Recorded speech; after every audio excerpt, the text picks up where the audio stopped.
Hi, welcome back guys. This is your friend, the Nika Fanfics. Back with amazing fanfiction. This is the series of What If Deku Had Scarlet Thief Quirk. Now before starting, please give this video a like and subscribe to the channel if you want more videos like this. Now let's get into the fanfic. As he sat on the rooftop, looking down at the people walking down the dark streets, he brought a hand up to grab the large brim of his red hat before the cool breeze could take it from its home on his head. You ready, Red? The crackling of his partner's voice filled his earpiece, making the young teenager smile. I am. How long until they notice the break-in? I'd give it roughly 5 minutes. Will that be enough time for you? Plenty. He reached into his red coat and pulled out a grappling gun, aiming carefully before firing. When the hook latched onto the ledge, he gave an experimental tug before smiling as he swung from his perch to where he would go in. Stepping over the glass, he looked down and bit his bottom lip when he saw a few goons standing guard from underneath the skylight. There were about 10, which means that man is already learning to take him seriously. The man who caused him to take this path in the first place. Midoriya Hisashi, Izuku's very own father. 8 years ago. Normally Izuku didn't try to eavesdrop on his mother whenever she was on the phone. Though something about that day caused him to see what was going on. Was it the fact he could tell she was in actual distress? Or was it something else? Either way he listened in. Hisashi, please. I need you to stop this. Please just come home and put all of that behind you. Think of your family. He could barely make out the voice on the other end. But he still strained because he has never heard the voice of his father before. After you admitted to knowing who I am and what I do for a living? What reason would you have to get me to even spare you the time of day? Already Izuku did not like that man. What about Izuku? I can't take care of him by myself. How hard can it be to raise a quirkless child?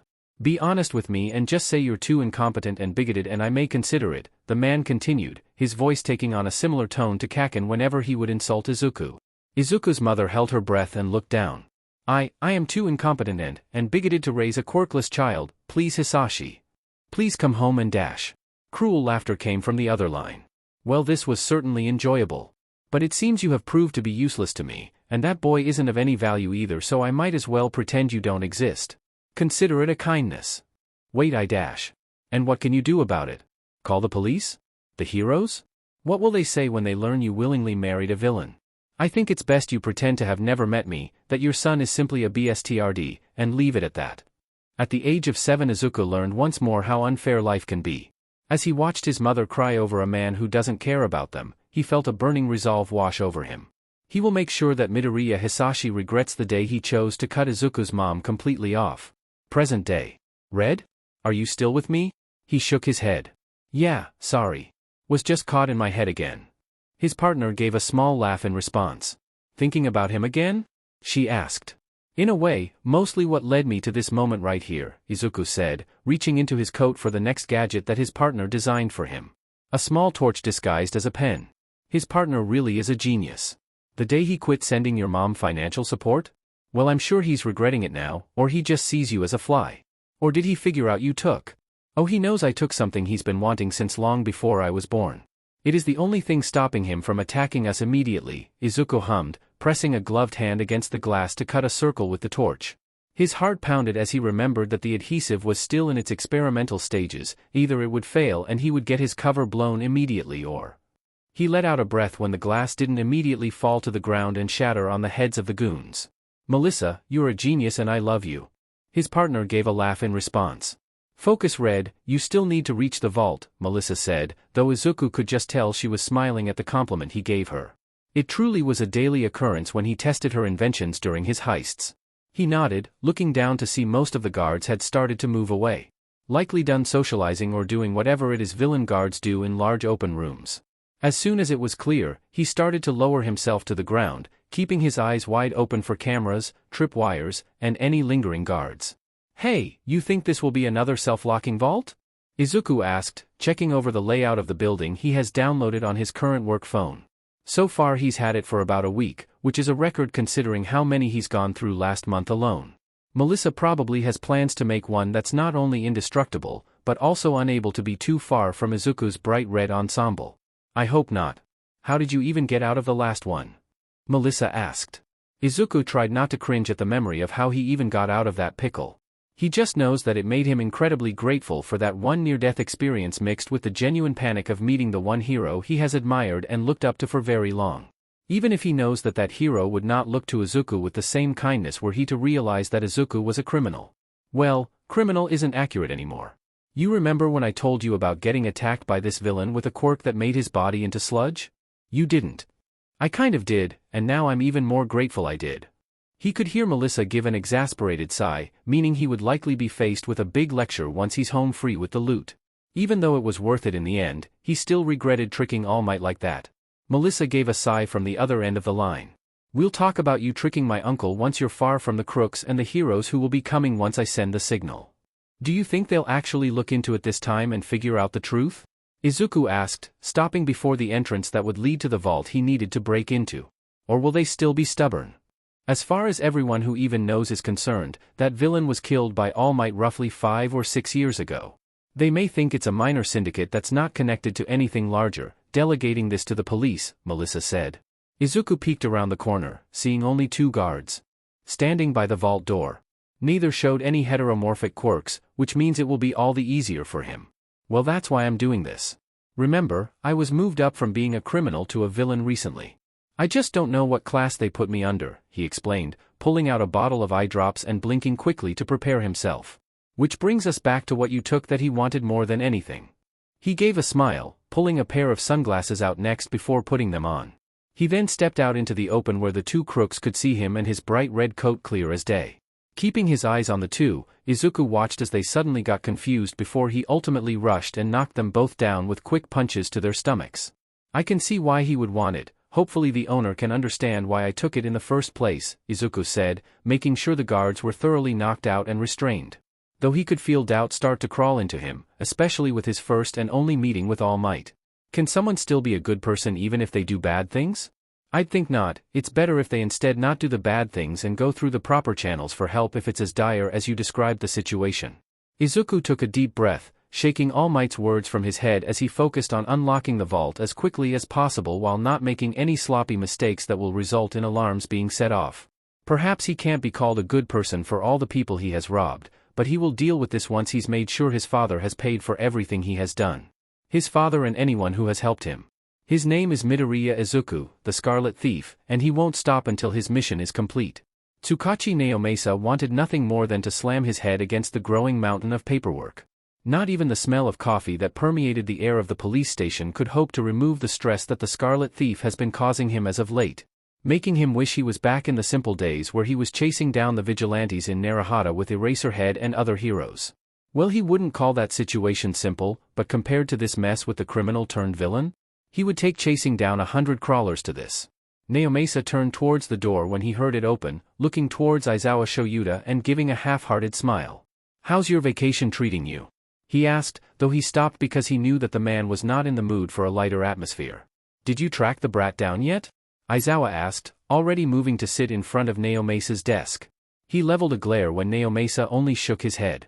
"Figures. What did he steal this time?" Naomasa flipped through the police report from last night's robbery and subsequent arrests of around 15 criminals for trafficking, perhaps the strangest cargo Naomasa has ever read about. Who could possibly need corpses? Is it part of some strange cult ritual?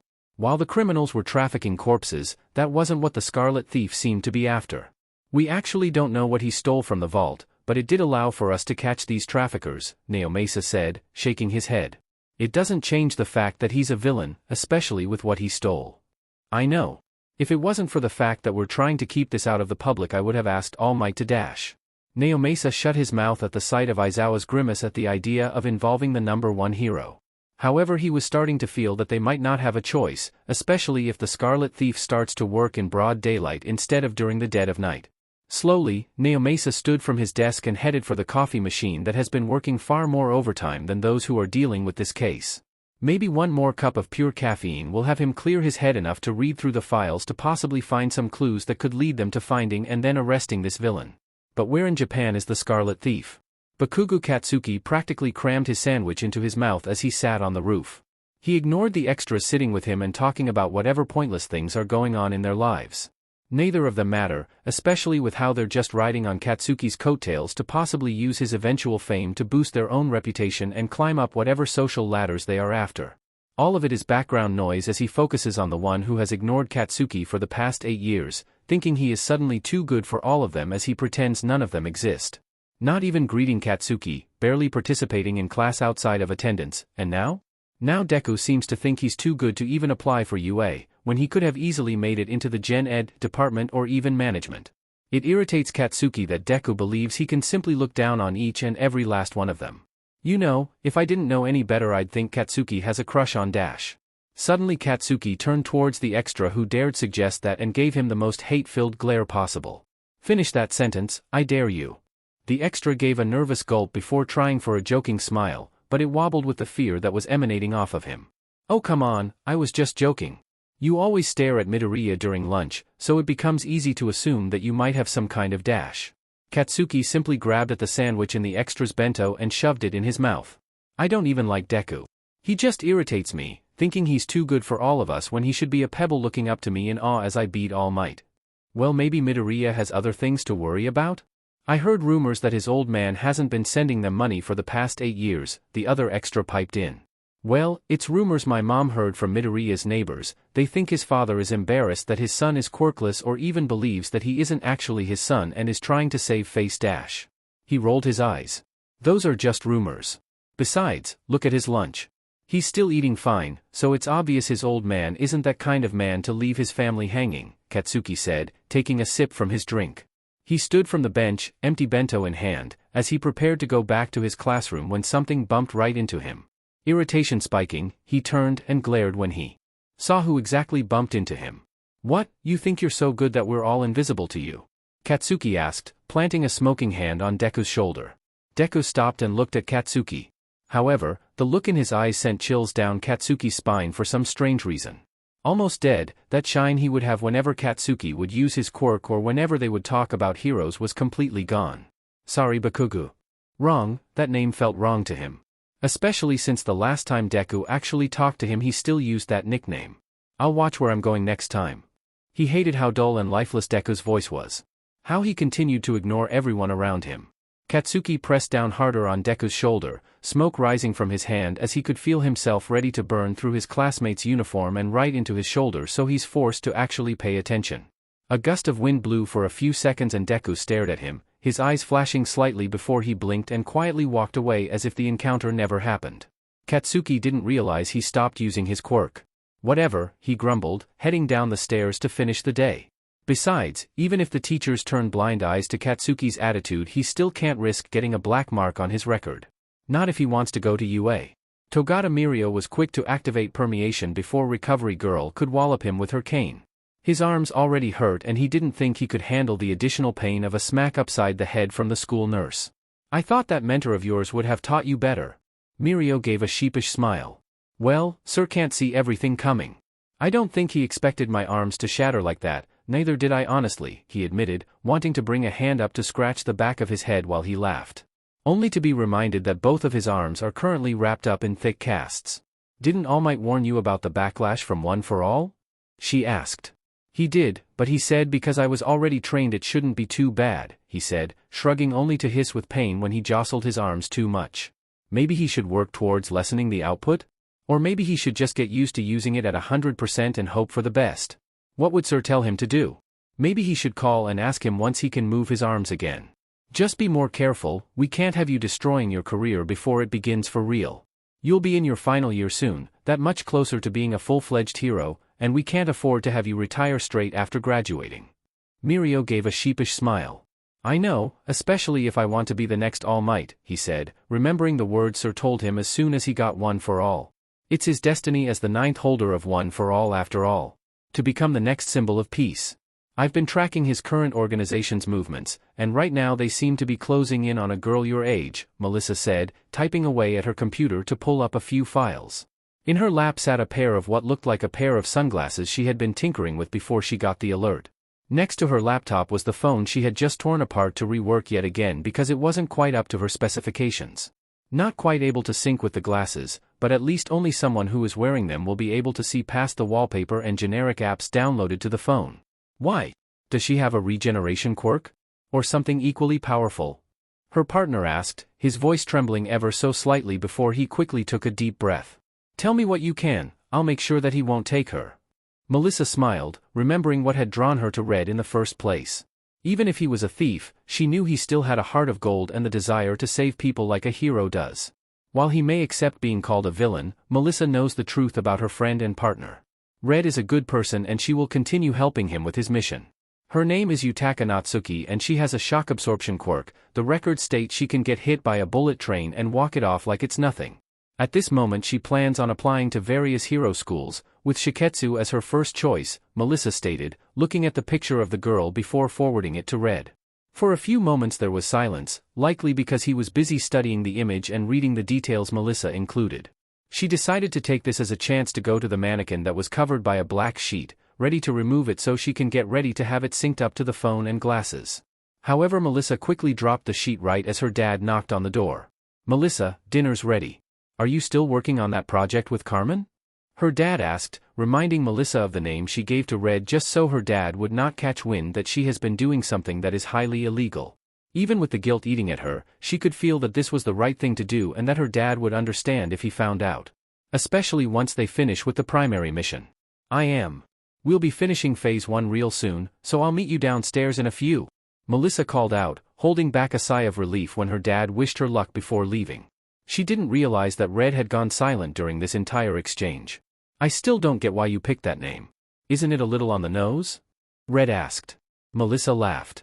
It was either that or I call you Pimpernel, she teased, moving to sit back at her computer to go over the coding she has going on right now.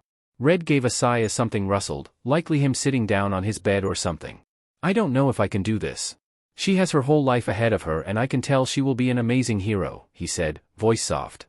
But if you don't do this then he will grab her and there's no telling what will happen to her. Besides, I'm sure she can take a gap year or go into a general studies course. Aren't there heroes over in Japan who get licenses later in life? She asked, knowing she must have read something about that somewhere. Yeah, there was one who made her debut a couple months ago. I think she originally went to an agricultural school. Red mumbled slightly. But I don't know if I can in good conscience dash. Can you guarantee she will live after being grabbed by those traffickers?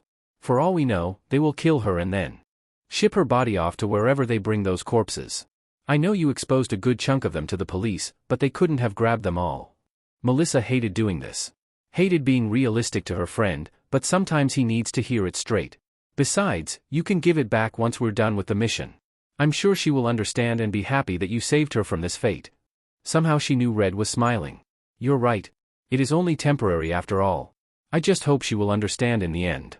Or she could be like Eraserhead and decide to hunt you down for revenge, Melissa joked, laughing when her partner gave a very quiet shriek.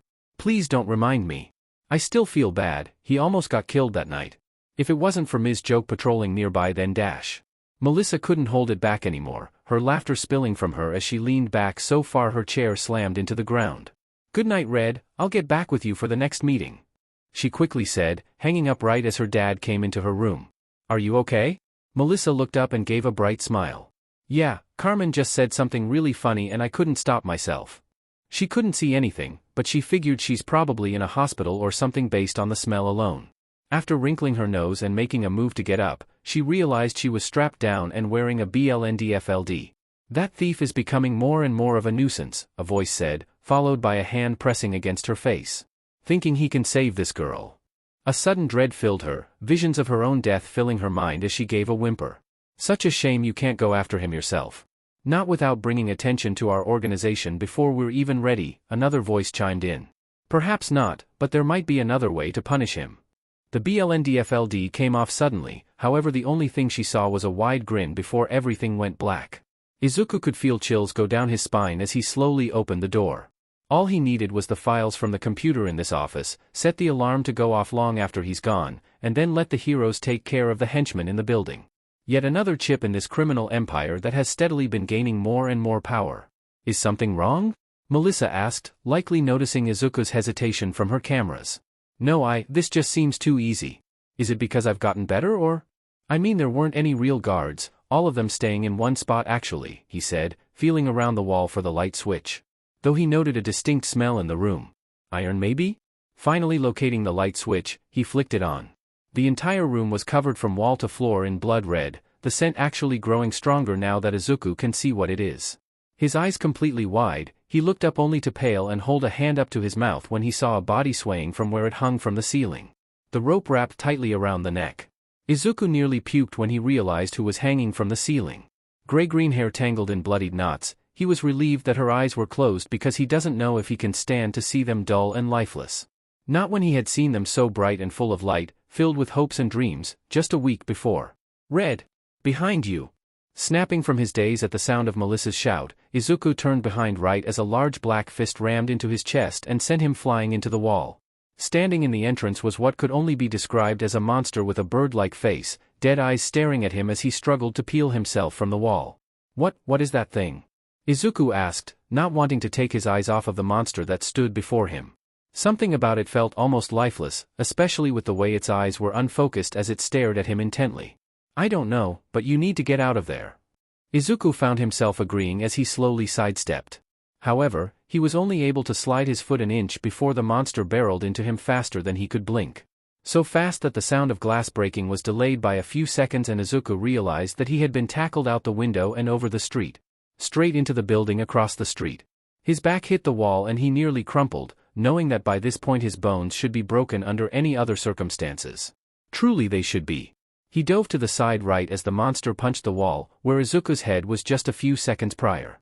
Not wanting to give it a chance, he crawled towards where a desk had been shattered. He grabbed at a broken leg, ready to swing it as hard as he could.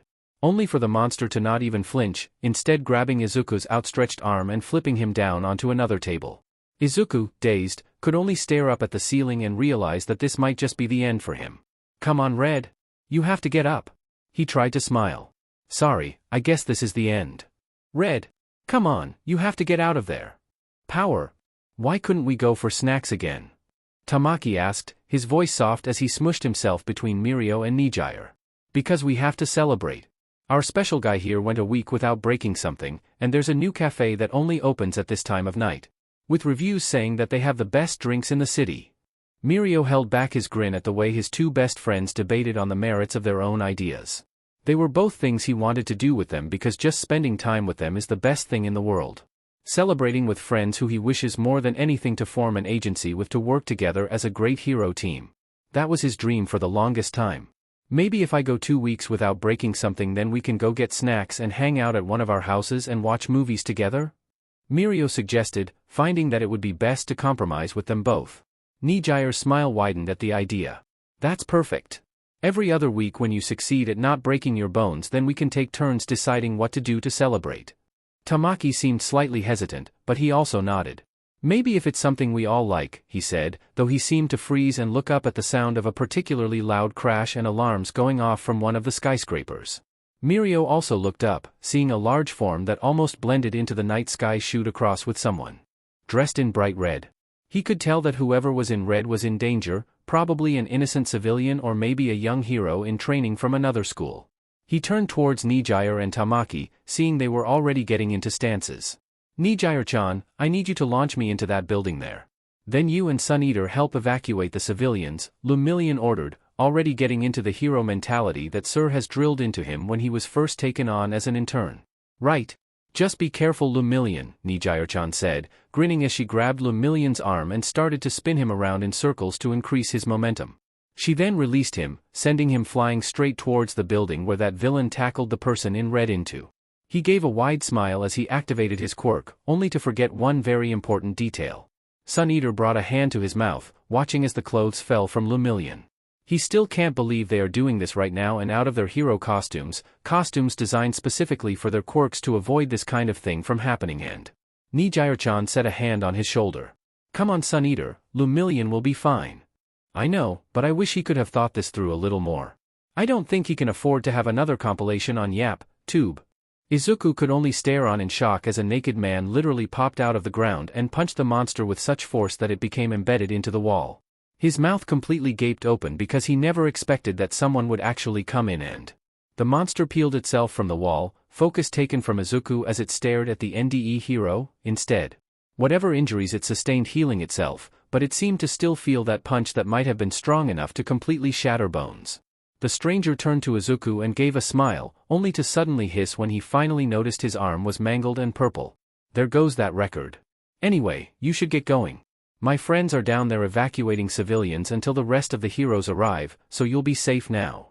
He probably didn't know about Izuku, which is fine by him if it means he can get out of here and come up with a better plan to steal from this company.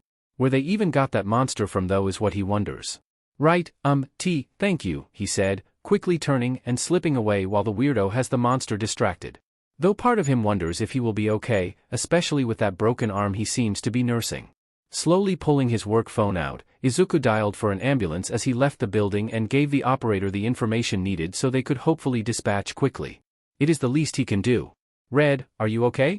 Melissa asked once he was far from the heroes, civilians, and everything else happening. Izuku looked towards the sky as he shed his bright red coat and shoved it into the bag he hid in an alley. I should consider taking martial arts, shouldn't I? He finally asked. If there are more of those things out there? It might be a good idea. He hoped that this would be the only one, but knowing his luck? There could be hundreds of those things. Izuku could feel the acid in his mouth as he stood over the sink, coughing as he tried to get that image out of his mind. His hands were shaking as he reached for the faucet, splashing water on his face and spitting out more vomit only to GG once more when he remembered seeing Yutaka's hanging body.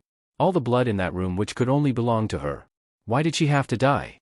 He thought he saved her from that fate, and yet. He looked up before jumping back when he thought he saw a shadow in his reflection. As he looked back, he could see nothing there. But he could have sworn he saw Eraserhead right there. Did you honestly believe that stealing from that girl would save her? You very likely doomed her to an early grave. Just like what you almost did to my real holder. This had to be his guilty conscience talking, taking on the form of Eraserhead to tell Izuku how much of a bad person he is. At least it didn't take on the form of All Might. He doesn't know if he can handle that hero telling him directly that he's not a good person for all that he has done. Just give us back and turn yourself in, Tartarus will be the best place for someone like you. Izuku shook his head, hands digging into the sink counter. He could see the image of Eraserhead glaring at him venomously, but he found that he didn't care what this vision said now because the implications he gave. I will give you back when he is no longer a threat. I need you for insurance, to stop him from coming straight for my mom. You saw what he did to Yutaka Dash. What he did? No. That was all you, brat. You decided to get her involved by not controlling your sticky fingers. You stole the one thing that could save her, and now you get to live with the guilt and consequences. Accept that you killed her and give up on this irrational revenge quest. Well, I for one don't see the harm in this, another voice piped in, one Izuku distinctly remembers as that villain who attacked him on the day he met All Might. He could see the form of the sludge villain standing right next to Eraserhead, a hand-shaped blob resting on Izuku's shoulder even though Izuku knows that neither of them are really there. It's impossible for the sludge villain to be there like that, in that form. I mean it, you did great taking the stuff you need. Maybe we could get you to take more, to continue taking, you could be so rich and powerful if you continue Dash. Sure, keep stealing like that and you will never see the light of day. I wouldn't be surprised if they decide to execute you on the spot. Izuku looked down, not sure why his guilty conscience was manifesting in this way. It hasn't done this before, or maybe it's because he did cause Yutaka to die even though he thought if he took what that man wanted then he would leave her alone. Before he could look up and give a response, he heard knocking. He looked back and decided to clean himself up before opening the door where he saw his mom looking up at him with concern that was practically palpable. Izuku? Are you feeling okay? His mom asked, pressing a hand against his forehead before suddenly jumping back. Oh dear, you're burning up. Come on, we should get you to bed. He glanced back to the bathroom, towards the mirror to find that the two visions he saw in there had completely vanished. All he can think is that it really was a figment of his imagination, and maybe he should do something more to ease his conscience and atone for what he did. Slowly he followed his mom into his bedroom, laying down in his bed as he watched her move around to tuck him in and talk about making soup or something. Picking up medicine or even. Izuku closed his eyes, remembering why he started to do this in the first place. Why he had to steal Erasure in the first place. If he didn't then his mom could have ended up just like Yutaka. Suddenly Izuku could picture his mom in Yutaka's place. He wouldn't put it past that monster to pull this kind of thing. As he fell asleep, he dreamed of a wispy form watching him while Eraserhead and the sludge villain argued. The sludge villain actually doing whatever he can to shield Izuku from Eraserhead's view, which brought a relief to him even if this was all just a strange dream. Sasaki Mirai, better known as Sir Night-Eye, had a bad feeling when he went into Detective Tsukachi's office to discuss what happened last night with his intern. As Mirio was still just a minor, Mirai had to go and give a statement on his behalf and to express that Mirio had Mirai's permission to get involved in hero work and understood all the laws and how to mitigate property damage and civilian harm. As far as Mirai is concerned, Mirio did nothing wrong and in fact did an excellent job and now had a head start on becoming the new symbol of peace. He ignored the man who looked like a hobo as he sat in a seat at Tsukachi's desk, looking the detective in the eye as he prepared to give his testimony on Mirio's behalf. Under normal circumstances I would be reprimanding you for giving your intern, a young man who has only recently gotten his provisional license, permission to engage a villain without calling a hero first and receiving permission from that hero on duty. This fight seems to have resulted in your intern getting his arm broken by the villains present. That got Mirai blinking, because Mirio told him that there was only one villain present. Maybe any additional villains involved were the ones who thought it would be a good idea to string up a dead body. Mirai stopped before that line of thought could go any further, remembering the autopsy report and how they were able to identify the girl who died and how long ago she died. I was not made aware there were more than one villain. Mirio only talked about the one with a regeneration quirk who was incredibly powerful attacking a young man dressed in bright red dash. That child was the Scarlet Thief, an A-rank villain who has evaded capture from the police for a couple years now, Tsukachi explained, leaning forward to set his elbows on his desk as he stared at Mirai. That was difficult for Mirai to grasp. How could a child have been put on the radar, especially as an A-rank, so soon in his life? It doesn't make any sense. Why the A-rank? And how come this hasn't been made public knowledge? This wasn't an issue with Pop Stepover in Narahata when she bombed the city with bees, and since he hasn't made too much of a ruckus I can't justify why he would be an A-rank. Wouldn't D-rank make more sense? Tsukachi turned towards the hobo. Eraserhead should be able to explain why he's an A-rank better than I, he said. Mirai glanced back to the hobo, raising an eyebrow. He's heard about Eraserhead and how the hero suddenly went on leave for unknown reasons, but he's never met the man personally and always imagined he would be more well-dressed with a clean costume. Not whatever this is. Eraserhead stepped forward and glared at Mirai. That villain is more serious than you think. If I was in charge of rankings then I would have put him as an S or even SS rank instead of A, he began, looming over Mirai as his glare gained more heat. Especially for what he did to me. What did he do to you? Mirai asked, sitting up straight. He stole my quirk. Mirai completely froze. There's another one? One who seems to be following in the footsteps of the man who had injured All Might horribly. The dread he had felt when coming into the office suddenly made sense. He turned towards Tsukachi. You should have put him as an S-rank villain. Tsukachi went wide-eyed before shaking his head. No, we put him as an A-rank because he hasn't really done anything heinous to warrant being an S-rank. We actually don't have any true laws for quirk theft and so it's hard to justify the Scarlet Thief being ranked higher than A, he explained. It's actually completely unheard of outside of stories parents tell to their children to get them to behave. Mirai took a breath, deciding that it might be best to explain his reasoning. That myth is very real, he began, knowing that he can speak of this without exposing the secret of One for All. Back when I was still All Might's sidekick he was in the midst of tracking down this villain known as All for One, a monster of a man who could steal quirks and make them his own. He could see Eraserhead and Tsukachi freeze, though he noted that the detective seemed to be thinking about something. He has lived since the dawn of quirks and would stick to the shadows, allowing for everyone to believe he was merely a boogeyman. Ruling Japan as the Shadow Emperor up until All Might made his debut in Japan, he continued, watching as they started to process all he was saying. Roughly 5 or 6 years ago, All for One was defeated once and for all by All Might. A killing blow was delivered, something that was necessary because I can guarantee you that not even Tartarus would be able to hold All for One for very long. Both men gaped with shock, likely not believing that All Might himself would resort to actually killing a villain.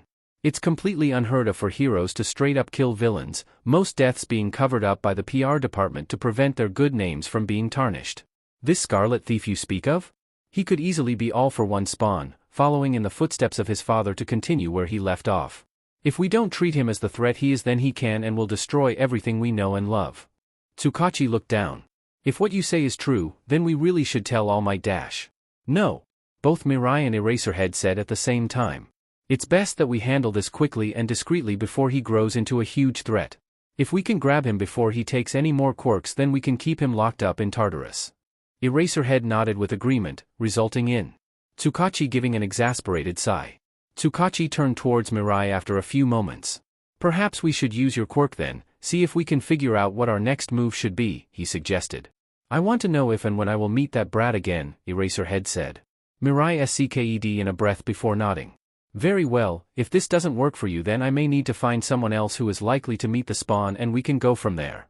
He took Eraserhead's hand and looked him in the eye, activating his quirk to look for a future where he would meet with All for One spawn. Eraserhead was laying face down on the ground, surrounded by rubble. He stood up and stared at where All Might stood. He screamed something at All Might, turning to stare at a boy dressed in red pointing a gun at All Might. No, that can't be right. More. He needs to see more. Eraserhead, with his capture weapon in hand, leapt down onto a villain. In the background stood a giant clock that chimed when it struck midnight. The villain tried to use his quirk on Aizawa, only for nothing to come out of his hands. No. He has to see him meeting the Scarlet Thief. Eraserhead stepped into a room, seeing the boy in red standing in front of an old bald man with a mustache. The man gave a manic grin as he seemed to clap, saying something while the tubes hooked up to him started to glow. The crazed man leaned back, landing in a large vat where... No. More. He has to see. Shoyuta suddenly broke eye contact when his phone started to ring. Pulling it from his pocket, he could see a message from Nedzu about updates to the curriculum. Along with a reminder that since he isn't a homeroom teacher anymore, that means he can't expel any of his students. Only recommend it to the homeroom teachers and wait to see if they will actually agree to it. He glanced back at Sir Night-Eye, noting how his eyes no longer glowed purple. Well? What did you see? I believe you will meet with him 2 more times, but I couldn't get a clear time. I know at one point you will be in a place with a giant clock that strikes midnight, somehow your quirk came back to you.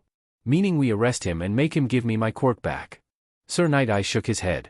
Either we did or we didn't actually catch him, because it seems you will see him after that point talking to what looked like your typical mad scientist.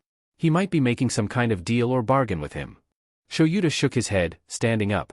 Either way it seems like I will be the one who catches him in the end. Was there anything else? No, you broke eye contact before I could see the rest. He nodded, turning and heading for the door. Of course, that principal has the worst timing, he said. At least now they would have a valuable asset and more leads on tracking down the Scarlet Thief. The sooner they catch him, the sooner he can get his quirk back and finally get back to his job. Melissa put up a cheery smile when she saw Izuku's face on the video call. Hey, how are you holding up? She asked, knowing to approach what happened with care. Her partner is likely still blaming himself for what happened. I'm holding, Izuku said, though his smile looked incredibly strained and based on the bags he hasn't been getting nearly enough sleep for someone who has taken a week-long break from heists. Hopefully she can cheer him up with this. Well, I was able to route into one of your father's shell accounts last night. It took a lot of effort, but I used it to donate a bunch of money to Shiketsu in Yutaka's name, she said, grinning wide at the way Izuku suddenly perked up. You did? That's great, Melissa. She did want to go to Shiketsu, so I figured it would be best to do it in her honor. Who knows, maybe they can set up something very nice for their students. Perhaps even a school trip for them, she mused, not knowing what the school would do with the donation. Thanks, Melissa. I also think she would want this, Izuku said. So, how about we cheer you up further with a movie night? I was able to get my hands on a documentary about All Might's time in America, she said, already knowing what the answer would be from the way Izuku's eyes started to shine. That would be great. And maybe afterwards we can watch one about the development of support items. Melissa nodded eagerly, already prepared for a long night of watching movies with her partner. But it would be worth it, especially since it seemed like Izuku needed something positive after that mess. Also, I might need to take more time away from the heists. Just so I can get used to taking martial arts, and Mom and I will be hiking a mountain trail this upcoming weekend. I understand, get as much rest as you need. Afterwards we can decide where to strike next. Hopefully the heroes chasing after you will finally notice the trail you've been leaving for them. I hope so too. Yagi Toshinori sat across from young Togata, listening to the young man talk about his most recent adventure. Even if Toshinori was smiling, he could still feel some concern because young Togata talked about how he was constantly thinking about the best way to take down the villain and save the boy in red. While his successor was a fine young man and Toshinori could tell he would do great things as a hero, part of him worries every single time they meet up. Not only does young Togata seem to get fatigued and even severely shatter his bones whenever he uses One for All, there was also a distinct lack of something that Toshinori had been looking for in a successor. But he can't change his mind now, not after seeing how young Togata was still determined to become a great hero. So did your body move before you could think? Toshinori asked, taking a sip of his tea. He hoped that maybe seeing this happen it would have young Togata go forth and finally show the one trait he was missing. And yet, he could feel crushing disappointment when his successor got a look of confusion. He tried his hardest to not show it on his face, hiding it behind his cup of tea, because it wouldn't be fair for young Togata who is working hard. No? I just saw what happened and immediately thought of what Sir would do in that situation. Toshinori nodded quietly. He already knew that young Togata was blinded by his hero worship of Night Eye and it will take some time to get him out of that mindset, but Toshinori can't fault him for that because Night Eye did train him. Taught young Togata everything he knew, leaving Toshinori with only the absolute basics on how to activate and use One for All. I just hope that boy was able to get home safe. Tamaki and Nijire didn't see him with the rest of the civilians they were evacuating, and the cops we talked to didn't see that boy either. He was dressed in a really bright red, so he would be hard to miss. He almost choked on his drink when Mirio talked about how the boy seemed to have just disappeared. Did you at least request to have someone look for him? There might be a reason why that villain was after him. He may have more after him or something, Toshinori asked, staring at young Togata with an intensity he reserved strictly for serious matters. His student slowly shook his head. It kind of slipped my mind, my arms were shattered and I was in too much pain after beating that villain to even think, he admitted, already looking down with guilt. I didn't get a clear look at his face, but I think he had green hair? And he looked really young. Now that I think about it, I don't think he was even in high school. The most logical conclusion Toshinori could come up with is that this boy must be a vigilante. A vigilante who very likely bit off way more than he can chew, and Toshinori could only wish that he would be okay and decide to leave heroics to the professionals and instead worry about his own childhood and figuring out which high school he should go to. Entrance exams are only a month away after all, something Toshinori was invited to watch at UA so he can get a feel for his future students and his fellow staff. Know how things are actually run at that school as opposed to being a student there. He closed his eyes, listening to young Togata talk about the mysterious boy in red. It was hearing his successor talk of this that he found himself thinking to that day around 8 or 9 months ago when he saved a fan but lost the sludge villain. On that day he had hunted the villain down the streets and into the sewer system, eventually cornering and capturing him when he tried to force himself into a young boy in a junior high uniform. Of course Toshinori could not leave the boy be, so he checked to make sure the boy didn't need to go to the hospital before waiting for him to wake up once he was able to confirm that he was breathing normally. The notebook that fell from the boy's backpack had caught his attention, and he slowly flipped through it. A warm smile came over his face when he saw the observations the boy had made about a fight involving Kamui Woods, MT Lady, and a giant villain that happened this morning. They weren't the works of a professional, but he knows that if this boy sharpens his skills then maybe he could do something good with this hobby. To help heroes in whatever way he can, support them with more polished analysis than what he's capable of at this moment. Toshinori never expected that when he took off, the boy would cling to his leg and force him to land on a roof somewhere. He had regretted not paying attention to his surroundings more, or finding a better spot to drop off the boy. Especially when he witnessed Toshinori's true form. If he was to think back to the strangest experiences in his almost 60 years of living, Toshinori would definitely say the boy's reaction to his true form was perhaps one of the strangest.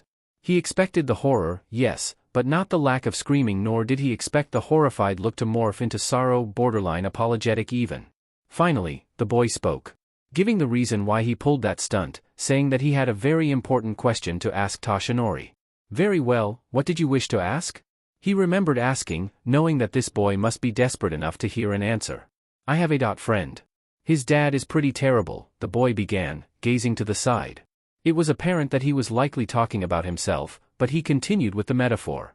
His dad is good at hiding things, and my friend, he's trying to fight back as best he can. Sometimes he does things that aren't good.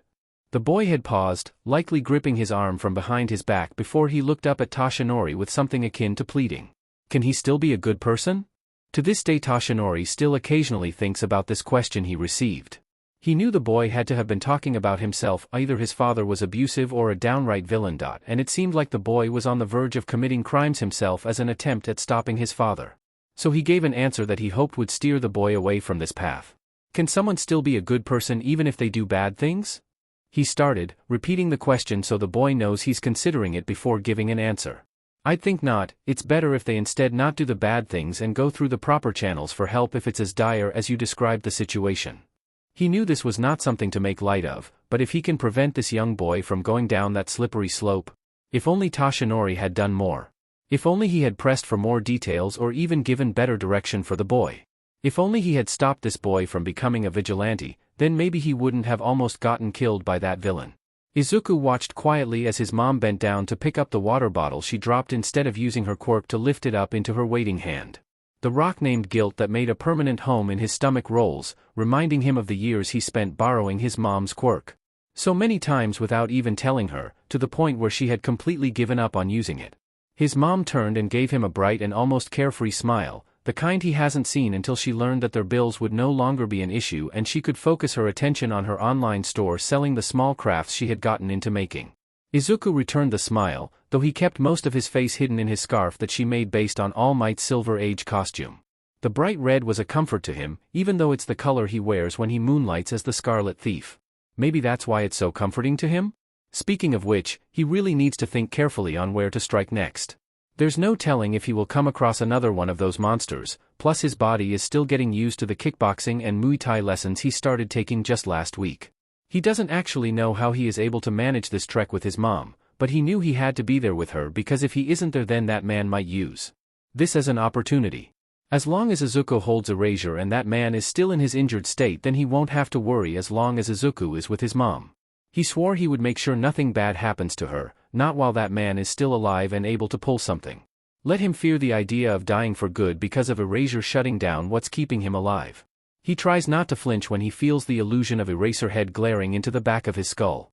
Having long since learned that he isn't actually there, he has to school his reaction whenever the hallucinations appear so his mom doesn't question him on anything wrong or she starts to worry once more. It took a while for her to get her anxiety to a more manageable state, and he does not want her to slide back into stressing over every little thing. If you think you can use me for your petty revenge quest then I'm afraid you are mistaken. Your days of using me are numbered, but it's not like there's another thing out there that can do what I can. So give me back to my rightful owner and dash. At this point Izuku has learned to just ignore Eraserhead and keep going, listening to his mom talk about possibly adding some keychains to her store. He definitely liked the idea of her making sheep keychains themed off of the current top 10, though the All Might ones will definitely be the most popular going off of the current trends. You know, I've always wondered what I would look like as a sheep, a voice suddenly piped up from behind, causing Izuku to jump and turn around only for the owner to smile sheepishly. Sorry. I didn't mean to cut in like that, he said, hand scratching the back of his head.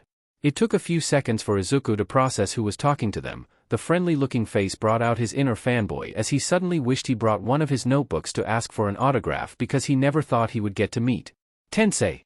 The guide gave us a very specific pace to take the trail so we can enjoy all the sights properly. A boy around Izuku's age piped up as he ran to stand next to Ingenium. He looked a lot like the hero, so probably a younger brother, save for the fact that this boy has a pair of stern red eyes behind a pair of glasses while Ingenium looks at them with relaxed black eyes. The boy seemed incredibly strict and almost robotic, especially with the way he moved his hands. Chopping through the air, though he looked at Izuku and his mother and gave a quick bow. I sincerely apologize for disturbing your walk. Oh, it's no matter. I never actually thought about making stuff for heroes who aren't in the top 10, there's no telling how they would sell, Izuku's mom admitted, turning towards Ingenium before holding her hand out. I'm Midoriya Izuku, maybe you would like to join us so we can talk further about the sheep keychains? She offered. Ingenium gave a wide smile. That would be great. I'm Ida Tensei by the way, also known as Ingenium, and this is my little brother, he said, setting a hand down on his brother's shoulder. Ida Tenya, it's good to meet you both, Ingenium's younger brother, Ida, greeted. I also like your scarf. All Might's Silver Age costume hasn't received nearly as much love anymore after he changed to his modern costume. I find that it gave off a more nostalgic and heroic feel, straight out of a comic book if I'm being honest. At first put off by Ida's attitude, Izuku found himself smiling wide at the fact that Ida seemed to also be a fan of All Might. He won't mention how hard it is to find someone who doesn't like All Might, but this is something that he feels will help him connect to Ida somehow. All Might is actually my favorite hero, though actually I like almost all heroes. How they try their hardest to save people from all kinds of disasters. It was All Might's debut video that inspired me to dream about being a hero for the longest time, Izuku admitted, closing his eyes as he nuzzled his scarf. Sometimes wishing he could still follow that silly dream he had as a child. My brother and our parents and even our grandparents were the ones who inspired me to be a hero, but All Might is definitely someone one should aspire to be like. Perhaps I will see you at UA? You definitely have the qualities needed to be a hero, Ida said, smiling cheerfully as he held a hand out to Izuku. I know we just met, but I'd love to be in the same class as you. Izuku stared at the hand quietly. He then shook his head, looking up at Ida. It would be nice, but I actually have to be realistic about my dreams. I don't even have a quirk that I can call my own, plus I have to help my mom around the house, so I'll be doing online school, he explained, not knowing why it hurt to say this. Even if it's a partial truth, the way Ida's face dropped filled him with a worse sense of guilt. It doesn't make sense, he just met Ida and yet he was already picturing a possible friendship with him. Something that would be nice to have, to be able to talk to someone in person and just hang out and… Izuku froze, closing his eyes when he felt a shadow fall over him.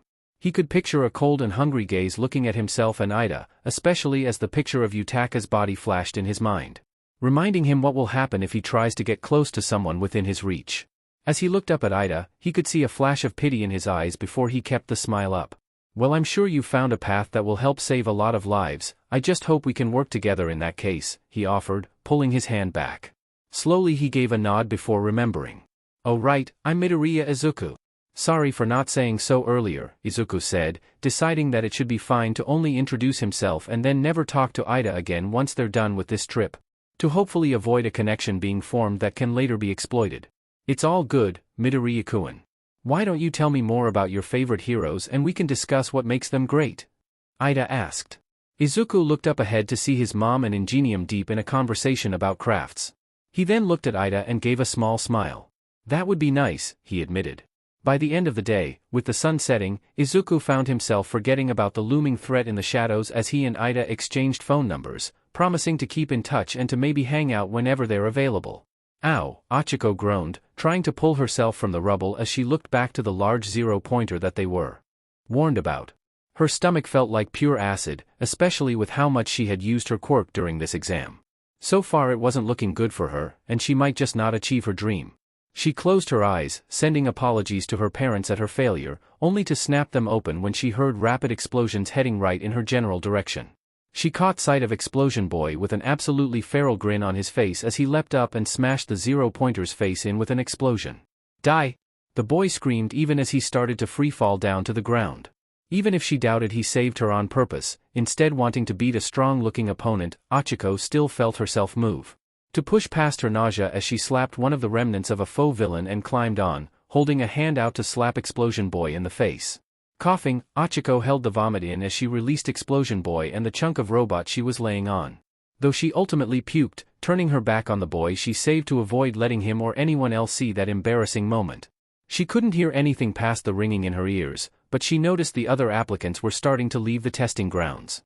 Once she caught her breath, Achiko slowly got up and moved to follow before stopping when she felt a hand press down on her shoulder. She looked back to see Explosion Boy glaring at her. I didn't need your help, so if I see you again you better remember that. Of all the prideful and dickish things to say. Achiko took a breath before putting on the biggest smile she can. Oh, I'm sorry, Explosion Boy. I can't hear you over the ringing in my ears, but I do hope we get in the same class so I can thank you properly for saving me. What? I didn't save you. Get your story straight, Pink Cheeks. Looks like she was right about him, but something about him brought out a competitive side she never knew she possessed as she turned and continued walking. Whoever that boy is, she hopes they will be in the same class so she can beat some humility into him. Or at least make him realize that it's okay to allow for others to help him in some form. Either way, Achiko knows she will have fun this year, provided she gets in. Oh, she hopes she got enough points to get into UA. There were so many things that Shigaraki Tamura hated in life. Normally he would say he hated everything, which is the truth, but there were some things he absolutely loathed more than anything in the world. All Might and the society he promoted with that smile on his face was one of the things that topped his list, but then came his close second.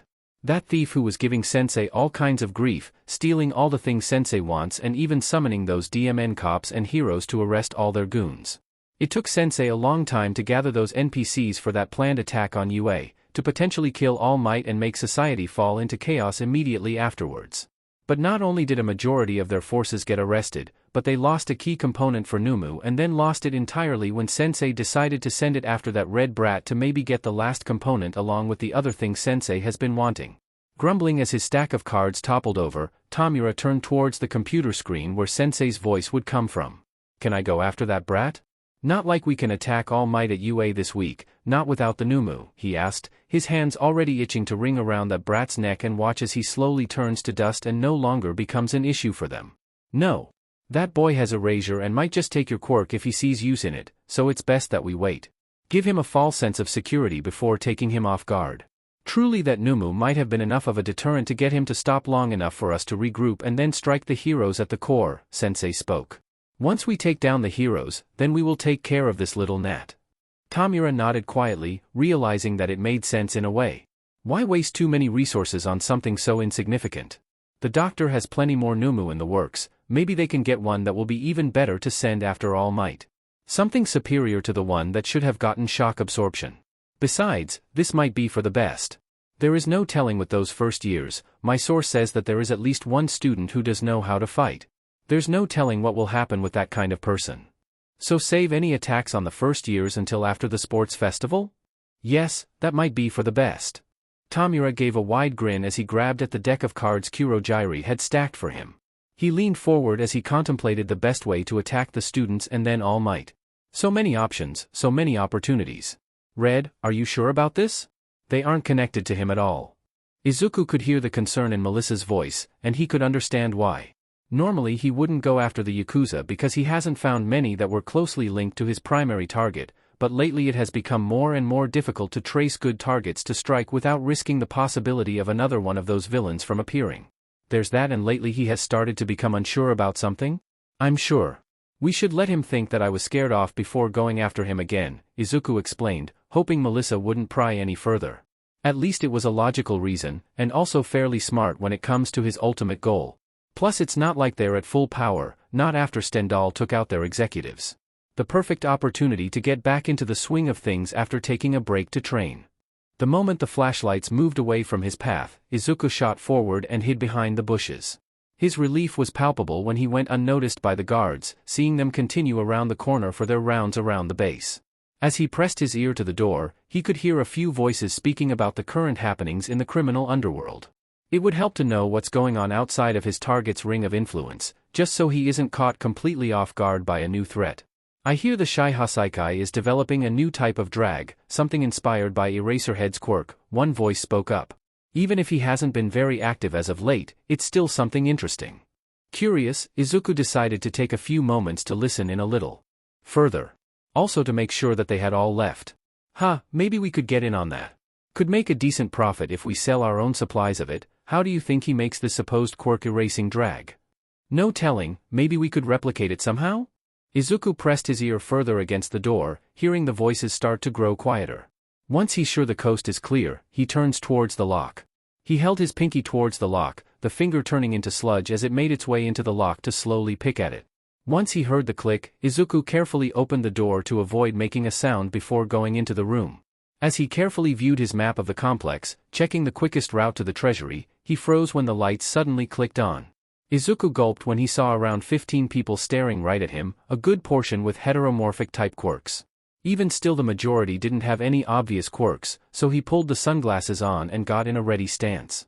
So much for being quiet about this one, Izuku remarked, keeping everyone in his sight as he went to activate erasure. One of the mooks held up his hand, his nails taking on a metallic sheen as they extended rapidly towards Izuku's shoulder. The progress only slowed down instead of halting like what erasure would normally do. Izuku was forced to activate sludge on his shoulder to avoid getting skewered, and that was when he noticed that the crooks could still use their quirks. I'm done letting you use me, Eraserhead spoke up from inside of Izuku's head. Good luck getting out of this one, brat. Forced to turn his whole body to sludge to avoid the sudden onslaught of quirks, Izuku tried to grip at erasure once more only for the quirk to completely slip from his grasp. In the almost 2 years he's had this quirk, it has not once fought him like this. Why now of all times? He slid his body under the smokescreen that had formed, hearing sludge speak over erasure because at this moment he wondered if it might actually be the quirks talking and not the original owners of them. It would make sense that he doesn't have some weird psychic connection to the owners. As he made his way behind their ranks, he could see the smoke clear and the goons look over the red coat and hat Izuku left behind with satisfaction. Silently apologizing for this, Izuku leapt up from behind them and engulfed them all in sludge. Though his form was much smaller than the sludge villain, so he had to pull them so close that they were practically on top of each other. He wanted to cry when he covered their mouths and noses with sludge, flashing back to when he faced the same thing a little over a year ago when the sludge villain got the jump on him. Unlike with him, however, All Might wouldn't be there to rush in and save these people. So Izuku had to be careful to release them the moment they lose consciousness, lest he kill them by accident. Melissa? How long does it take to only knock someone out? He asked, struggling to keep his grip on the goons who were still struggling frantically. How much longer could they keep this up? He doesn't remember it taking this long when the sludge villain went after Izuku, or did it? It shouldn't take long, less than a minute. Why? What's going on over there? The cameras Melissa had set up in his jacket were probably covered up, but he could see that the goons were slowly growing weaker in their struggles. It didn't take long for them to stop one by one, so Izuku made sure to pull away from them as soon as he was sure they were unconscious. He then grabbed at his clothes, returning back to his normal state. All the goons were still breathing, which filled him with relief as he continued on his way through the base while pulling the coat back on. I think something's wrong with Erasure. They could still use their quirks even while I had it active, he started to explain, pressing the door into the treasury open. Though he ignored most of the valuable artifacts, instead going right for the safe that held a portion of the money. He would never forget the one time he tried to sell something he stole, how the owner was able to trace what happened to the stolen artifact. If it wasn't for Melissa and her hacker friend, then Izuku is sure he would have been caught a long time ago. Instead, it's better to just steal the money from these types of criminals, but not all of it. Only what he needs to get to his mom and the various charities he donates to. Maybe you found another side to that quirk?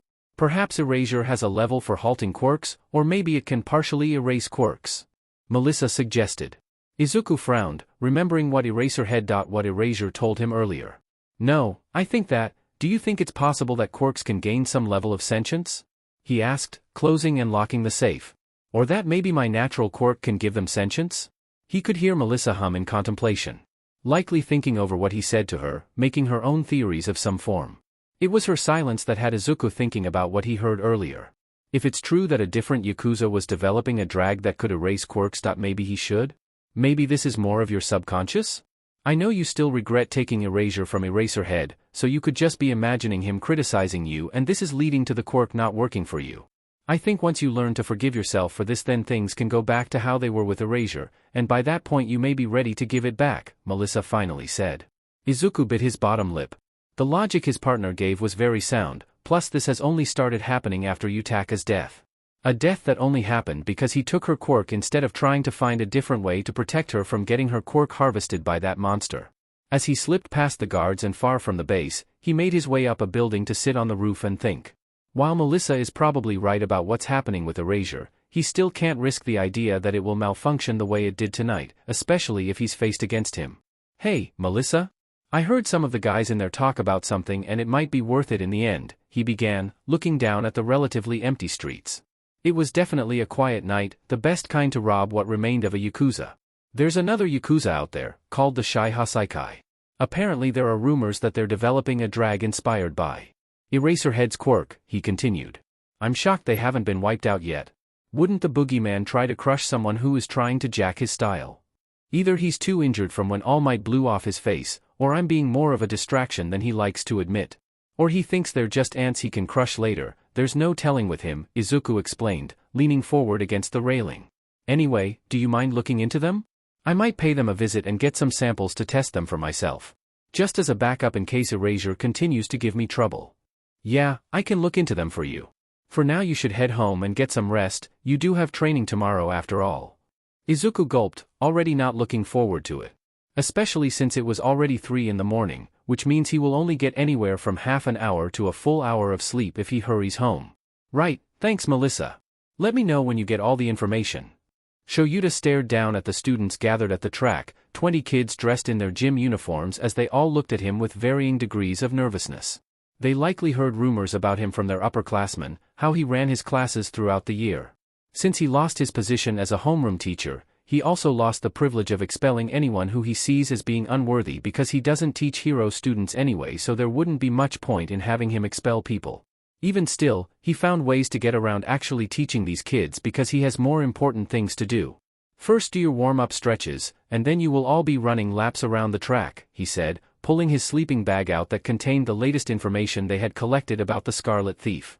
Supposedly he has been targeting the Yakuza and other smaller criminal groups that have no connections to each other. Sensei? How long will we be running laps? Shoyuta looked up and gave the student a deadpan stare. Until the PRD ends, you puke or you pass out. Whichever comes first. He was only a step away from entering the comfort of his sleeping bag when a deadpan voice caught his ear. He turned back towards the group of students and walked right over to them, looking each of them over until a lanky kid with purple hair caught his eye. "You! What did you just say?" Shoyuta asked. The student blinked, at first not saying anything before finally opening his mouth. "I said these activities will be useless when I make it into the hero course." It was at that moment Shoyuta knew he did not like this student one bit. "Start running." "What about the warm-up stretches?" "Did I stutter?" "If you think someone like you will stand a chance to even be considered for the heroics course, especially with a quirk that's probably lackluster, then you might as well give up.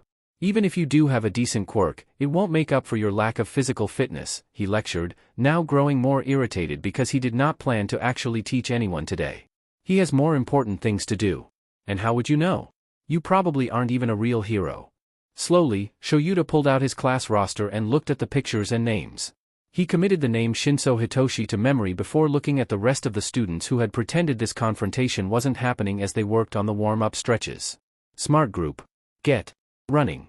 Once he saw Shinso had started to run the track, grumbling the whole way, Shoyuta turned and finally slipped into his sleeping bag where he could finally go over the current case file.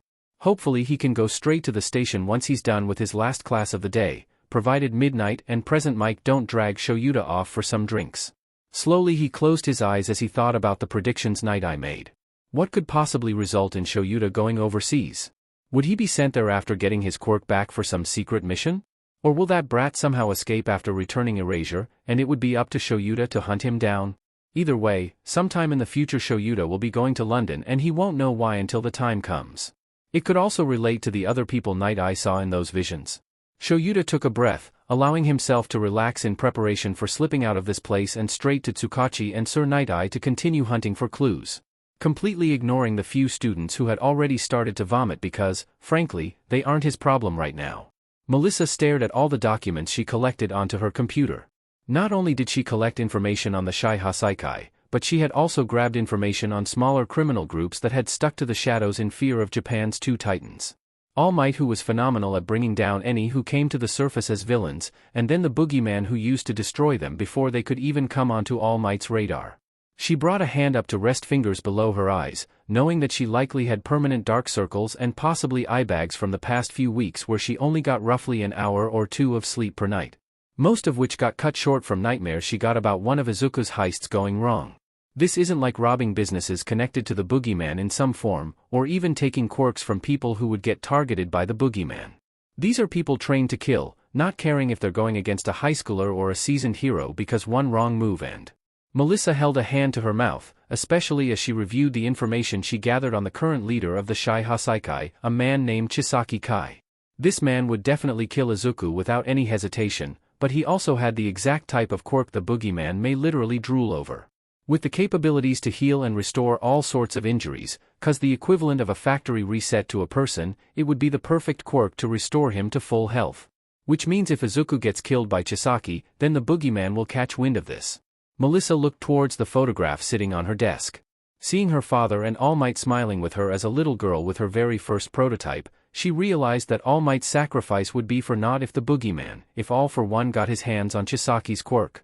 She smacked herself for even thinking of that monster's true villain name, remembering the rumors that if one spoke of that devil then he would appear suddenly and out of nowhere.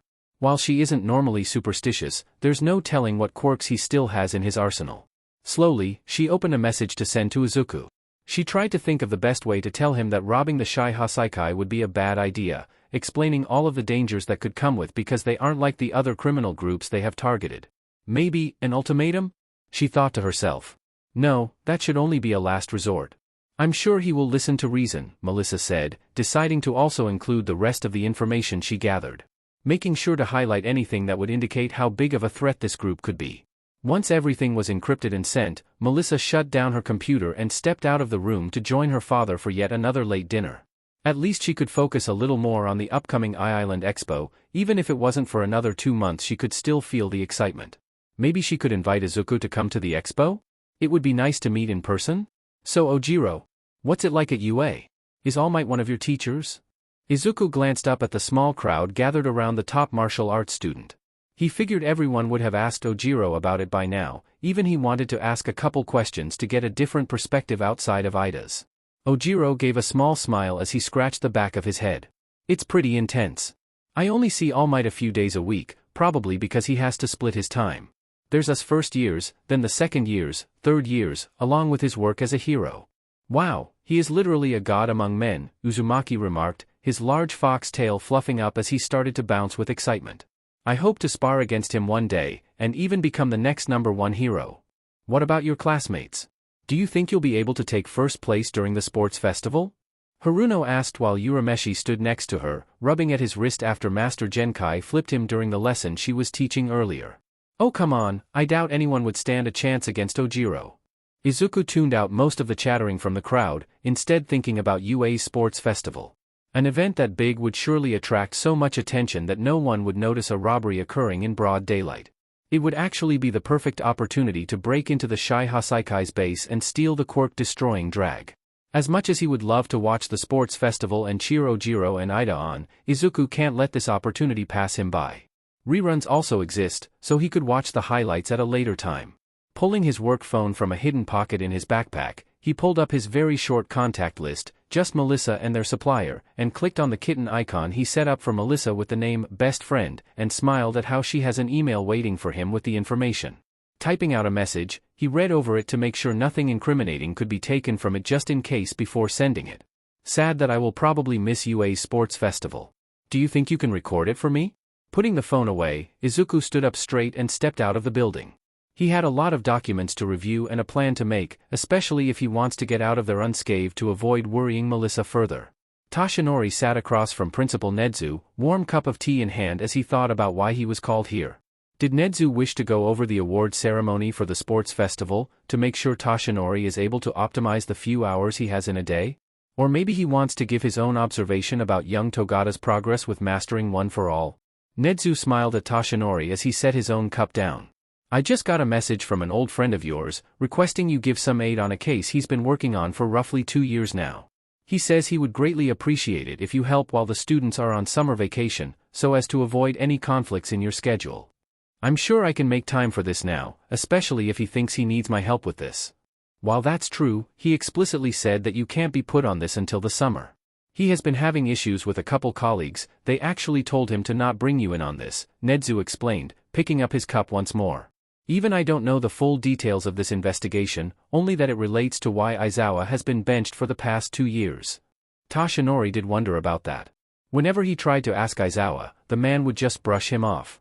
None of the other teachers know what's going on, not even Present Mike or Midnight, who are the closest to Aizawa of all the teachers here. The only clue he has is that someone was able to somehow remove Aizawa's ability to use his quirk.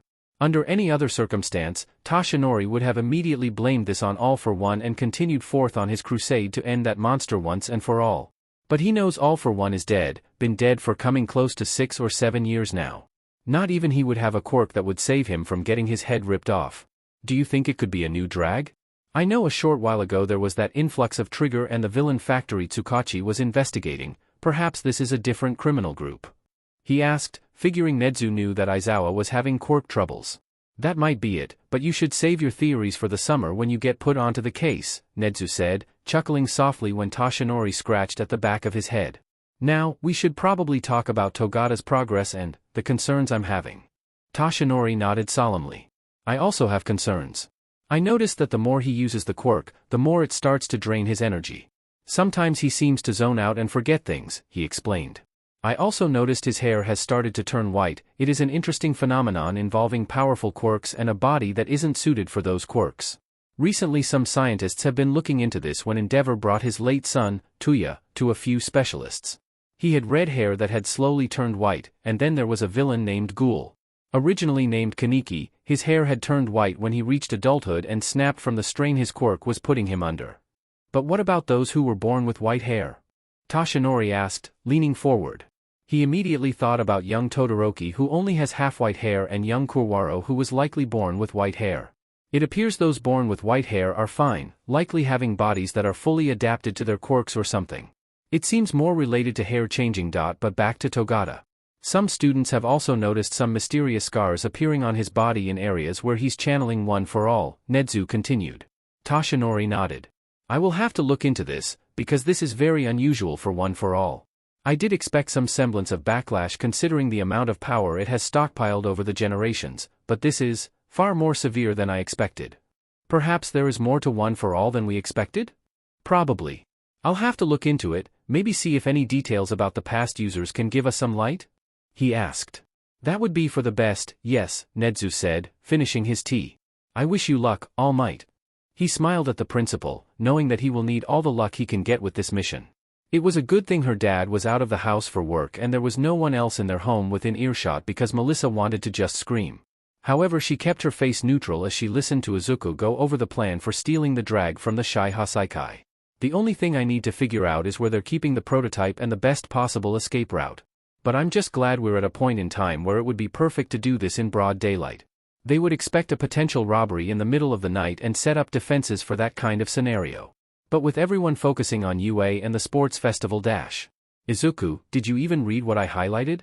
This is serious and you could get yourself killed if you do this. Maybe we should go back to the original plan of robbing All for One to drag him out into the public eye so he can be removed once and for all, Melissa said, staring right at Izuku's face on her computer screen. She could see him stiffen when she referred to that man by his preferred villain name, but he needed to realize that she was serious. But I can't face him, not with Erasure acting up like this. I need to get the prototype, see if it works, and then I can drag him out into the spotlight, Izuku explained, though he appeared to literally be shaking from where he's sitting. I have to be careful with him, one wrong move and it will be over. There would be another Yutaka situation and dash. Melissa closed her eyes and shook her head. And how can you face him if you get killed before you even reach him? She asked. It will be fine. I promise, this will be the last Yakuza I rob. Then we can go back to focusing on the boogeyman, he said, trying to smile reassuringly only for it to look wobbly and unsure. So please, this is the perfect opportunity. Slowly, Melissa took a breath.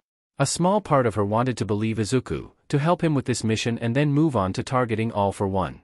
However, a much larger part who has known Izuku for a good while knew that this would spiral further down the rabbit hole.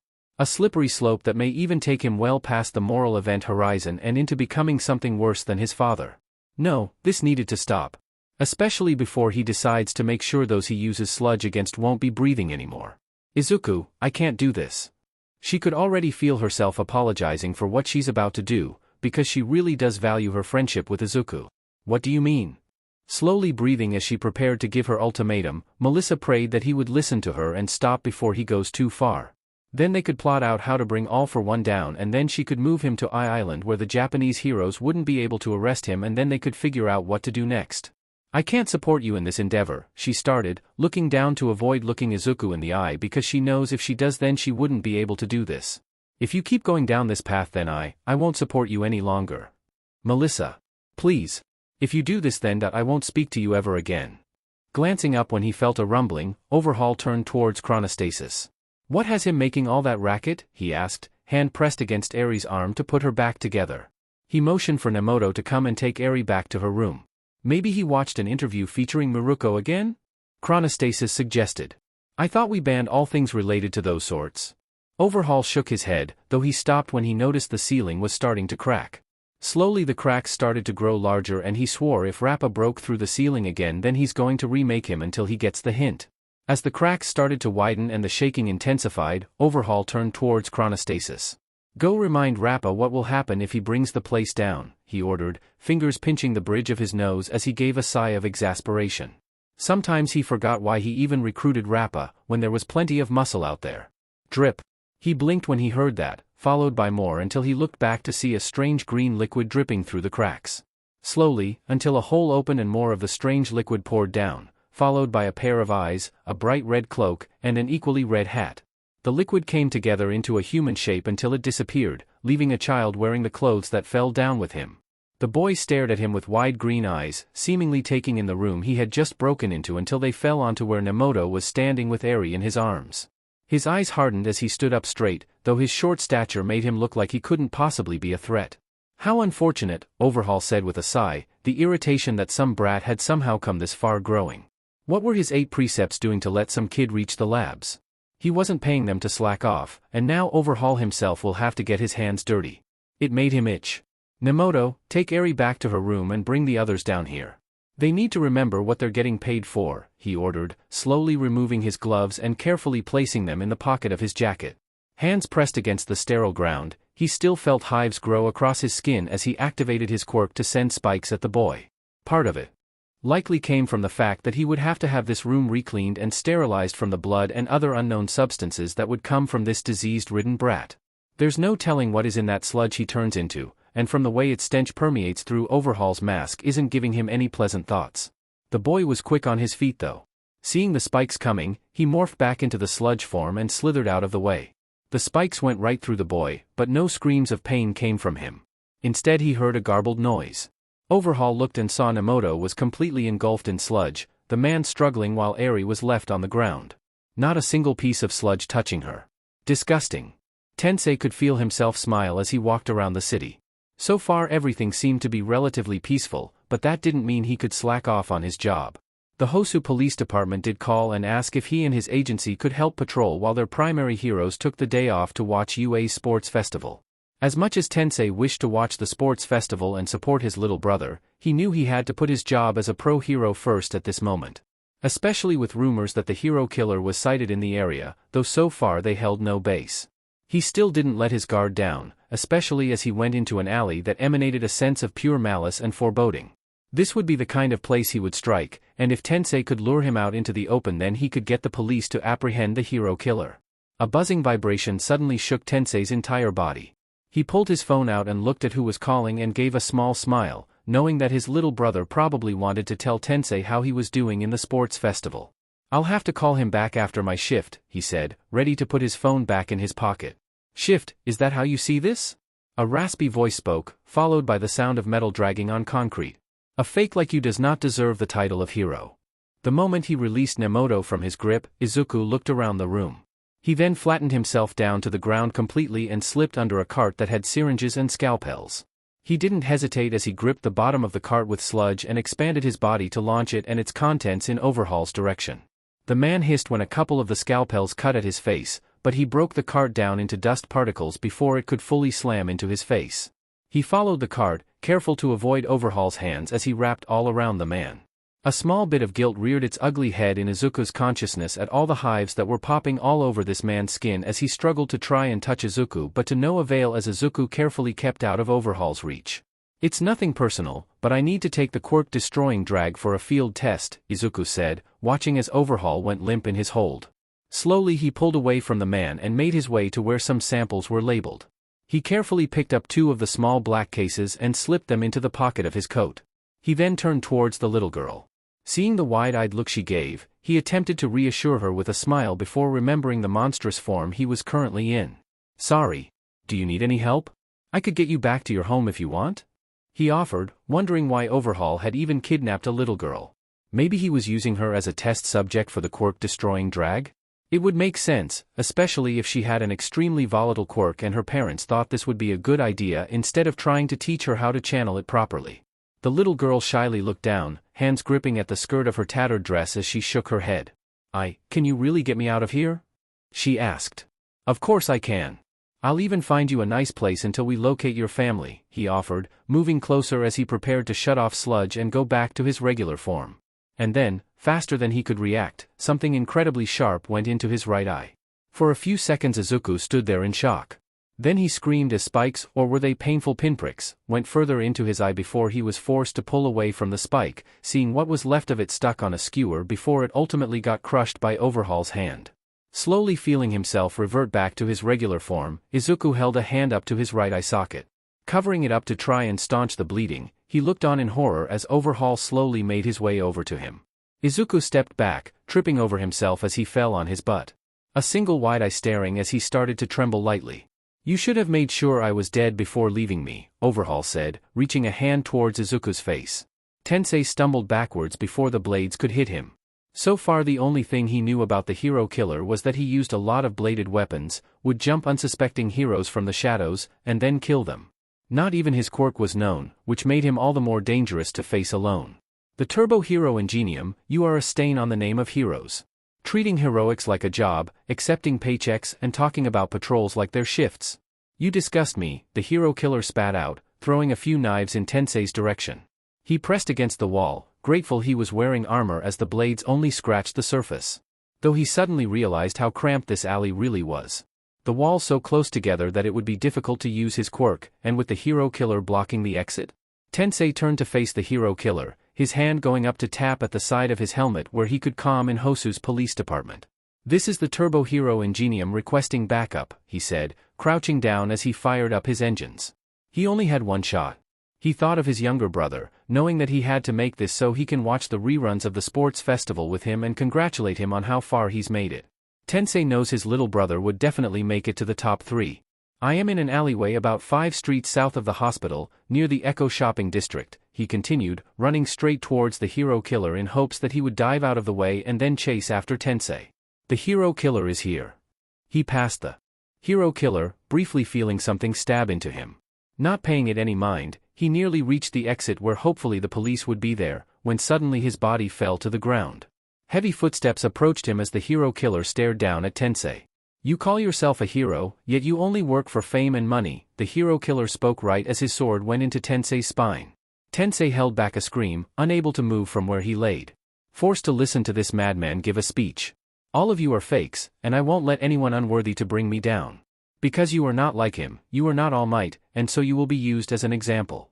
He closed his eyes, listening for the sirens that were steadily approaching. He just hoped the hero killer would stick around long enough to get arrested. Izuku wanted to cry at this moment. His whole body trembled as he reached inside for Erasure, realizing that if he dies right here then he wouldn't be able to give Erasure back to Eraserhead. He prayed that this quirk would at least cooperate, just this once. "You're lucky that if I let you die then I won't be able to go back home."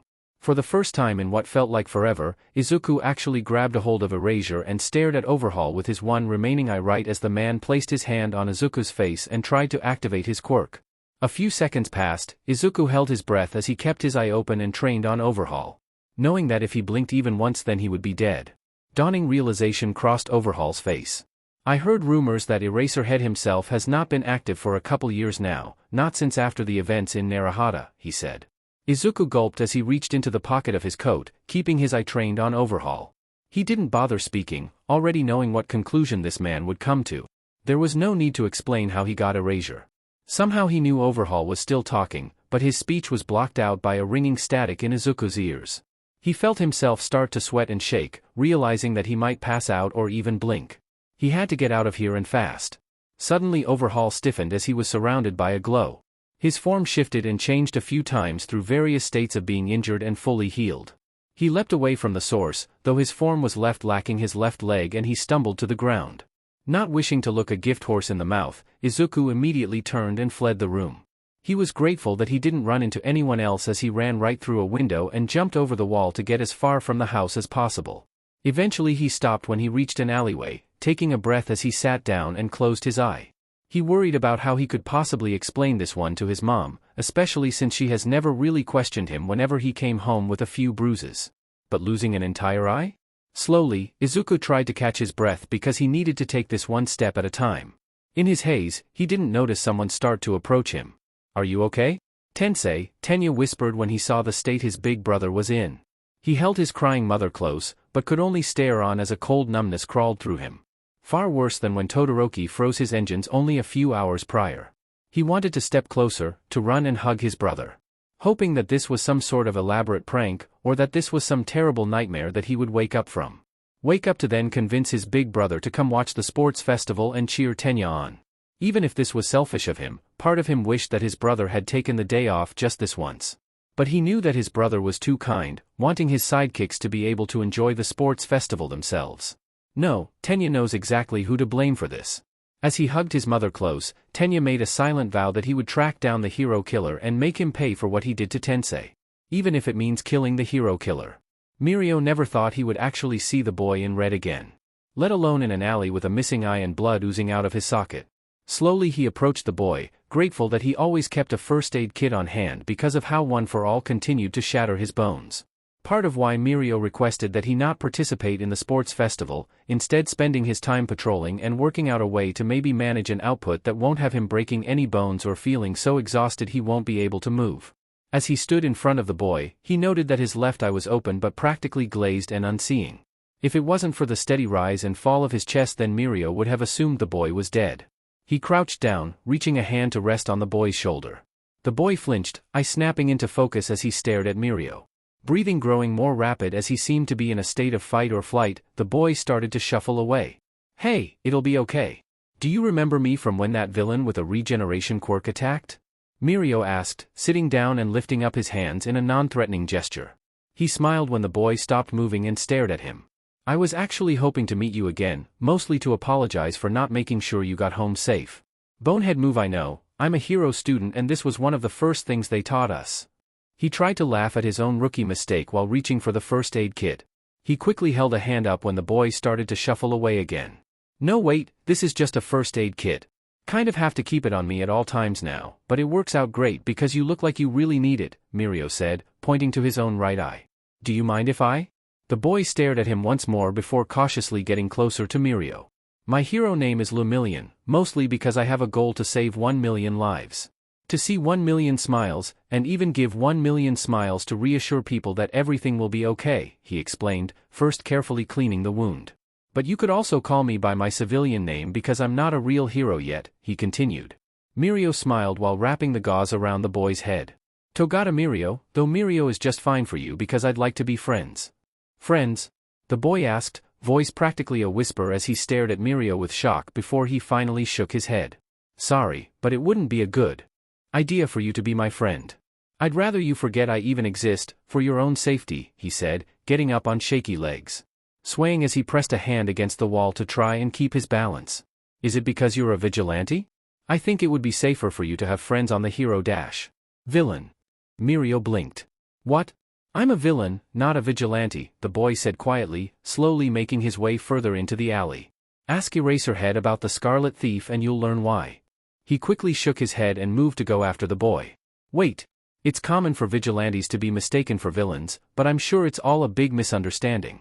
You are probably still young enough to maybe get a provisional license, especially with a hero sponsoring dash. The boy stopped and looked back briefly.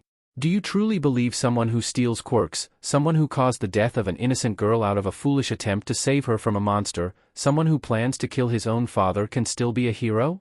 He asked. Mirio completely froze. That's what I thought. Please stay away from me. He would regret not chasing after the boy when he went out the other side of the alley, disappearing into the crowd almost seamlessly. Maybe I should ask All Might about this? He asked, for once not even thinking about talking to Sir. Then again, this does seem like something All Might would know more about. Inko smiled when she heard the door open and her son announced that he's returned. Welcome home, Izuku. Dinner will be ready in a few minutes, she said, listening as he went straight into his bedroom to work on his homework. Part of her worried that he might be wasting his life away by taking high school online instead of going to a public school, especially since she could easily afford the tuition with how much traction her online store was getting. She would have to remember to set some time aside to fill out the influx of orders that came after Ingenium promoted her Sheep Hero keychains and plush dolls, the All Might one naturally being the most popular, followed by the rest of the heroes. If it wasn't for a few dedicated Endeavor fans, then she might have pulled his design off the market due to how unpopular he is. Inko blinked when the sound of knocking cut her from her thoughts. I wonder who that could be, she said, reducing the temperature on the stove to prevent dinner from burning or setting the place on fire. Walking towards the door, she opened it before blinking when she saw a little girl with bandages and a tattered dress standing in the doorway. Oh, hello there. How can I help you? Inko asked. The girl stared up at Inko and gulped before looking down. Is that the boy in red here? She asked, voice incredibly quiet. He has green hair and I followed him here, she explained. Boy in red? Inko asked. Suddenly her son's bedroom door slammed open and he ran right towards the door. Inko looked back and suddenly paled when she saw a bandage covering his eye and he was wearing a bright red coat but may have been in the process of taking it off. Slowly she started to put two and two together. Izuku? What's? The little girl immediately barreled past Inko and tackled Izuku in a hug. I'm sorry. It's my fault you lost your eye, she whispered. Slowly Izuku crouched down and hugged the girl, though he looked at his mom. His single eye conveyed just about everything she needed to know at this moment, a skill they had developed after Hisashi had. Part of her wonders if they would have had this kind of relationship if Hisashi had continued to send money to them, if she never found out the truth and tried to get him to stop. She gave a small nod, turning to go into the kitchen to serve up dinner. I better call my grandmother to forge some documents, unless this girl has a family of her own? Inko asked, not wanting to take a little girl who was likely kidnapped from a loving family. She knows if her son disappeared and then got adopted into a different family then she would be devastated, even if the people were loving towards him. She doesn't think she could handle being separated from him. He's all she has, and she's all he has. They need each other. She looked back when she heard Izuku and the little girl step into the kitchen. Izuku helped the girl in a chair before he turned towards Inko and looked down. This is Eri, and she was being held by a Yakuza, and she says she doesn't have a family anymore, he explained. All right, then I'll call my grandmother. I just hope she won't mind this, Inko said, not wishing to bother her grandmother with this sort of thing, but what choice did she have? She remembers her grandmother warned her about Hisashi, but Inko was young and foolishly in love. Allowing him to convince her to slowly cut contact with her family. Foolishly thinking he would happily take care of her and their family for the rest of their lives. Inko didn't want her grandmother to tell her, "I told you so," when Hisashi completely cut them off, but even still she kept her number memorized and would program it into her phones just in case. "Grandma?" Izuku asked. Inko gave a smile. "Yes, she was the one who raised me when my parents couldn't take care of me. I'm sure she will help us forge some paperwork for Eri," she explained, setting up the table. "But this can wait until after dinner and you tell me exactly what happened." Izuku nodded. "Thanks, Mom." With how he said that, Inko knew she wouldn't get the full and honest story from him. But as long as he told her what was important, then she wouldn't mind a few details being omitted. She just needs to know what's going on. The FitnessGram Pacer test is a multi-stage aerobic capacity test that progressively gets more difficult as it continues. Hitoshi swore he had that test committed to memory by now, with how often Aizawa would make him go through this after the warm-up run while the rest of his classmates spent the PRD doing other exercises. There were days where he tried to get out of the constant running by either puking or just stopping, but then Aizawa simply gave that smug smile and said those words that filled Hitoshi with a sense of extreme hatred. "So you're just going to quit then? Looks like I was right about your lack of potential." He gripped at his sides, remembering the sharp pain he would experience from the constant cardio that he goes through. But if he could wipe that smug smile from his shitty teacher's face, then he would. He would make Aizawa eat his words after the sports festival when Hitoshi wins it all and gets his transfer into the hero course. Slowly Hitoshi continued his stretches in the locker room, reading over the notes he had collected on classes 1A and 1B. Anything he could note about their quirks, their personalities, and any weaknesses he could potentially exploit to take the win. He ignored the stares he got from his classmates. Ignored the way they whispered about how he was taking this transfer business so seriously. "You know you could just get your hero license later in life, right? That would probably be easier than going through all of this work."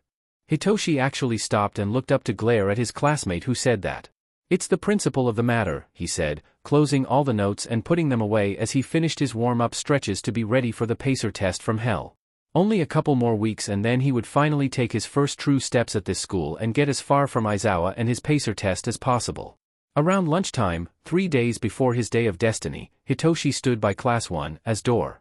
Their homeroom teacher, Midnight, had already left the room. His ear was pressed to the door as he listened to the excited chatter, hoping to potentially get any last-minute dirt he could drag out during the sports festival. Anything to get them to fall under his quirk. "Hey Firecracker! Are you ready to get your butt handed to you at the sports festival? In your dreams, pink cheeks." Uraraka Ochiko and Bakugo Katsuki, according to Hitoshi's notes, they would be the easiest to hit with his quirk because of how they would laser focus on each other with their current rivalry. While they could potentially put on a show for the sports festival, Hitoshi will hopefully eliminate one or both before the finals to avoid anyone possibly overshadowing him. "Bakugo! Uraraka! Please refrain from destroying the room again. Lighten up Ida, their energy is definitely getting me pumped for this." Ida Tenya and Kaminari Denki. The former came from a prominent hero family with speed quirks while the latter is an idiot with an electrification quirk. Maybe if he finds something to trip Ida with, and he doubts Kaminari will be observant enough to figure out Hitoshi's quirk. He pretended to read an article on his phone when he heard the door open. He could see Mizuki Courage linking arms with Ashido Mina and Hagakure Toru. They were the ones who brought the most positivity to Class 1A, and had some quirks that were fairly impressive to Shinso. Water manipulation, acid, and invisibility. He would have killed to have quirks like those. "Courage-chan." The girl quickly pulled her hand out of her mouth, smiling sheepishly at Ashido as her face went from a light blue to a deep purple, obviously blushing. "Sorry, I didn't mean to ruin your hard work, Mina. One day I will break this habit though. Come on. Let's decide what makeup we should test on each other next." Following the trio were 2 boys that Hitoshi felt he could somewhat relate to, as they were the outcasts of 1A for different reasons. But it's their personalities and attitudes that prevents him from pitying them both. Man, I'm pretty sure their slumber parties are the hottest thing ever, Mineta Minoru said. A short pervert with a quirk that made great area traps, Hitoshi figured he would be easy to ensnare. Just bring up Mineta's homeroom teacher or even his female classmates and then he's done for. Atsui Ashi walked a few paces behind Mineta, hand going through his light blue hair that almost looked like a living flame or even a cloud. It was hard to tell. Well, I will say this, Kaminari really had a point. That explosive rivalry between Uraraka and Bakugo has me pumped to win. And we all know I will win because my quirk is the greatest thing to have ever graced this class dash. However, most everyone ignored what Atsui was saying, and Hitoshi could see a hurt look flash across his face. Almost deflating like a kicked puppy, until he smacked his cheeks and took a deep breath. Hitoshi didn't bother to watch as Atsui used his quirk. He already knew from one of his classmates that went to junior high with Atsui that he couldn't keep a continuous flame going from his feet. His quirk required using the oxygen he took in, so he had to release after a certain PRD of time or suffocate and knock himself out. The bitter jealousy coiled in him as he could not understand how someone with a quirk that was obviously ill-suited for heroics even made it into UA's hero course. If he was in charge, then Hitoshi would have made sure that Atsui never stepped a single flaming foot into UA, especially with how he constantly tries to act like Endeavor when he can't even keep a constant stream of fire coming out of his feet. He ignored the rest of the students who walked out, because most were not too terrible threats here. Except for the final one, the one who Hitoshi would call the Prince of 1A because of his status and quirk. Todoroki Shoto, the son of Endeavor. From what he's heard, Todoroki ironically has a very powerful ice quirk and the ability to melt the ice he creates. Even if he doesn't have his father's flames, he is still a huge threat with how fast he can make glaciers. If Hitoshi can't catch Todoroki in the brainwash before the start of any event, then he knows he's royally FE'd. Slowly he turned to make his way towards the cafeteria to get his lunch. He already had a game plan, so he just had to make sure it went off without a hitch. Shoyuta grunted to himself, already wishing he could strangle that scheming rat with his capture scarf. As he stepped onto the stage where the crowd was waiting and cheering, hundreds upon thousands of eyes on the stadium, he wished he told Nedzu off when he told Shoyuta that he would be participating in the sports festival as the announcer and referee because he is the gym teacher. As soon as the crowd settled down to some level, Shoyuta brought the microphone up and didn't bother attempting to rile the crowd up. Instead he put his focus on the 220 students gathered before him as he spoke his words. Welcome to the first-year stage of UA's sports festival. I'm going to be blunt and say that if you expect much from all 200 students here, then you will be disappointed. We all know classes 1A and 1B will make it to the end, and only one will win the entire thing. So let's get the speech done by the top student over with and start this pointless thing already, Shoyuta said, motioning towards where a microphone stood next to him. He turned.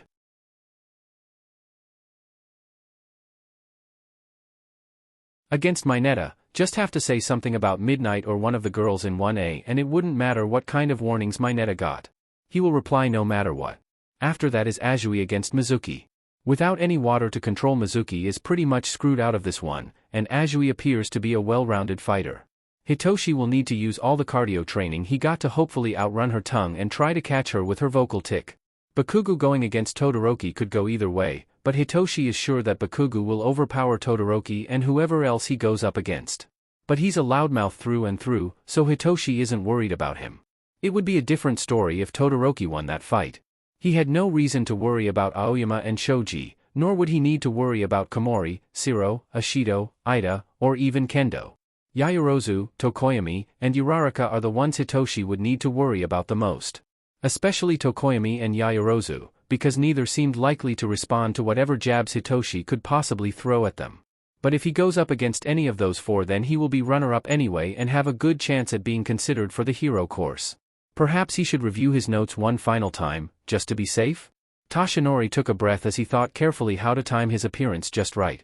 Even if he had a few hours left while in muscle form, he still wanted to make the most of it and possibly do a quick patrol after the sports festival. Meaning he would have to make it short and sweet. Alright. I will appear at the top of the stadium and shout my catchphrase, then I do a superhero landing while carrying the medals to then dash. I am here. Toshinori jumped, quickly pulling his phone out of his pocket. He could have sworn he put it on silent, but perhaps he forgot? Still he wondered who could be trying to call him at this time, only to nearly drop his phone when he saw Gran Torino was one of the two trying to reach him. He immediately declined Gran's call, knowing he would not hear the end of it later, in favor of answering young Togata's call. It wasn't often that his successor called him, especially at this time. Perhaps he needs help on his patrol? Though usually he would have called Night Eye for this. Unless Night Eye is perhaps too busy now? Not like Toshinori would know, he still refuses to talk to Night Eye lest he be subjected to his former sidekick preening at the fact that Toshinori caved and picked young Togata to take one for all. "Hello young Togata, how's your patrol going?" Toshinori asked, moving to step into an even more secluded area than before. There's no telling what they would talk about, and he would rather be safe than sorry. "Hey, do you remember a short while before the entrance exams how I saved this boy dressed in red from that weird villain with a regeneration quirk?" Young Togata asked, his voice almost haunted. He didn't have to think for very long, because hearing about the boy in red at that time made him remember that young boy from even earlier that year. "I do." "Why? What brought this up?" Toshinori asked. His successor was silent for a couple moments. A palpable tension grew in the air as Toshinori started to feel a sudden dread. "What happened?" "I met him again, a few moments ago," young Togata began. "I think he got into another fight with some villains and definitely came out worse off than when I first met him," he continued, pausing to catch his breath. It became apparent to Toshinori that young Togata was running at this very moment. He opened his mouth, ready to ask his successor what's going on right now. Why is he running? Is he running from someone or is he chasing someone down? We spoke briefly and he said some things that made me really concerned. I don't think he's that much older than the first years, but he's already calling himself things like a villain and it's obvious he needs help and stuff. He might even be going after much larger fish now and could get himself killed and dash. He could hear young Togata start to lose his breath from how much he was talking. "Young Togata, pace yourself. Just stop, breathe, and tell me exactly what happened," Toshinori said, knowing that his student was likely using one for all and possibly on the verge of passing out if he continues to use it. He waited, listening to young Togata take a few deep breaths. "The boy, he said a few things that had me worried. Mentioned something about quirks being stolen." This time Toshinori dropped his phone. His body remained still as a statue, a sharp pain flashing through his side as he swore he felt those eyes gazing at him with pure mirth. He slowly turned his head to look behind him, almost expecting to see All for One himself standing right there, ready to try for a killing blow once more. Toshinori exhaled a sigh of relief when he didn't see that monster's wide grin behind him. "All Might." He jumped, quickly crouching down to pick his phone up. "Young Togata, I'm going to need you to hurry back to UA. There's something I need to tell you, and it involves One for All," he said. Some may call him rash for jumping to conclusions based on a single statement from his student, especially since Toshinori made sure that All for One was dead, but it still wouldn't hurt to talk this over with young Togata and give him the full story. Especially if All for One did survive somehow. Hitoshi didn't even look at Aizawa nor did he address the crowd as he climbed the steps. Instead he focused on Mineta, seeing the boy waving at the crowd and making attempts at riling them up in some form. Though the cheers were a lot quieter than during the rest of the festival, meaning he would have to put up a good show. Mineta grinned as he stared at Hitoshi. "I hope you're ready to lose." He grinned. "Perhaps, you are a real winner after all," he began, knowing exactly how to weave his web for this particular fly. "Begin. What with having Midnight as a homeroom teacher, I'm sure you enjoy staring at her whenever she's in the classroom," Hitoshi continued, taking a few calculated steps back when Mineta started to throw those weird purple ball at him. So far that didn't get a response, but the second event did get him a trump card to use. "But you must really feel like a winner," using Shoji to hide yourself and Azui from the crowd. He brought his hands up to his chest, pressing up on it slightly to mimic melons. "Did you and Tokoyami decide to get a good feel for her BRSTS?" he asked. He watched Mineta freeze for a few seconds and knew he had him right where he wanted him. "Well? Did you? Did it feel good?" he asked. Got him." Hitoshi could feel an impossibly wide grin on his face. "Turn around and take a swan dive off the edge of the platform. Perhaps pray you have better luck next year," he ordered, doing his best not to laugh when Mineta took a running leap and literally dove across the line and off the platform. Mineta is out of bounds. The winner is Shinso Hitoshi. The crowd remained silent with confusion. Not a single member of the audience gave a single cheer or applause. While it disappointed Hitoshi that they didn't cheer for him like they did for the rest of the events, he figured he would win them over in the next fight. He simply stepped off the stage, releasing his control over Mineta because it was pointless to keep him brainwashed. "I did not touch Tsuchan at all." Hitoshi rolled his eyes. As if he actually cared. The rest of the battles almost passed in a flash for Hitoshi. He didn't bother watching the one that came directly after his, but he did watch the third fight. Seeing how Bakugo outlasted Todoroki and eventually overpowered him, knocking the ice user far out of the arena.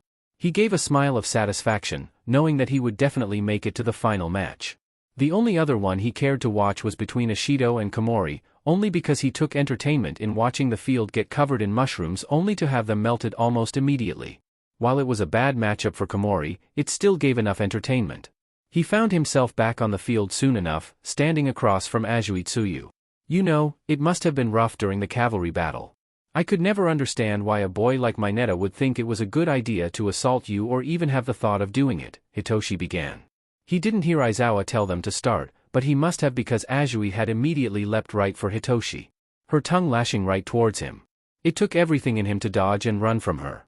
He would have to keep trying to use his words, hopefully get her to crack like an egg and respond to him. But she remained completely silent with her attacks. Did someone tell her about his quirk? Or was she able to deduce what his quirk did on her own? He knows Azui is very observant, so it is likely she deduced it from testimonies from her classmates who were affected by it. But Hitoshi refuses to give up. Maybe I was wrong and you actually let him touch you. Did you also let Tokoyami touch you? I thought birds ate frogs, or are you poisonous? He asked, only to tisk when she remained silent. There had to be something. Then he heard it, a small ribbit sound came from her right after he released focus on his quirk. He gave a grin, now knowing what to do. You know, mutant quirks are the strangest out there. Making people take on more animal traits, like you. Is it true that you will eat flies whenever you see them? Big, fat, juicy flies just waiting for you to catch with your tongue, he began, knowing that if he somehow sees her off then she will definitely slip up. It's kind of weird and gross, truthfully. I couldn't imagine being more frog than human. Care to tell me about it? Azui gave a ribbit in response, and just like that her attack stopped as she stood frozen where she was. Tongue still extended as it fell to the ground. At first he thought about ordering her to step out of bounds, but then that would be very anticlimactic for him and the crowd who had actually been cheering during the match. So he reached down and picked up the tongue, shuddering at how slimy it felt, before wrapping it around Azui and tying her up. He then released the brainwash and gave a smile when he saw realization dawn on her face. Azui, are you able to move? Aizawa asked. Hitoshi smirked when she quietly shook her head after trying to break free. All right. Shinso Hitoshi wins the match. Victory was really starting to taste incredibly sweet to him, and he can't wait to rub it into Bakugo's smug face once he has that explosive jackass blow himself out of the arena. Or maybe he could make Bakugo do the chicken dance right out of bounds. Just to show off a little and make people realize that Hitoshi did belong in the hero course. He just needs to get past 2 more battles and then he will be in. Katsuki quietly sat in the preparation room. He could hear the dry voice of that hobo teacher announcing Birdhead's victory against Raccoon Eyes, which meant it was his turn. As he stood up, he could see Pink Cheeks waiting for him outside of the door. What do you want? He asked. Just here to say that if you lose to Shinso then I will avenge you, and then we can fight again later, she said, actually reaching and punching his shoulder. But I know you won't lose, Firecracker. Just like how I won't lose to Tokoyami, and then I will kick your butt in the finals. Katsuki actually gave a grin. If you lose to Birdhead then I'm going to have to revoke your position as my rival, Pink Cheeks, he remarked, pressing his own fist against her shoulder. It wouldn't be a true victory for him if he didn't face her in the finals, so he would make sure he wins in the end. And if you lose to Shinso then I can't call you my rival anymore, so you better win. He waved her off as he made his way to the stage, ignoring the way the crowd cheered for him. While the attention was nice, they were irrelevant to his current goal of being number 1. Each and every last one of them would be stepping stones for Katsuki in his career. As he stood across from the current Pebble, the purple-haired kid from General Studies, he took a breath while remembering what he's observed from the battles and overhearing what those who interacted with Gen Ed Kid said to everyone else. Do not speak. So what's your deal with Uraraka? Are you her abusive boyfriend or something? So this is the game he's playing? What an idiot. Begin. Within seconds after hearing the signal, Katsuki shot straight towards his opponent. While the boy was fairly quick on his feet, Katsuki made sure he was faster with his explosions before opening with his right palm forward. Die! He screamed, watching with immense satisfaction as Gen Ed Kid was launched straight into the wall. Well out of bounds, leading to another total victory for Katsuki. Shinso Hitoshi is out of bounds. Bakugo Katsuki will be moving on to the finals. He turned and stepped away, not even bothering to look back at Gen Ed Kid. If he really wants to be a hero then he will need more tricks than brainwashing people. You better meet me in the finals, Pink Cheeks. Days after the sports festival, Hitoshi was dreading the moment he would walk out of the locker room and face Aizawa's smug smile. He will not hear the end of it from his PE teacher, the way he failed miserably at the sports festival. He was supposed to win, only to lose his concentration when Bakugo punched him out of the arena. He couldn't even bring himself to face off against Tokoyami, wondering what the point of it all was. Third place wasn't what he wanted at all. With his head down, he made his way to the locker rooms to mentally prepare himself for the torture Aizawa would put him through. However, a hand rested itself on Hitoshi's shoulder. He looked up and behind him to see Snipe was standing right there. "Excuse me, Shinso? Might I have a word with you?" Snipe asked. Confused and a little worried, Hitoshi gave a nod as he followed Snipe to the faculty lounge. He doesn't remember doing anything that would catch the ire of the other teachers, plus Snipe normally deals with third-year students. So why was he asking for Hitoshi? "I wanted to talk to you about your performance at the sports festival. You showed some promise for me, though it appears you have turned into a one-trick pony," Snipe explained, sitting in one of the chairs. He leaned forward, hands clasped together. "Which is why I would like to invite you to come to my classes at the firing range I teach at on weekends. We could use that to teach you other tricks so you aren't as overly reliant on your quirk." Hitoshi blinked. "But I believe you proved yourself enough to be considered for a transfer. We just need to get you caught up to the rest of your peers," Snipe said. "It won't be easy, but I feel that you might be up to the challenge." Hitoshi swore he wanted to cry. I would be honored, sir." "Good. I will bring you the details after school, though this might eat into your PE class with Aizawa. I'm fine with that." Snipe chuckled lightly. "I figured. Aizawa is definitely not the easiest teacher to get along with. You're lucky you weren't here when he was a homeroom teacher." Hitoshi blinked, shuddering at the thought of Aizawa being a homeroom teacher. Somehow that would become the new subject of his nightmares. But at least he will finally get away from him. After making sure Eri was fast asleep in his bed, a temporary arrangement until they could make a space for the newest addition to their family, Izuku quietly slipped to where he could hear his mom on the phone. The last time she called a relative on the phone did not end well, and he refuses to let another torment her. From where he stood he could catch his great-grandma's voice, finding that she sounded surprisingly youthful for someone who couldn't be any younger than 80 or even 90. "Well, this is a surprise. I don't think I've heard from you since you eloped, Inko." His mom took in a shuddering breath, likely on the brink of tears at the reminder. "Yes, well, things are different now," she began. "I have a son now, and he brought home a little girl who doesn't have a family." His great-grandmother gave a sigh, though it soon sounded more like relief than exasperation. At least, Izuku hoped it was relief. "I can only assume that you figured Hisashi out, and he completely dropped you like a toy he lost interest in," his great-grandma finally said. "Because otherwise you wouldn't be calling me, as he does have enough connections to forge plenty of paperwork." After a beat of silence, his great-grandmother spoke again. "I wish you would have called me as soon as he pulled that. I could have moved you and your son here in Singapore to stay with me, but I guess you were scared that I would have said I told you so when you married him." "Ama," his mom whispered quietly, definitely crying at this point. Izuku strained to listen, hearing his great-grandmother speak much softer. Though he soon realized she had quit speaking Japanese, but he couldn't understand a lick of what was being said. Nor could he understand what his mom was saying in return until suddenly. "I know you're listening in on us," his great-grandmother spoke from the phone. She seemed to laugh lightly. "Inko, may I speak with my great-grandson? Alone preferably," she asked. He gave a sheepish smile when his mom turned around and stared at him with shock. Sorry mom," he said, deciding against trying to make an excuse as she wordlessly handed him the phone. Though he knew that they would talk about this later as she went to her bedroom. "Hello, you must be Izuku," his great-grandmother greeted. Yes. How did you know?" "It's the exact thing my son, your mother, and even your BSTRD father has done when someone we care about is on the phone with someone we don't trust," she explained. "My name is Akatani Min, but you may call me Ama." "It's nice to meet you, Ama," Izuku said, frowning when he heard yet another comparison between him and that man. "But please don't compare me to him. He's dash." Ama gave a laugh. "Oh, I am well aware of everything that Hisashi has done. You don't live as long as I have without hearing about his villain identity, especially with the connections I have," she said. "So, you've turned towards stealing Hisashi's things and even robbing Yakuza's? You are a bold one, Scarlet." Izuku blinked. "I didn't realize that name reached other countries." "Yes, well, I have a few connections in Japan keeping an eye on the underworld there. Imagine my surprise when Shirakumo, my butler, told me about a young boy in red poking his nose into Hisashi's affairs. I never expected to find out that boy is my very own great-grandson," Ama said. "So how can I help?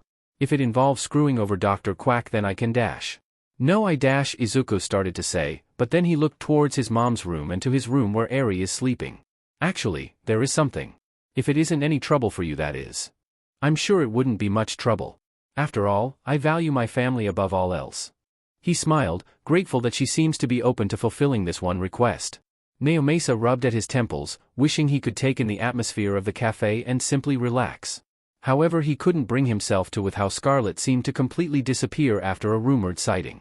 Lumillion mentioned that Scarlet received an injury of some form, but he couldn't remember where exactly. He could only assume it was a head injury from the amount of blood the young intern witnessed. Eraserhead and Night Eye were both even more frustrated than Naomasa, wondering if Scarlet was busy nursing his wounds before deciding to make yet another appearance. Even after checking hospital records for anyone in red who came in with a head injury resulted in no more leads, which leaves possible connections to the underground networks. Maybe he could see if his contacts in Narahata have any details? Sorry for being late, I got caught up with these lesson plans. Naomasa looked up and smiled when he saw All Might, though in this form he knew him as Toshinori. Even if his friend had called him to request a meeting, he knew he couldn't blame the symbol of peace himself for being late. He actually expected it at this time. No worries. So what did you need? He asked. Toshinori stared at him quietly. Have you received any investigations that relate to Quirk's disappearing? He asked. He was grateful that he didn't have anything in his mouth because Naomasa knew he would either spit it out or choke. Did Toshinori somehow get access to the case already? He knows his friend would be brought onto it for the summer when he has a break from teaching, but that wouldn't be until July. So how did he? A student of mine mentioned meeting a boy in red a couple times, he began. This boy isn't any older than my first-year students, so roughly 14 to 16, and a few concerning things like Quirks being stolen, he continued, staring directly at Naomasa like he was looking at a ghost. Naomasa's chest tightened considerably and he suddenly couldn't breathe. He opened his mouth, but choked on his words until the pressure finally lifted. Perhaps it wouldn't hurt to let Toshinori in on the surface details before bringing him in on the case fully? Roughly 2 or 3 years before you received your injury, I had received reports on my desk about someone using a telekinetic quirk to commit minor acts of robbery. Witnesses only mentioned a very small figure dressed in all black, but they couldn't get a clear look at the figure's face. No one was injured in any of this and, since we could only assume it was a child, it was left to us in the police to investigate, Naomasa began. Then it all changed about 2 years ago, after the events in Narahata. The pro-hero Eraserhead went after a small group of villains in an alley.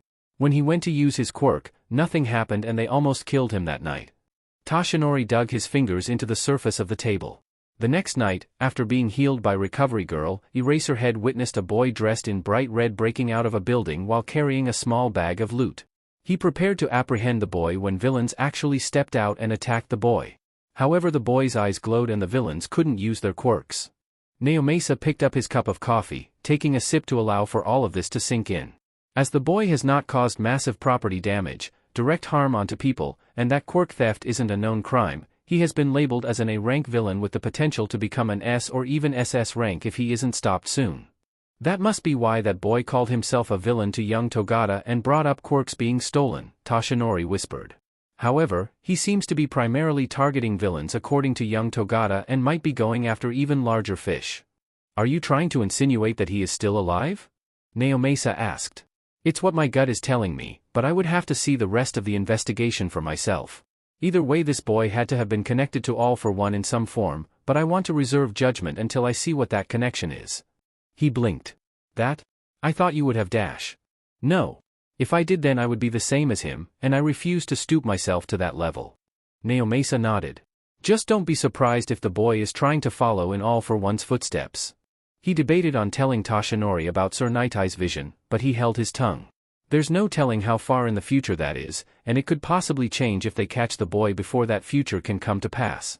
No matter what Sir Night Eye says about the futures he sees being set in stone, Naomasa refuses to believe that the future can't change. David never thought he would come to a day where he would legit want to scream with frustration. Even though he kept himself composed, he wished he could have told the sponsors where to shove it when it came to his quirk amplification device. It could help so many people with quirks that are growing weaker. Allow for there to be more effective heroes who could save more lives, and there might be a way to get it back, his assistant, Samuel, piped in. The expo this summer might be the perfect opportunity, so we should have enough time to plan the perfect way to get it back. He looked up to his assistant. Sam, you're a genius. Perhaps we should hire a master thief then. David suggested, remembering seeing some of the work Melissa had been doing for the past few years. Perhaps he could make some equipment himself in secret? He would just need to find the right one. Or maybe we could hire some fake villains to stage an attack so we can slip away during the chaos and take it ourselves? Sam suggested. Possibly, but I would prefer taking the method that can guarantee that no one gets hurt, he said. Something about hiring a thief seemed more appealing, but he doesn't know why. Probably because of all the heist movies he's been binging with Melissa for the past few years? Speaking of Melissa, he had noticed that she seemed a lot more gloomy lately. She hasn't been talking to her friend, Carmen, lately either. Nor has she really brought him up anywhere either. Could something have happened between them? Maybe he should check on Melissa and plan this heist at a later time.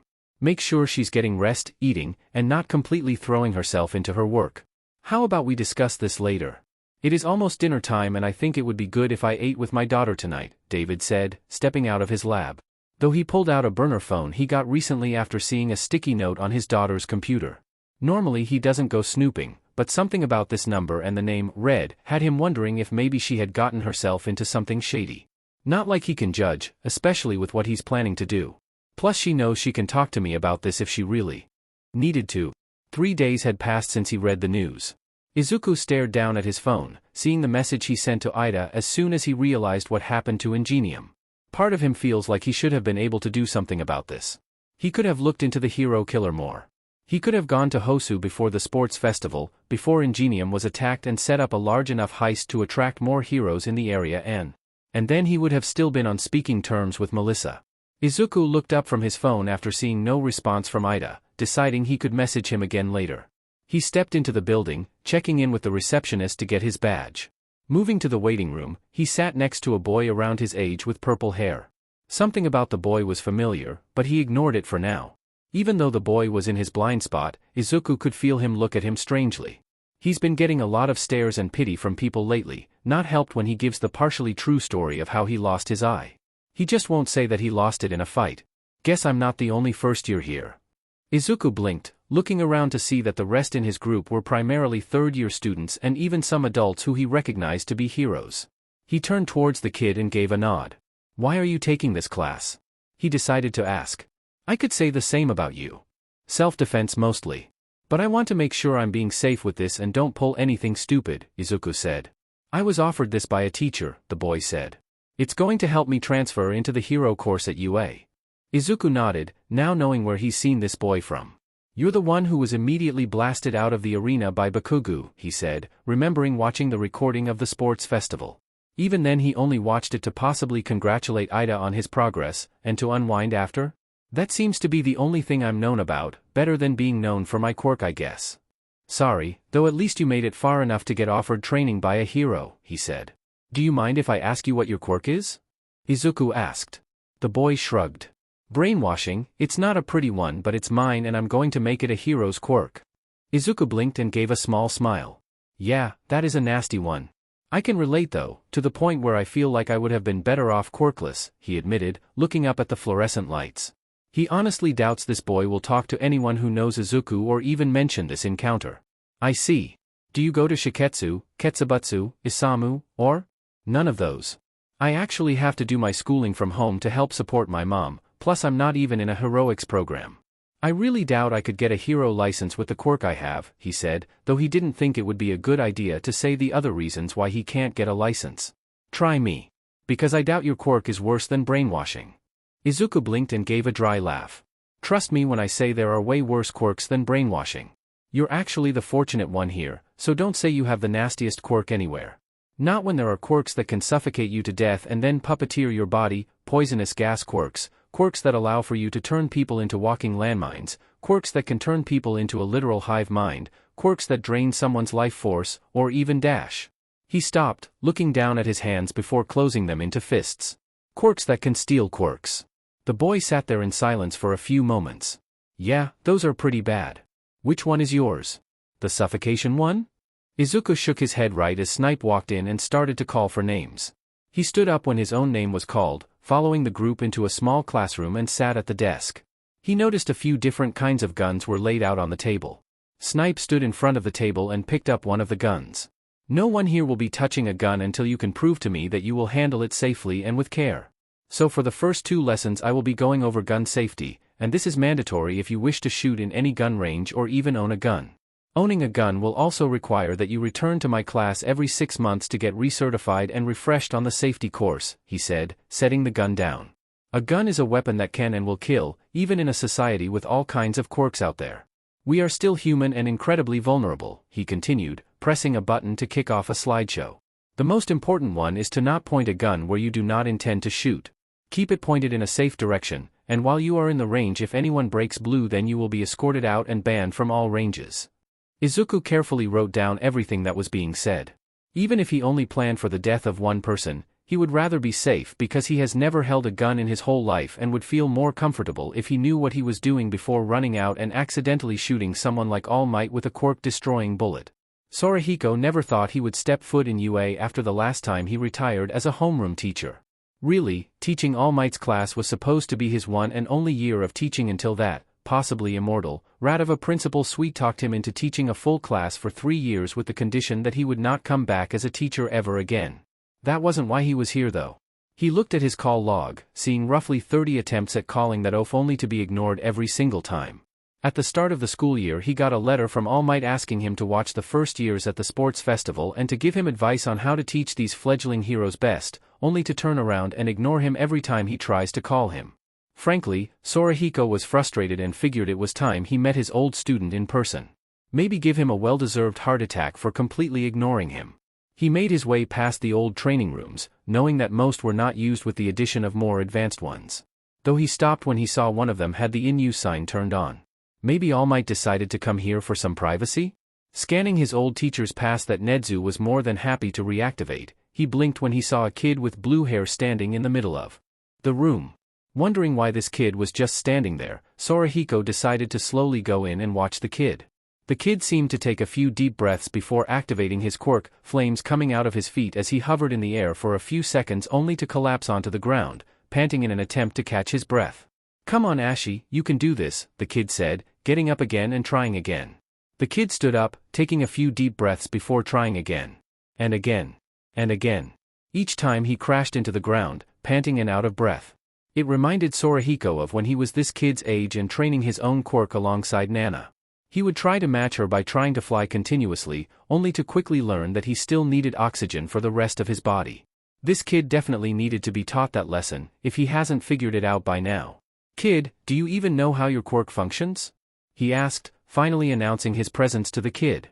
A flash of fear went across the kid's face when he looked back at Sorahiko, probably because he wasn't actually supposed to be here alone. Then the kid quickly masked his fear with a confident smile, standing up straight and running a hand through his hair. "Of course I do. I would be a fool to not know how to work my own quirk, and it is a great one. I could definitely surpass Endeavor and All Might with it." So he wants to play this game? Well, Sorahiko could do one better. He put on a dopey face and stared at the kid with confusion. "Toshinori?" he asked. "Huh? No, I'm Ashi. Atsui Ashi, and I'm going to be the best hero ever." "Atsui? Why are you here?" he asked, already having a lot of fun with this. "Ah well, I'm training my quirk. I know I can fly with it like Endeavor sometimes does, but I can do it better because I am surrounded by a fuel source. I just have to quit choking while doing it and then dash." "Fool!" Sorahiko shouted, smacking Atsui with his cane. "Ow! What was that for?" Atsui asked. He rubbed at the bump on his head, staring at Sorahiko with confusion and hurt. The cocky attitude had completely faded as he sat on the floor. "How does your quirk work?" Atsui blinked. Well, I take oxygen in and it can travel down to my feet where I can ignite it and shoot fire straight out of them," he explained, lifting a foot up to show the holes in the soles of his shoes. "I really want to be like Endeavor though, his quirk is just so cool and he has that air of confidence around him. I also really like All Might. He makes me feel safe and stuff, but I feel like I can connect to Endeavor more," he admitted. "But I don't think he really noticed me enough to offer me an internship, but maybe I could try harder next year? I know I want to be able to fly like him." Sorahiko shook his head. "Kid, you shouldn't shackle yourself to an idol," he said, tapping at his own feet with his cane. "Instead search for heroes with quirks that actually function like your own and learn from them," he explained, not expecting to suddenly go straight into teaching mode. He really needs to get to All Might and then leave before that rat suckers him into teaching again. But Endeavor is the only one who dash. If you think Endeavor is the only hero with a fire quirk, then you are an idiot, Sorahiko remarked. Plus, I wasn't telling you to emulate people with just fire quirks, look for those who have quirks that involve oxygen, he continued, turning and stepping out the door. What do you mean? He gave a grin before turning back with a dopey look. Who are you? He asked, already knowing that he might send an offer to Atsui. Kid could benefit from learning from someone who has a matching quirk. Now he just needs to find All Might. Izuku's hands were literally shaking as he put the gun back on the table, the barrel pointing down range and the safety turned on. He looked up at the target only to see the shots he made were still a little erratic and skewed to the right. A firm yet gentle hand rested on his shoulder. Your hands were shaking the whole time, which is why your shots were more erratic, Snipe explained gently. But you are hitting the target, which is an improvement from yesterday. He looked up at Snipe and gave a small smile. I guess I'm still nervous about holding a gun in my hand, he admitted quietly, turning to look down range. He also knows he's going to have to compensate for his lack of depth perception now, because if he misses even once when the chance comes, then it will all be over. Through where Snipe's hands were planted, even past the shirt Izuku wore and the gloves the hero wore, he could feel the quirk gleaming like a comet that always has its target in sight. A quirk like that would be perfect for what he needs. And it wouldn't be too difficult to take and then give back when he's done. You also have a disadvantage with the loss of your eye, Snipe said, not knowing what was going through Izuku's head. However, that doesn't mean you should give up hope. In America, roughly around the time quirks first emerged, there was a man who was an expert marksman for the military. He had lost his eye to a cat that reportedly had a quirk that allowed for it to consume and regurgitate anything whole, he explained, reaching for the gun and setting it in Izuku's hands. Even after he lost his eye, he continued to train to compensate for his disability. He did not let losing his eye control him and soon gathered a team of vigilantes and made them into heroes, enough to have the American government create a career field for those who wish to use their quirks to help people. Izuku looked down at his hands that were now holding the gun once more. His palms felt sweaty, but he still listened to Snipe's story. He probably had a quirk like yours, he said. Snipe gave a chuckle. Oh no, he was born years before the glowing baby. Even then his capabilities with guns aren't what he's most well known for, just something he's trained for. One does not need a quirk to be an effective marksman, and I believe you could adjust so you always make your mark, he continued. Just take a deep breath, steady your hands, aim for the target, and shoot. He nodded to Snipe's words, slowly taking a breath as he pointed down range. His hands felt a little more steady with how Snipe kept hold, even helping him adjust slightly. Upon squeezing the trigger, Izuku watched as the round hit just a few centimeters off from the center. Very good. Keep practicing here and you will get it. Izuku turned the safety on and set the gun down, turning to look at Snipe with curiosity. What was his name? The man you mentioned earlier. Nick Fury, though he died well before the hero system was fully established. Izuku gave a nod before jumping when one of the students was suddenly tackled, fully restrained while the gun in his hand was removed. The boy appeared to be slightly younger than Izuku and had light brown hair. Snipe, he broke blue. Snipe gave a sigh, turning towards Izuku who was still standing between two blue walls that separated himself from the people who were shooting on either side of him. Looks like we're going to go over safety again, he said, walking over to the workers who had the kid restrained. Izuku turned and locked eyes with Shinso who was standing behind him, waiting his turn. He only shrugged, knowing that Shinso would want to vent out his frustrations over idiots who broke the rules that were clearly stated. He then blinked when his phone buzzed, looking down to see he got a message from Ama about one of her workers moving over to Japan to live close by. Which means soon he will have what he needs for his plans. He glanced at Snipe briefly before looking down at his phone to see a news update about a hero who was found dead in an alley in Hosu. He remembered the thoughts he had earlier before making a decision. If Izuku can't hit Stain after using 3 bullets, then he's going to have to take Snipe's quirk. Toshinori could feel his grip on the phone tighten the more he listened to Night Eye babble on, talking about each and every last crime that Scarlet has committed, including the fact that he has likely stolen more quirks than just erasure. However, young Togata's own description of the boy is still in his mind. And furthermore, he could very easily be a threat to Mirio, may even have a ploy to steal one for all right from beneath our noses and fulfill the dream of his late father. That's it. He has to cut in now before Night Eye goes right back to preening about how he was right about Mirio being the one destined to inherit Toshinori's quirk. Discussing how he did such a wonderful job of grooming the boy to inherit the pedestal Toshinori has stood on for a few decades now. You are persecuting a child, Toshinori finally said, his whole body shaking from the sheer rage he was feeling. And before you say anything, young Togata has met this boy a couple times and expressed concern over him. It's obvious that some bad people are after him and he might be acting out of self-defense, he continued. Obviously that Spawn is manipulating the both of you. Think about it, All Might. He might be the villain I saw from your future where you die dash. It took everything out of Toshinori to not just slam the end call button. The reminder of that night where Night Eye used his quirk on Toshinori without even asking first. Using it as a way to try and guilt him into retiring immediately after that fight against All for One, only to result in Toshinori completely cutting Night Eye out of his life right up until he gave one for all to young Togata. You mean from the future you saw when you used your quirk on me without my input? He asked. You aren't listening. I saw a vision where that brat is pointing a gun at you. Did he fire the gun? Toshinori asked. He listened as Night Eye tried to sputter out a response. For the first time since the phone call began, Toshinori actually felt a smile grace his skeletal face. You didn't see him fire the gun, did you? Which means you don't have the full context of what happens at that time, he said, straightening to his full height. So unless you can give a valid reason on why you think it's right to persecute a child, then I'm going to have to ask that you stop until I am able to look into every last document you, Tsukachi, and Aizawa have collected on the investigation. Wait, you're actually Dash? Principal Nedzu received an anonymous request that I be put on the case this summer while the students are all on vacation, he said.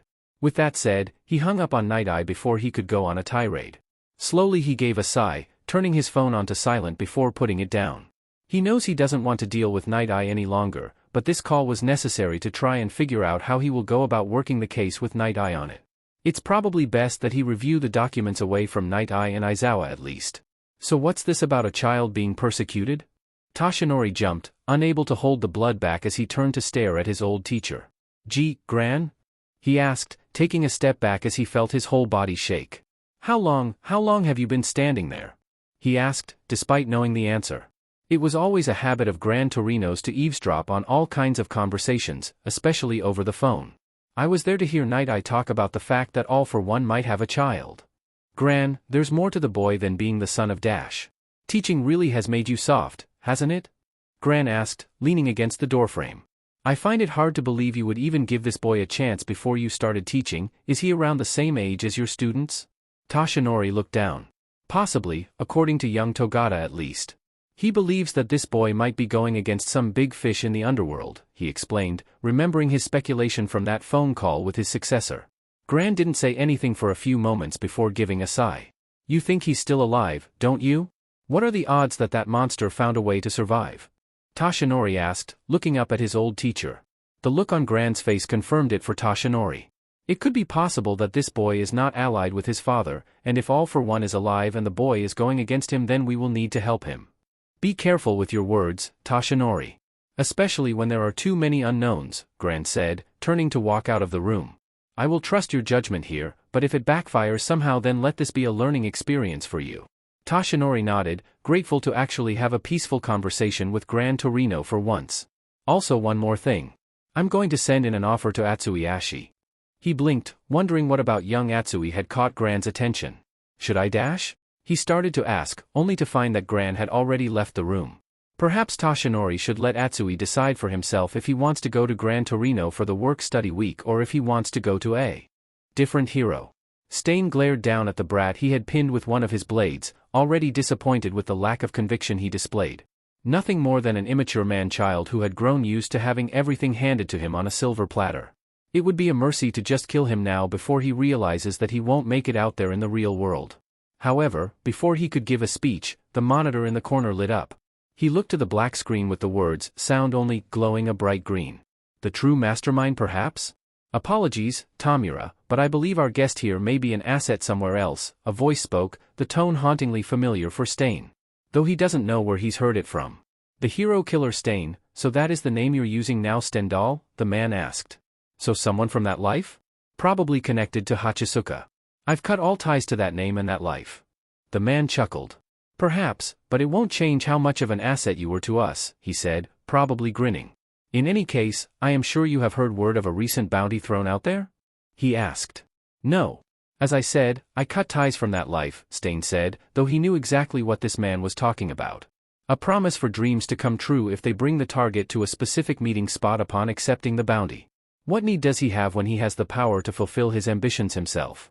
Well, I'm sure you wish to see society completely topple to the ground, to watch as the fake heroes as you call them be removed?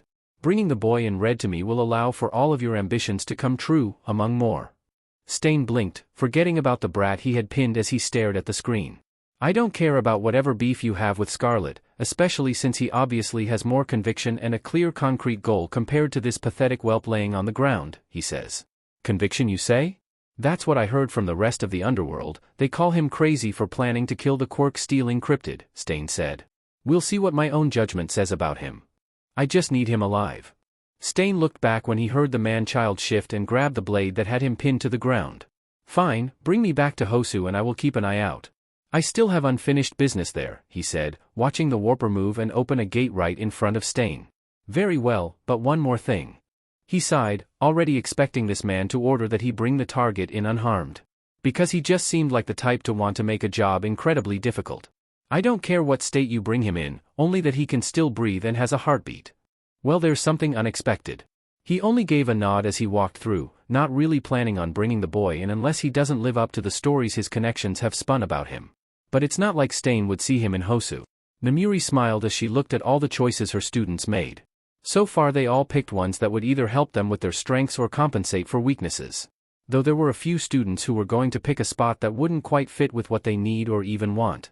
While she could understand why Yaoyorozu would consider going for Uwabami, her work as a rescue hero could help with some of the confidence issues Yaoyorozu was dealing with. Namuri also knew exactly why Uwabami was requesting Yaoyorozu and even Kendo. She simply smiled as she saw Yaoyorozu had crossed Uwabami's name out in favor of putting Fat Gum on her list. He may still be working on improving Amajiki's confidence, but Namuri is sure he could handle helping Yaoyorozu. Atsui picking Gran Torino was a strange choice at first, only because Namuri had not heard of him prior to this. On the surface she figured Atsui would try to demand going straight to Endeavor or another with a fire-related quirk, but something told her that this might be the best possible match for him. However, what really baffled her was Ida's choice. She remembered calling him into her office to discuss this and make some suggestions that could possibly be a better fit for him than Manuel. Sir Night-Eye, if he was willing to take him, could easily help Ida analyze situations better. Ms. Joke was another who could help him loosen up and be more flexible. Instead he told her that he had to go with Manuel. He needed to be in Hosu. Namuri wasn't blind, she knew exactly what Ida was planning. Which is why she asked Manuel if he would accept taking 2 students instead of just 1, because if Ida was allowed to be there on his own then he might pull something stupid. She smiled as she looked at Mizuki's file, grateful that she was open to switching from Backdraft to Manual. In fact, Mizuki was especially excited because Manual was her first choice, but she refrained from picking him because she wasn't sure if Manual would accept 2 students. As she looked at a picture of herself, Ingenium, the Crawler, Pop Step, and all the rest from Narahata, Namuri wondered if maybe she should try and contact some of them? Maybe those from Ida 10 could send more people to Hosu just to keep an eye on Ida. Hopefully we can avoid the worst possible scenario. Mizuki Courage bounced from one foot to the other, happily skipping right next to Ida and Manuel while listening to Manuel discuss all the work he does around here. She noticed that Ida was strangely quiet throughout most of this, not questioning every last thing their current mentor was saying like he does whenever they're in class. Actually, ever since the sports festival she's noticed that Ida has gone strangely quiet. Occasionally checking his phone when it buzzes only to ignore whoever was messaging him. She may not know Ida that well, but she couldn't help noticing how out of character he had started to become. It was worrying, but she figured she could fill in the gaps with her own questions. How often do you patrol with other heroes? Are you okay working in teams or do you prefer working alone? She decided to ask, noticing more heroes patrolling than she expected. She knows some of them have their agencies in other cities, but it seems a lot of them are gathered here. Well, normally it's just heroes like myself and Native, but sometimes we get help from Ida 10 and even Snatch. Years ago Water Hose would also help out, but it really depends, Manuel explained. Personally I think it's good to be able to work with others as a team. Because sometimes you need someone to watch your weak points. Courage nodded, bringing a hand up to her mouth as she started to think it over. It reminds her of the sports festival when Todoroki asked her to join his team, because she could help make his ice more flexible than it usually is. As she started to bite at her nail, she suddenly removed her finger and started to spit. Manowar? Are you okay? Manuel asked, easily slipping into using the hero name she selected for herself. I'm good. Sorry about that, she said quickly, waving a hand where she could see the pink nail polish catch in the light. It stuck out brightly against her blue skin, and she gave an awkward smile. One of our classmates is trying to help me break my nail-biting habit. she even ordered a special nail polish for me that would fill my mouth with a bad taste if I so much as put a finger in there, Courage explained, grateful for Ishido's help with this. It definitely seemed to be working with how long they have grown.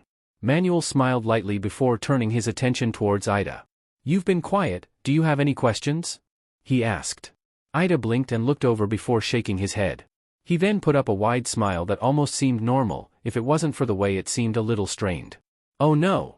I was just listening carefully to what you say. You are our teacher for this week and it is imperative that I give you my full attention and save my questions for afterwards. Courage bit her bottom lip as her thumbs ran over the rest of her fingers. Should she say something? Ask Ida if it's real, ask him if he's doing okay? But she isn't really his friend, so would she have the right to do this? She knows she would do the same for Hagakure and Ishido. She remembers doing so when she saw Ishido looking sadly at a picture of herself and a boy with black hair. But at the same time she had connected readily with Ishido and felt comfortable asking her about that boy. With Ida on the other hand? Well, I am grateful that you both wanted to come learn under me. Really, I'm not all that popular as a hero, so it shocks me, Manuel admitted. Honestly, I wouldn't be surprised if this is related to the hero killer, but I ask that neither of you try to seek him out. He's bad news and if I can then I will make sure neither of you will have to meet him. Ida stiffened ever so slightly before shaking his head. We are only students, it would be foolish if we went after a serial killer on our own. Does Ida have beef with Stain? Maybe Courage should do whatever she could to stop Ida from going after the hero killer? That must be why the flow of the world was directing her this way, to do what she could for the class rep. Slowly she reached out and set a hand on Ida's arm. She smiled up at him. Don't worry, as long as we stick together then it will be fine. Courage will not let Ida leave her sight, no matter what. Even if he outruns her, she will find a way to catch him. How many are ready? 6, but I will only give you 3. Tamura wanted to snap at how unfair Sensei was being lately. First he took over Tamura's talk with Stain, giving that hero killer a personal task instead of letting Tamura prove himself, and now he's restricting Tamura's access to the Numas when he said Tamura would get full access to them all. It wasn't fair. And Tamura knows exactly who to blame. As he stood on top of a water tower, binoculars in hand, he stared at the setting sun before looking at Kurogiri. After tonight everyone will forget about the hero killer, and then Sensei will put me in charge of capturing Scarlet, Tamura said, feeling a wide grin spread across his face. Yes, this will also serve as the perfect time for him to make his debut. The heroes will cower and shake at the sight of Shigaraki Tamura, the leader of the League of Villains, future symbol of evil. Send the Numas and set fire to this city. It will be the birthplace of the League of Villains.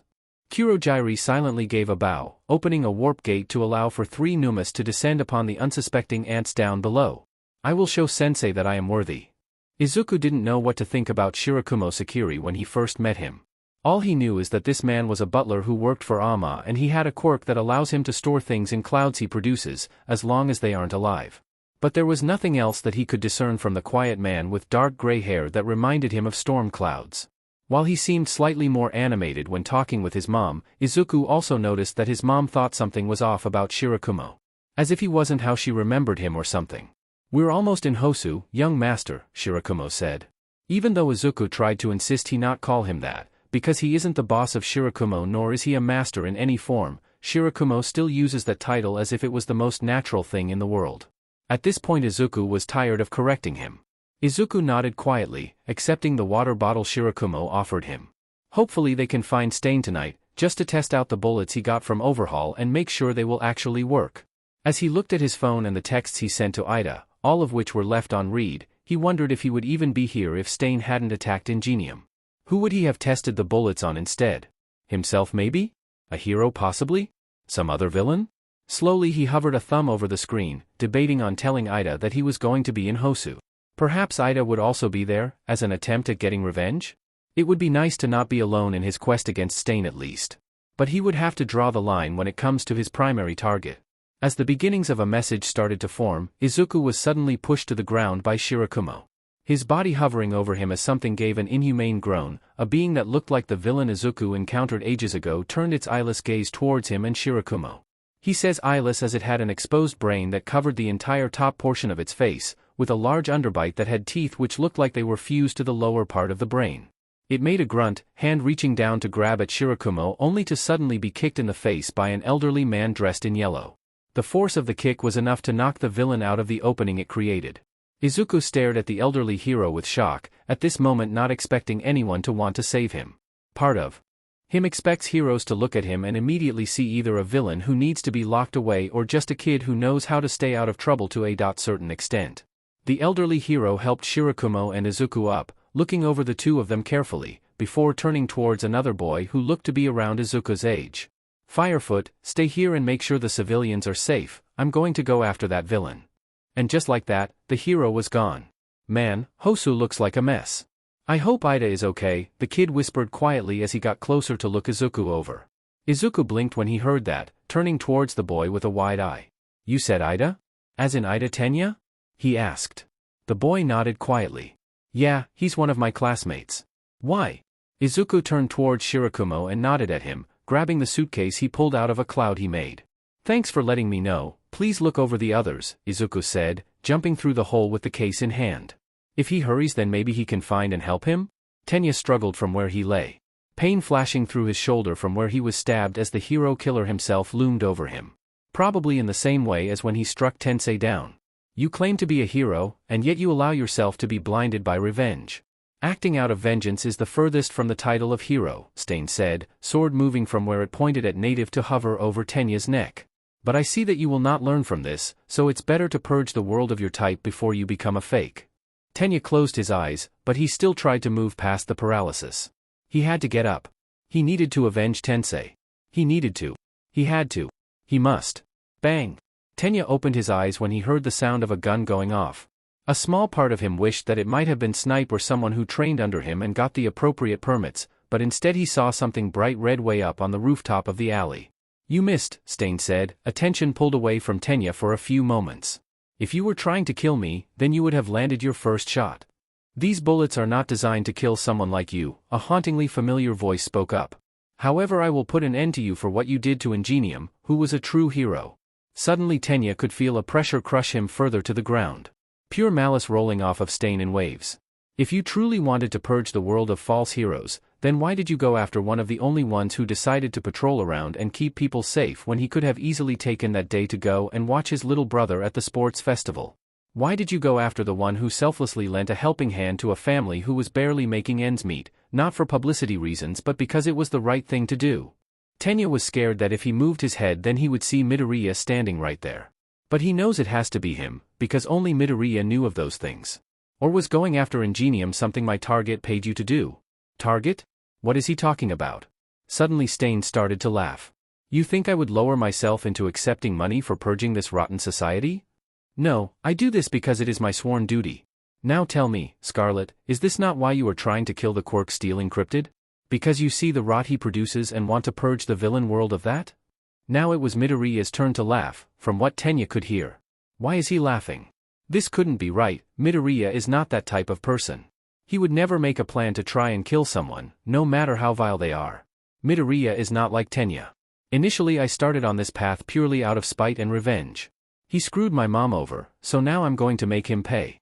Then I learned more and more about him in my quest to stop him, and that made me realize that he's lived for long enough with his worst offense being what he did to the greatest hero ever, to the one you consider the one true hero, Midoriya said. Perhaps if things were different then you might help me in my quest, to put an end to the man who hurt the best hero, but then you decided to target Ingenium so I'm afraid any alliance would be tarnished. Stain snarled. So that's your conviction? There's more than with that Shigaraki brat, but is it enough to stop me from bringing you in? He asked, turning back towards Tenya.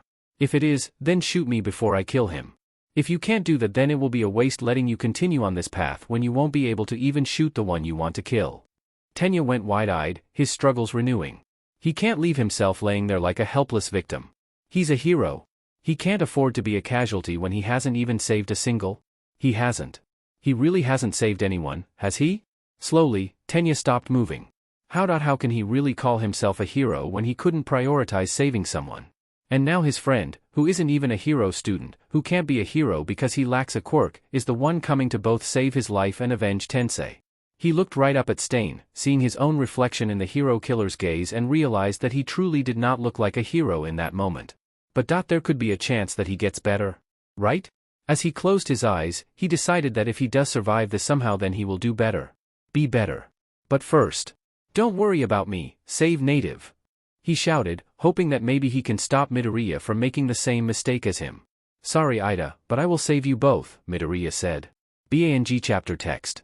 Sorahiko stared at the city after knocking the villain into Endeavor, shouting for him to knock the weird villain out because it seemed to be too much for his old joints. Everything was on fire, growing worse as a flying villain was spewing flames down onto buildings, this one being the second of these strange villain brothers breathing out fire. However, he felt his eyes glancing back in the direction he came from, remembering the two who were almost grabbed by Eyeless. Something about the man with gray hair was familiar to Sorahiko, but he couldn't quite place where he had seen him from. Suddenly the student he decided to take on landed next to Sorahiko, looking around with wide and panicked eyes before checking his phone when it buzzed. I thought I told you to stay on the train, Sorahiko said. I did, but then two of the civilians jumped out of the train and ran out. Atsui explained quickly. And now I'm getting some coordinates in the 1A group chat, some alleyway here in Hosu? He continued. Sorahiko frowned, turning towards Endeavor. Todoroki, you got everything handled here? He asked, briefly slipping back to when he was Endeavor's homeroom teacher because that rat thought it would be fun to SCK Sorahiko in for an extra 3 years of teaching. Yeah, I do. Call me as soon as you get there and tell me the situation. Got it, Sorahiko said, grabbing a starstruck Atsui by the arm before taking off in the direction of where the coordinates read. Don't make me carry you the whole way, kid. He shouted. Right. Atsui shouted, taking a breath before letting out quick bursts of fire from his feet as he bounced from wall to wall just like Sorahiko. What else did the message say? Who sent it? It was me, Mizuki, Atsui said, panting as he tried to balance both speaking and using his quirk. She says it's Ida, he's in danger. Hero killer dash, he coughed, stopping briefly to catch his breath as he held onto a windowsill. He swallowed before moving to try and catch up to Sorahiko. Sorahiko could only frown. What about the two who jumped out of the train? He asked. It was the boy with the eye patch and the man with a cloud quirk. I think they were also heading in this direction. Cloud quirk. Sorahiko's frown deepened. So she has her hands in this? Is the boy some protege of hers? An attempt at having an heir to her own personal kingdom? Though these strange villains don't seem to be related to Grandmother Death in any capacity, unless they belong to one of her enemies who caught wind of an heir here in Japan? Gran Torino? Is something wrong? Sorahiko shook his head. Not on my end, what about you? Do you need to take a breather? He asked, looking back briefly only to see Atsui giving him a wide smile that somewhat reminded him of Toshinori's own grin back when Nana was still around. Other than worrying about Ida and Mizuki? I'm actually doing great. I've never felt more alive. Alright, then let's keep going. His shoulder burned from where the bullet struck him, but he noticed a lack of blood coming out. In fact, from what he saw of the round it looked more like a miniature syringe than a traditional bullet.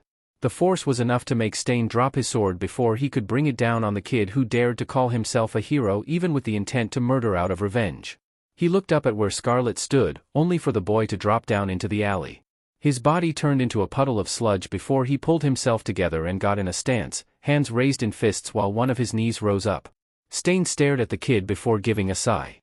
I will only spare you because you have the right conviction, but I am going to have to ensure you won't get in the way again, he said, grabbing his throwing knives. Faster than Scarlet could react, Stain threw the knives and rushed forward after them. His tongue lolled out to lick and ingest the blood from the cut on the boy's cheek. Stay put, he said, turning to go after the student. As soon as these two fakes are dead, then Stain can move on to the next city. He will continue on his quest to purge this rotten society of the wannabe heroes until all that's left are heroes like All Might. Sword clutched tight in his hand, Stain brought the tip of the blade to the back of the student's neck. Say your prayers, no dash. Suddenly something hit him. Dazed from the blow to the head, the sword dropped from Stain's hand and clattered to the ground. He turned briefly to see Scarlet was still moving, body pivoting from where he delivered the kick. How are you still? Your quirk is gone, Scarlet said with a sense of finality. Stain could feel an ache in his shoulder, remembering the bullet he was hit with earlier. Some kind of quirk nullifying drag? Even with the rumors about its development, Stain never thought it would actually be possible.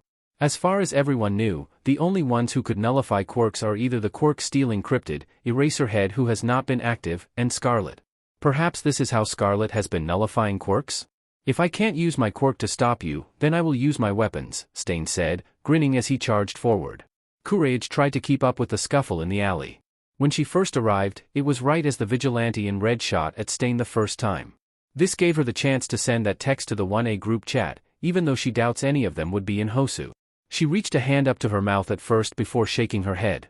Even if the vigilante, Scarlet, his name is Scarlet according to Stain, was going toe-to-toe with Stain, body turning to a foul-smelling sludge-like liquid before any of Stain's blades could cut him, she wasn't sure if he could actually win this. Reaching a hand to where a large gourd rested on her back, she popped the cork and took a breath. This was highly illegal and incredibly dangerous, especially if she screws up, but how can she call herself a hero if she doesn't help those in need? Especially with one of her classmates laying right there, unable to move. Courage narrowed her eyes as she moved the water that was sloshing in the gourd, sending a stream of it straight at Stain's face. Ida-kun, I'm sorry for making you wait. But I'm going to help all of you get away from him. She shouted, pulling the water back to surround herself with it on all sides just in case. She tried not to freeze when Stain turned his eyes on her, knowing she couldn't afford to freeze for even a second. Ms. Man-o'-War, Scarlet. Don't fight him, this is my fight, Ida shouted, body literally shaking as he seemed to be trying to force himself to get up. I refuse to let you get hurt for my own stupid mistake. Everyone makes mistakes, Ida-kun. But that's okay because we're all human. Perfection is impossible to reach, but we can always strive to be better if we learn from the mistakes we make and grow as people. Courage yelled, launching a large blast of water to pin Stain to the wall. Even All Might makes mistakes sometimes. Remember the first class he taught? And USJ?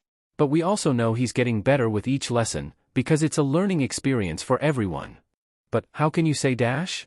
Courage gave a smile. Because All Might is human like you and me. How dare you, Stain hissed out, slowly pushing against the water and towards Courage. All Might is perfection. All Might is the one true hero, the only one who is worthy.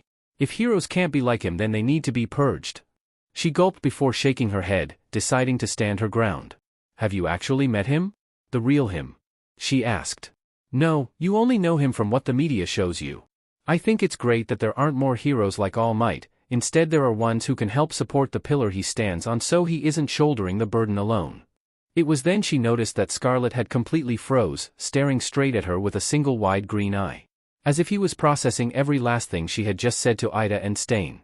It was in her distraction that she didn't notice her grip on the water had weakened, allowing for Stain to rush up to her with a knife raised. Courage gave a yelp as she jumped back, hand raised instinctively as she scratched Stain's face in her attempt to get away from the knife. She hissed with pain when it stabbed into her arm, but it was nothing compared to the scream that was ripped from Stain's throat. Her eyes went wide when she saw large red welts grow across his face from where he was scratched. His hands pressing up against his face as he stumbled back, suddenly skiing in air as if he was having trouble breathing. What's happening? Courage asked, about to take a step closer out of concern even though just a few seconds earlier Stain was trying to kill her. Soon Ida stood up. It looks like he's having an allergic reaction? But from what? Is it something in my nail polish? Oh no, I'll have to tell Ashido. However, her worries were interrupted when Stain stood up and started to blindly slash his knife around, hoping to nail at least one kill. Faster than her eye could track, Ida moved his body to stand in front of her. Ready to shield her from Stain's knife with his body, but he didn't even give a hiss of pain. Instead she heard a different person shout. Peeking around her classmate, Courage gasped when she saw Scarlet had also moved to take the hit for Ida. His right arm falling limp from where the knife got him in the shoulder. Midoriya, Ida whispered quietly, to the point where only Courage heard him. One of his hands reached out to Scarlet, as if he wanted to pull him back behind him. The engines in his legs were glowing a bright red as smoke came out of them, a sign that they were still overheated. Probably from when he rushed to shield Courage with his body, only to get protected by someone who she now knew was his friend. Ida-kun, please let me help you, Courage whispered, pulling more water from her gourd as she focused on the way it flowed. It's just like what she did at the sports festival, only reversed. Instead of trying to get the water that barely moved in Todoroki's ice to flow faster, she just has to make this water go slower. Slow as it wrapped around Ida's engines until finally it froze in ice. Ida looked down at his engines and then back at her before giving a smile of gratitude. It's like Manuel said, Courage said with a smile. It's good to be able to work with others as a team, because sometimes you need someone to watch your weak points. Of course, Ida said, firing up his engines. Please treat his wounds while I take Stain out. Courage nodded, reaching to the pouches on her belt for her first aid supplies. She felt grateful that she fought the support company after the first time they wore their costumes to not make hers a skin-tight bodysuit that is prevalent for a lot of female heroes and some of her classmates. Most of her classmates were comfortable with this because they were close to their original designs, but Courage just couldn't do it. It wasn't her. As she made her way to where Scarlet sat, she gave him a reassuring smile. "Thank you for helping us, especially Ida," she said, remembering the basic first aid lessons that were taught at USJ when they went over rescue with Midnight, 13, and All Might. It was still funny seeing All Might accidentally interrupt the lesson a few times because he forgot this was an exercise and he rushed over to save the dummies that were placed in each zone. Scarlet didn't say anything, instead watching her carefully as she treated his wound. "Please don't move your arm too much until we get you to the hospital, okay?" she said. "Also, your quirk is really cool. How come you aren't going to a hero school? Or are you actually, and you're also doing a work-study week?" Courage asked, hoping to fill the silence that came right after Ida kicked Stain hard enough to knock him out. "Make sure you got all of his blades, and the rope is secure," Scarlet said, ignoring Courage's questions as he focused solely on Ida. "Got it," Ida said, though his tone was curt. As if he was wanting to ask Scarlet stuff, but refrained for some reason. "Come on, we should get out of here," Courage said, turning to see Native was finally able to get up and lend a hand to Ida. "Sorry I couldn't do more," he admitted sheepishly. "Kind of embarrassing to rely on kids to save me, when I should have been the one to stop him." Courage didn't have anything to say in response, because honestly what else could have been done? Instead she focused on helping Scarlet to his feet, leading him out into the open where she could see a couple pro heroes making their way to them. "Is that?" one of them asked right as Endeavor's bright orange flames lit up the entire street. "Duck down!" he screamed, scaling across the walls as he launched fire at the sky only for whatever he was shooting at to suddenly dive down. She watched with wide eyes as what she could only describe as a monster flew straight towards her. Its eyes were wide and blank as blood dripped from an injury in its exposed brain, wings beating hard until it reached with a clawed foot and grabbed Scarlet. For a brief few seconds Ashi felt relief. When he and his teacher, Gran Torino, made it to the location Mizuki sent to the group chat, he could see she was stepping out of the designated alley. More heroes were also showing up and he could see Ida and a boy dressed in red were walking out. With them was Native and the hero killer, the latter of which was tied up and being dragged across the ground. However, the relief was cut short when one of the villains swooped down right towards Mizuki. He flashed back to when he was on the train, when the eyeless villain was reaching towards the man with a cloud-based quirk and the boy that man was protecting with his body. Could those villains be after? Could this be one of the civilians? Ashi didn't think any further, instead taking short and quick breaths to shoot flames out of his feet multiple times as he reached a hand towards the villain who grabbed at the boy in red. The boy with the eye patch from the train. His hand just barely reached the boy's red shoe, allowing for him to grip it tight. Quickly Ashi shut off his quirk, taking deep breaths as he crawled up to grab at the villain until he was standing on its back. It was when he reached the villain's back that it suddenly seized up, unable to move as it plummeted to the ground. Ashi reached quickly, grabbing the boy by the back of his coat and pulled him up on top of the villain as it crashed to the ground. After making sure the boy was okay, he turned to see Gran Torino had tackled the hero killer who somehow broke free from his restraints. It took him a few seconds for his body to finally catch up with everything that happened and for his mind to process exactly what he had just done. Slowly, Ashi gave a smile as he fell on his butt. Even though he always dreamed of flying like Endeavor, he never thought he would ever achieve that height in his life. It was exhilarating. Panting, he turned back to check on the boy from the train only to blink. Somehow, while he was distracted, the boy had completely slipped away somewhere. Izuku panted as he slipped into a public restroom. He was still in a seedy part of Hosu, but that was fine if it meant he wouldn't get captured by the heroes. Even if Native didn't know who he was, he wouldn't put it past the others who had arrived to know who he is and what he's done. Gently pulling the gun out of his pocket and setting it on the sink, Izuku removed his hat and coat. He prepared to flip the coat inside out so instead of the bright red that stuck out like a sore thumb was exposed, it would be a darker color that would help him blend in further. He cringed when he noticed the bandages Ida's classmate put on him. Somehow he's going to have to explain how he got stabbed to Shirakumo and Ama when he told them that he was going to keep his distance. But of course his body moved before he could properly think, instead instincts taking over because he could not stand by and let Ida get hurt. That was the only friend he has left, especially since he and Melissa were still not on speaking terms, but maybe it would be better if he distances himself from Ida. If Stain was hired by that man, then Izuku wouldn't put it past the BSTRD to have Stain attack someone close to him. Or even a family who decided to help Izuku and his mother out. Slowly he took a breath. He didn't pay the door opening any mind, knowing that whoever came in was likely inebriated with something and needed to relieve himself. Still he reached for the gun only for a hand with purple skin graft stapled to it swiped the gun right before Izuku could grab it. The man spoke, pressing the barrel of the gun right into Izuku's right shoulder. From the reflection in the mirror, Izuku could see the man was older than him and had skin grafts all over his face and likely in other places. He stared with cold blue eyes that stood out against pale skin and dark black hair. I think I'll use this to make collecting you easier. Shame that whoever called for your bounty requests you alive, or else I could just use my quirk on you and be done with it. Izuku started to turn, bringing a hand up as he prepared to try and pull the gun out of this man's hand or even turn himself into sludge to escape the remaining round that was in the gun. However, he wasn't fast enough. Bang! Izuku stumbled forward, chest slamming into the sink from the recoil of the bullet that hit him right in the shoulder.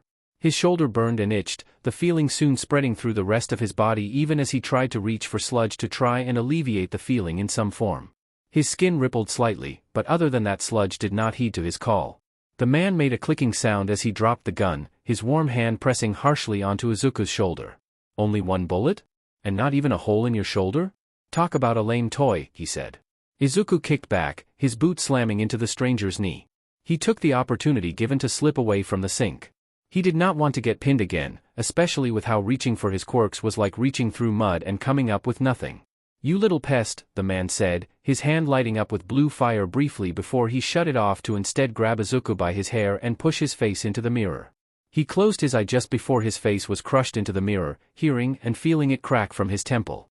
His hand scrambled to grab a shard of glass, turning and stabbing it into the hand that held his hair. Why you little dash? Izuku didn't let the man finish his statement, instead punching his face as hard as he could before slipping into one of the stalls where he saw a toilet seat was loose. He got an idea and was incredibly grateful he had gloves on based on how filthy the seat was. He quickly scaled up the wall of the stall when the stranger kicked the door open and stepped in. It only took a few seconds for Izuku to drop down on the man, the heel of his boot slamming into his back and smashing his face into the toilet. Izuku didn't give the man time to react as he grabbed him by the back of his hair and dunked his face straight into the toilet water.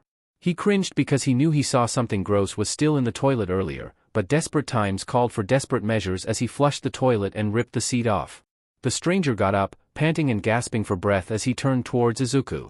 His hands and face lit up with blue fire, but he didn't get a chance to act further as he received a face full of toilet seat. Izuku didn't even look back at the unconscious stranger as he rushed out of the bathroom and called Shirakumo. His coat was under his arm, but he didn't notice he was missing a couple other things as he rushed out into the street where a man wearing an All Might hoodie was waiting on a motorcycle. Hey, kid! The man shouted, suddenly grabbing Izuku by the back of his shirt and giving a smile. Ingenium called me to get you to a safe place, you can trust me, he said. Izuku stared at him blankly, shaking his head as he tried to pull away. Hey, it's okay.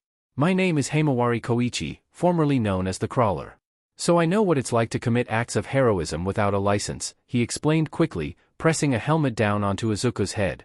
Just tell me where to take you and I'll get you there safely. He continued to stare at Himawari for a few more seconds before shaking his head. You were one of the Narahata vigilantes? He asked. Himawari smiled. Yeah, though that was a long time ago. Now I mostly work with Ida 10, but they do give me jobs when it comes to people who may not trust pro-heroes fully, or people who have beef with heroes, he explained. So where are we going? Izuku looked at his phone to read the message from Shirakumo. Do you think we could head to the train station on the other side of the ward? He asked. Himawari smiled. Of course, hold on tight and we'll be there lickety-split. Courage breathed a sigh of relief when Chief Tsuragami left the room after telling them to never speak about what really happened with the hero killer to anyone. Honestly, she was fine with letting Endeavor take all the credit for taking Stain down, because she knew what they all did was highly illegal. At least Atsui wouldn't get in trouble for saving Scarlet from that flying villain, only because he was with his mentor the whole time and had received permission to help where he could. Though speaking of Scarlet, Courage turned towards Ida who was staring at his bandaged arm. Ida-kun? Courage asked. You knew that vigilante, didn't you? She asked. Ida looked at her with wide eyes before giving a nod. I do, he's actually a friend of mine from outside of UA, he admitted quietly. Though I had no idea he was a vigilante until tonight, when he saved my life. Atsui sat up from his own hospital bed, having sprained his ankle when attacking the flying villain. Wait, you're friends with a vigilante? I never thought you would ever dash. Courage quickly shushed Atsui, instead focusing on Ida. It's alright, my grandma used to be a vigilante, she said with a smile. I still keep contact with her old crew actually, you should try some of the crepes they make. My brother will work with vigilantes from time to time, Ida admitted softly. So I do not have an issue with them as long as they are trying to help people and be the heroes they want to be, he continued, explaining that phone call he made earlier when they were in the ambulance. Well, that explains why you were so eager to go after Stain even though that broke like 100 rules. Atsui exclaimed, smiling wide as he quickly waved his hands around. I never expected it from you, with how strict you are normally. It's actually a nice change of pace and makes you even cooler than before. Courage blinked before giggling.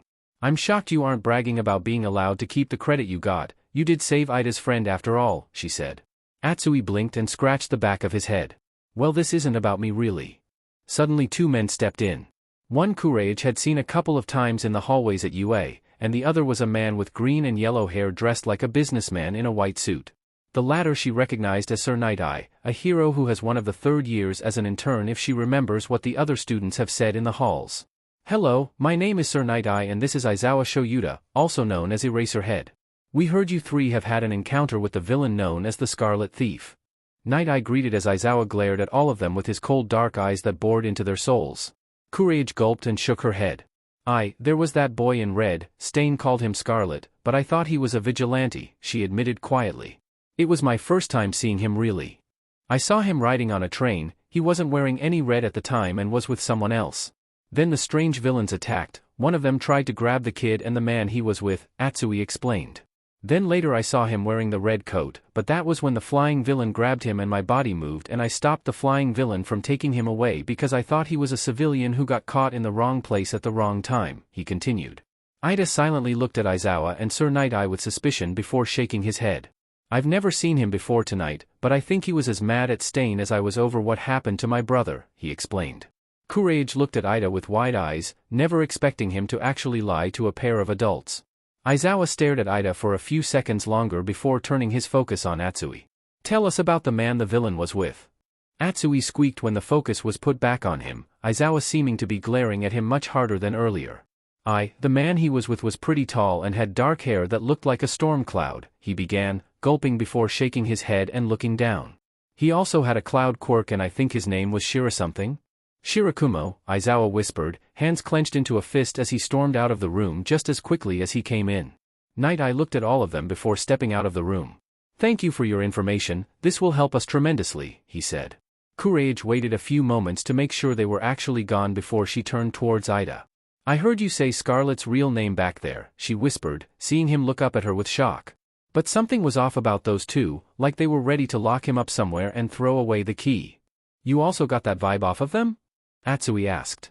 Courage nodded. Though why did you give away more identifying information? Ida was giving off the cues that we shouldn't trust them with what we know. I panicked, okay? Thank you, Mizuki-san, Ida suddenly said, looking at them both with a smile. The both of you helped me and my friend, and I don't know how to repay either of you. Courage only smiled. It was the right thing to do. Yeah, it really was. For the first time since the sports festival, Ida gave a genuine smile. Sorahiko narrowed his eyes when he saw Night-Eye stalking through the halls of the hospital, having just left the room where the students were in. However, he didn't bother acknowledging the ex-sidekick any further as he focused on his phone as he dialed a number he never thought he would ever call again. He didn't bother letting her spill out her greeting though, knowing that she would want to talk circles around him. Tell me about the boy in red and why Shirakumo was with him. Is he your heir? He asked. Is this how you wish to greet me, Sorahiko? The first time you call me in almost 42 years and this is what you say? No hello? No asking me how my granddaughter is doing? Not even asking how I am doing? I'm hurt, Sorahiko. He frowned. I only called to get answers to my questions, and to know if you set off any villainous organizations recently. She gave a laugh. Oh no, that boy has long since been poking at sharks before I got involved, she explained. He didn't even know I existed until my granddaughter finally called me after her deadbeat husband nearly succeeded in completely isolating her from her family. He rubbed a hand against his face and groaned. Your family really has a knack for that sort of thing, he said, shaking his head. So the boy is going after big fish and you're now involved, but why are you involving yourself in their affairs? I thought you were staying away from Japan. Usually I would, especially with All for One still lurking in the shadows. All for One is dead, Sorahiko said. I witnessed All Might kill him. She suddenly laughed. Oh you poor fool, do you honestly think he wouldn't have a way of cheating death? He froze. What do you mean? You know exactly what I just said. All for One is alive and your grandson has set him off. Sorahiko dropped the phone and stared at the wall with wide eyes. Sorahiko? He glared down at the phone before picking it up. I have to make another phone call, goodbye mother. Izuku stumbled off of the motorcycle as soon as Himawari pulled to their stop. The muddled feeling had finally left, but now he was able to actually feel the abuse his shoulder went through, and it was a miracle he was even able to stand at this point. Are you sure you don't want me to take you to a hospital? You really look like you could use some healing. Izuku flinched when someone put a hand on his non-injured shoulder, but he looked back and sighed with relief when he saw it was just Shirakumo. Thank you for bringing the young master here. I'll make sure he sees a doctor for the injuries he sustained while recklessly jumping into battle against the hero killer when he told me he wasn't going to get in close, Shirakumo said, his hand squeezing Izuku's shoulder. He found himself cringing slightly, knowing he likely wouldn't hear the end of this even a week after the fact. Though he could also tell that Shirakumo was also relieved. Alright, though if you need anything then give me a call, Himawari said, setting a card on top of Izuku's head before taking off on his motorcycle. Right on time too as Izuku's phone started to go off. He looked down and went wide-eyed at the name that flashed across the caller ID. Melissa? He asked, hand shaking as he considered rejecting the call because of what she said the last time they talked. However, a large part of him missed hearing her voice. He looked at Shirakumo briefly before deciding to answer it. Hello? Hi, is this Red? A distinctly male voice asked, one Izuku recognized from the times when he and Melissa would either call each other or go on video chat. Sorry for the sudden call, and for using my daughter's phone. When I tried using the burner phone I bought, your phone wasn't picking it up at all, but anyway. I need to ask you a favor. Izuku could only blink, wondering why Melissa's father was calling him. Especially now of all times. How would you like to come to Island a week before the pre-opening of the Expo so I can explain this better? He asked. He went wide-eyed at the offer, knowing what he could possibly do if he does accept this. He could see Shirakumo looking at the phone with suspicion, but Izuku knows he can't let this chance pass him by. The chance to see Melissa and at least apologize to her for all of this. Yes, I'd be happy to come. It took him a few weeks to track down someone connected to the bounty. So far he wasn't impressed with what he saw, some bratty kid covered in hands and a man made of black smoke, but if they could assist him in his plans then he will use them for that. Aren't you going to introduce yourself? Hands asked. Dabi simply shrugged. I haven't even decided if you are worth my time yet. You are the one who set that bounty out with promises to make my ambitions come true if I bring you the boy in red? He asked. Hands stiffened, 4 of his fingers digging into the bar top. Suddenly a screen lit up with the word sound only displayed in green. I don't see the boy anywhere, a voice spoke. Dabi smiled as he pulled the bright red hat from behind his back and dropped it at Hands' feet along with the gun he picked up. Well, so far I am the closest to actually catching him, he said. Laughter filled the bar, coming straight from the screen. Perhaps you will make for a good asset, allow for Tamura to use your services further for the League of Villains and we will assist you with what you require, Todoroki Tuya. Dabi frowned. Or should we continue to call you Dabi? Stick to Dabi, I will use that other name to completely destroy Endeavor after I kill his perfect little puppet. He can afford to deviate slightly from his original plan, but he knows that they will help him with his goals in life. He scratches their backs and they scratch his, plus it will be nice to make sure that Brat suffers for the indignity he put Dabi through in that disgusting bathroom. When Mirio walked into the room, he could see All Might had his hands in his face and looked incredibly stressed while an older hero sat across from him. He only gave Mirio a passive glance before looking at his steaming cup of coffee. He has not met Gran Torino before today, but he immediately knew this must be him just from the way he carried himself and how stressed All Might looked. Just uttering that name was enough to make All Might quake in his boots. All Might? Did you get anything else out of Detective Tsukachi about Scarlet? Mirio asked. He was grateful that All Might was letting Mirio help with this case, likely because Mirio was one of the few who had a more positive impression of Scarlet as opposed to Sir and Aizawa. He would never forget the cold look Aizawa gave when All Might started to ask him about the case, that look filled with nothing but hatred and malice. Not from Tsukachi, no, All Might admitted. He glanced at Gran Torino briefly before shaking his head. Young Togata, do you remember the story I told you after the sports festival? He asked. Mirio blinked before giving a quiet nod as he sat in a chair. Yeah, you don't think? All for one survived somehow like the cockroach he is, Gran Torino finally spoke. How did you learn this? Is it connected to Scarlet somehow? Mirio asked, leaning forward. His full focus was on Gran Torino now. The elder hero gave a sigh. This does not leave the room at all, understood? He asked, staring at Mirio with a calculated gaze. Not speaking until Mirio gave a nod. Tashinori, this also applies to you. All Might nodded quietly before turning towards Mirio. Gran hasn't told me how he found out either, he said. That's because I didn't want to risk anyone possibly bugging my phone or those two clowns overhearing me and coming to the wrong conclusions in their half-baked investigation that's soured by their own biases, Gran Torino explained, finally gripping and sipping at his coffee before spitting it out. I told that rat I don't like my coffee black, he grumbled. Gran Torino sighed, shaking his head. I called my mother once the shitfest in Hosu was finished to ask her a few questions, he began. Wait, you have a mother? How is she still alive? All Might asked, going completely pale at the idea of what Gran Torino's mother could possibly be like. Longevity Quirk, she's been alive for roughly the same amount of time as All for One, and she could arguably be more dangerous than him considering all the hands she has in the medical field, he explained. But back to the point, she was the one who told me All for One survived. How does she know that? Is she connected to All for One? Mirio asked. Somehow he wondered if All for One could possibly be Gran Torino's father? It would be humorous and also explain why All Might could possibly fear his old teacher. He married her granddaughter, Gran Torino said. Somehow Mirio felt like puking. She doesn't like it either, calls him a deadbeat for isolating her granddaughter from the rest of the family, he explained. But no, how she found out is because Scarlet is her great-grandson and he is targeting and being targeted by All for One. Mirio went wide-eyed, remembering the villain with a regeneration quirk he went against and the last time he met Scarlet. The villains with the exposed brains, do you think they're connected to All for One? He asked. There's no other explanation, especially with how the ones at Hosu used multiple quirks. The one my student took down could fly and breathe fire, he explained. That isn't to mention the one I took down and the one that attacked our train, Gran Torino said, reaching for 12 sugar packets to pour straight into his coffee. It seems like the kind of thing he would do. So we know that this boy can steal quirks, set off All for One enough to be targeted, and All for One is alive, All Might said, leaning back in his seat to stare at the fluorescent lights.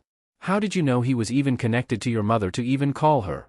He was with my mother's butler, Shirakumo Sakiri, Gran Torino explained. He had a nephew who attended UA years ago, but tragically died in a villain attack. I don't think he ever got over that death. Suddenly it clicked for Mirio. Do you have any siblings? He asked. Gran Torino shook his head. No. Scarlet is my grandson, but I have no way of finding him thanks to how well my daughter was hidden, he said, leaning back. Before you ask, I took it a step further in hiding her as opposed to how Nana hid her son.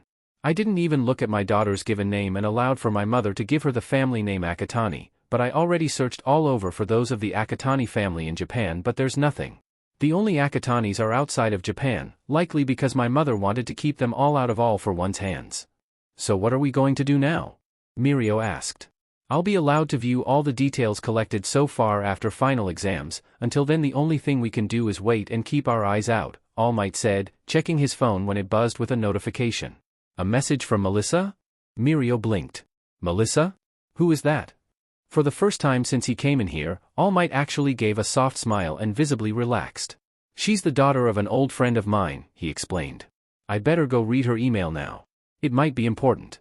And I should probably head to class now, Mirio said with a small laugh, turning towards Gran Torino. I'm going to see if I can get Tsukachi to also let me in on the case.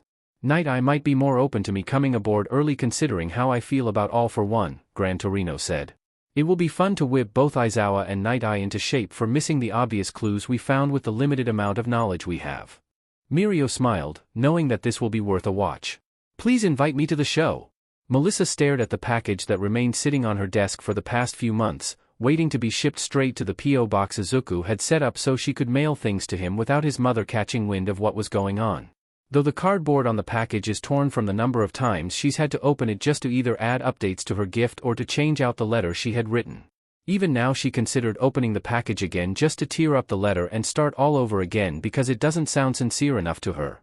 I know I shouldn't have said that to him, but at the time he wasn't listening to me. I know I got frustrated and it wasn't right, wasn't fair to him, but he could have gotten killed, she mumbled to herself, deciding to ignore the package to instead check her email. She smiled when she saw All Might had responded that he would come with one of his students. Perhaps she should do what should have been done much sooner.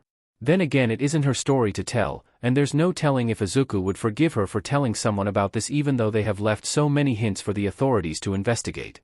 Things like striking places that were connected to All for One, robbing people who had made deals with him in the past or currently, and then Melissa sked in a breath when she remembered what happened to Yutaka.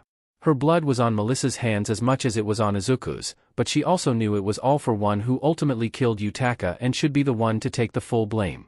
But she still can't help the guilt she felt over that unnecessary death. They should have planned this better than straight up stealing her quirk and leaving her be to report the theft to catch All Might's attention. They should have kept an eye on her, use erasure as a deterrent to stop All for One from grabbing her so she could report the theft properly. Then the people involved in the investigation would realize All for One was involved and bring a proper heavy hitter instead of wasting time. Enough time to allow for All for One to amass more and more power in the shadows, likely biding his time until he can reveal himself once more. Slowly she walked towards the package and opened it once more. As she removed the bright red coat and hat from it, she carefully looked at the materials before setting it up on the mannequin. Maybe she should tweak it and the apology letter a little more before sending it to Izuku? Young master, this may very well be a trap. I must advise that you message Mr. Shield and tell him that you have to decline his offer and dash. Izuku shook his head as he looked at the coat in his hands. His nose scrunching up when he really took in all the grime that it had collected since he raided the Shai Hasaikai. Since before he and Melissa quit speaking to each other. At the reminder of Melissa, he turned towards Shirakumo and stared him in the eye. I have to go, he said, deciding to put the coat in a plastic bag to prevent it from contaminating the rest of his clothes. He didn't say anything else as he continued packing, knowing that this may be his one and only chance at apologizing to Melissa. Or at least leave a note in her room after finishing the job her father hired him for. Mistress Akatani specifically instructed me to ensure you are safe, and taking a trip to Island would be a huge risk. Especially if there's a chance that this David is working for All for One dash. He is not. Izuku snapped, closing the lid of his suitcase violently before turning around. David Shield was All Might's sidekick, and All Might is one hero who would never associate himself with anyone related to All for One. Plus he is Melissa's father, and she always talked highly about him. He didn't even bother letting Shirakumo say anything else, instead shoving him out of the room so he can make sure that he has everything together and ready for his trip to Island. This may very well be his one and only chance to apologize to Melissa, and he won't let anyone get in the way of that. Katsuki held the tickets in his hand as he stared up at the apartment. It looked like a complete dump in an area that could only be described as barely above slum level, but it seems to be the only thing that she could reasonably afford based on what she admitted to some of the other girls in their class. He also noticed there wasn't really a proper front entrance, instead a fire escape that leads to the windows for all the apartments. What kind of crap shack was Pink Cheek stuck with? Still he climbed up the rickety stairs, wincing at the way they creaked under his body weight. How did this place even pass regulations and not get shut down? Passing by one of the windows, he noticed a family with mutant Quirk sitting around a cardboard box with a single bowl of rice shared amongst themselves. It's as he climbs up further that he sees more people in different states of poverty, but they all have one thing in common. Mutations that didn't make them physically appealing in the eyes of society. Almost villain-like in some cases, like the family with spider mutations. Bakug, he looked up at Pink Cheeks before giving a wave. Hey, they gave me tickets to an expo because I kicked your butt at the sports festival, he said. She rolled her eyes. You just got lucky, had my foot not slipped out of bounds then you would have lost. Katsuki grinned. You want to test that theory? He asked, slipping in through the window only to realize just how little she even had in her apartment. And was that mold in the corner? What the hell? The only furniture she had was a small coffee table and a couple pillows that acted as chairs from what he could assume. The only doors that existed in this pathetic excuse for an apartment was the front door and a door that led into a bathroom. He could see her bedroom which at least had a bed and a dresser, plus some oven mitts hanging off of one of the bed posts, but that was it. The kitchen didn't even have any cupboards or a fridge. Hey, Pink Cheeks? Where the hell do you store your food? He asked. It took a few moments of silence for it to click for him. He turned and noticed the way she was scratching at the back of her head, trying to laugh it off as if not having any food in her own home wasn't some big deal. As if it wasn't something she needed to survive and become a hero, let alone survive 3 years at UA. Slowly Katsuki took a breath, for some reason flashing back to when he was in grade school and saw Deku's lunches had gotten smaller and smaller before they went back to a more reasonable size by the time they made it to junior high. Why was he thinking about that a-hole now? I heard rumors that his old man hasn't been sending them money for the past 8 years. Katsuki shook his head. Deku is fine, it's Pink Cheeks who obviously needs help here or else she won't be able to give him a better challenge later in their time as hero students or even as pro-heroes. Pack your bags, we have a spare room at my house, he finally said, pulling out his phone to call the hag. Even if she will argue over this, he knows in the end she cares more about their family image and may see this as an opportunity for them to look good to everyone else. Use her image against her to get what he wants. It's something he doesn't like doing unless it's absolutely necessary, like right now. I couldn't burden you guys like this. Your place is a literal hazard to the health and safety of everyone living here, Katsuki snapped, calling his house phone. You also don't have a spot to store food, and as your rival it's my job to make sure you are taking care of yourself so you can give me the challenge I want. As the phone rang, he blinked when he heard a small sniffle. You know, you can call me your friend instead of your rival if you want to, she finally said. Katsuki turned and looked at her to see she was wiping some tears away from her face. Who said we were friends? He asked.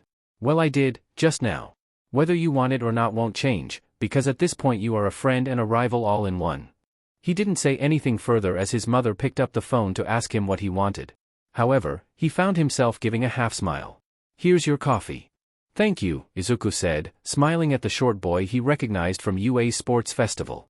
Even if he lost against Shinso, he could see that those purple ball could have some good application towards heroics, and maybe this boy will learn how to be better? Slowly he took a sip of his coffee only to cringe at the bitter taste. Excuse me? Could I have some cream and sugar please?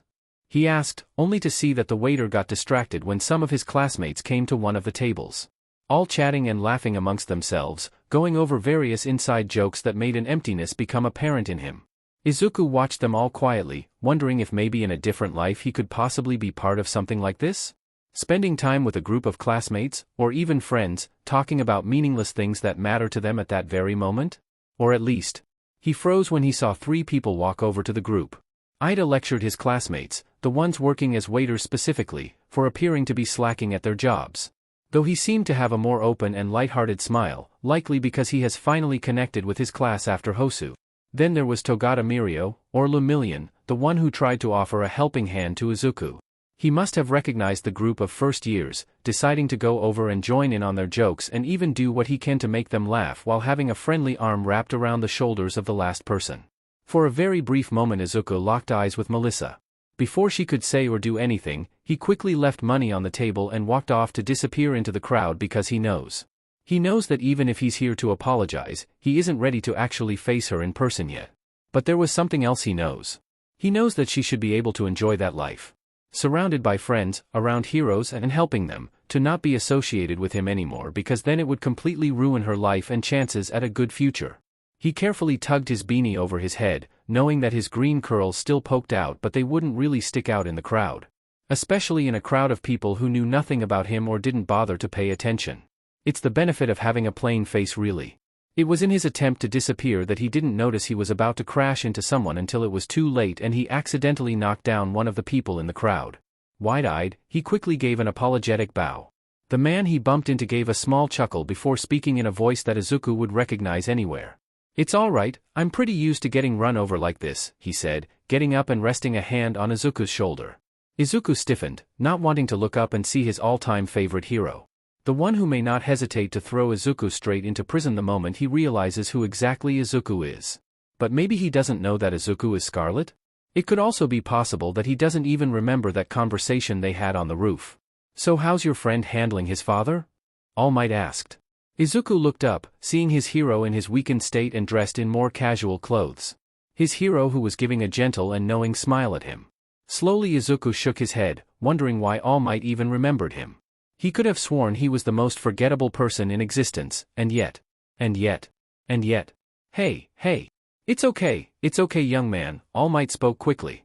If you need to talk with someone about your friend then I'm all ears. Should he really? Maybe he could get some advice from All Might at least?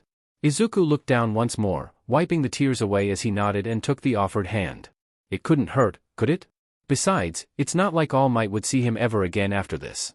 Could we go somewhere away from everyone? He asked. Tashinori sat with the young man he met once over a year ago, the very boy he saved from the sludge villain. The one who recklessly clung to Tashinori's leg just to ask a single question, and now here they were. Sitting by a fountain away from the crowds and silently eating some ice cream Tashinori had bought for them. He could imagine the world had completely frozen at this moment, feeling a sense of genuine peace as he sat with one of the very few people who knew about his injury. Though this boy was not in on the secret of One for All, he found he didn't mind. Eventually, though, the boy finally spoke up. You asked about my friend earlier? Toshinori nodded, hoping that the boy took his advice to heart and went through the proper channels when dealing with an abusive father instead of doing something reckless. Though based on the white eye patch the boy wore, he could only assume that he might have pulled something and gotten hurt in the process. I should have told you this when we first met, but you were in a rush and I didn't want to take up too much of your time, the boy admitted quietly, tapping a finger against his knee. He actually did try the proper channels first, but no one believed him. The cops thought he was some stupid kid, the heroes had more important things to worry about, even the detectives and social workers were working on other cases and put him at the bottom of their priority list. I'm sure your friend has found someone who was willing to help? The boy looked down. We fought a few months ago, the argument was nasty and I know I'm the one at fault here, he continued. I want to apologize, but I fear it might be too late.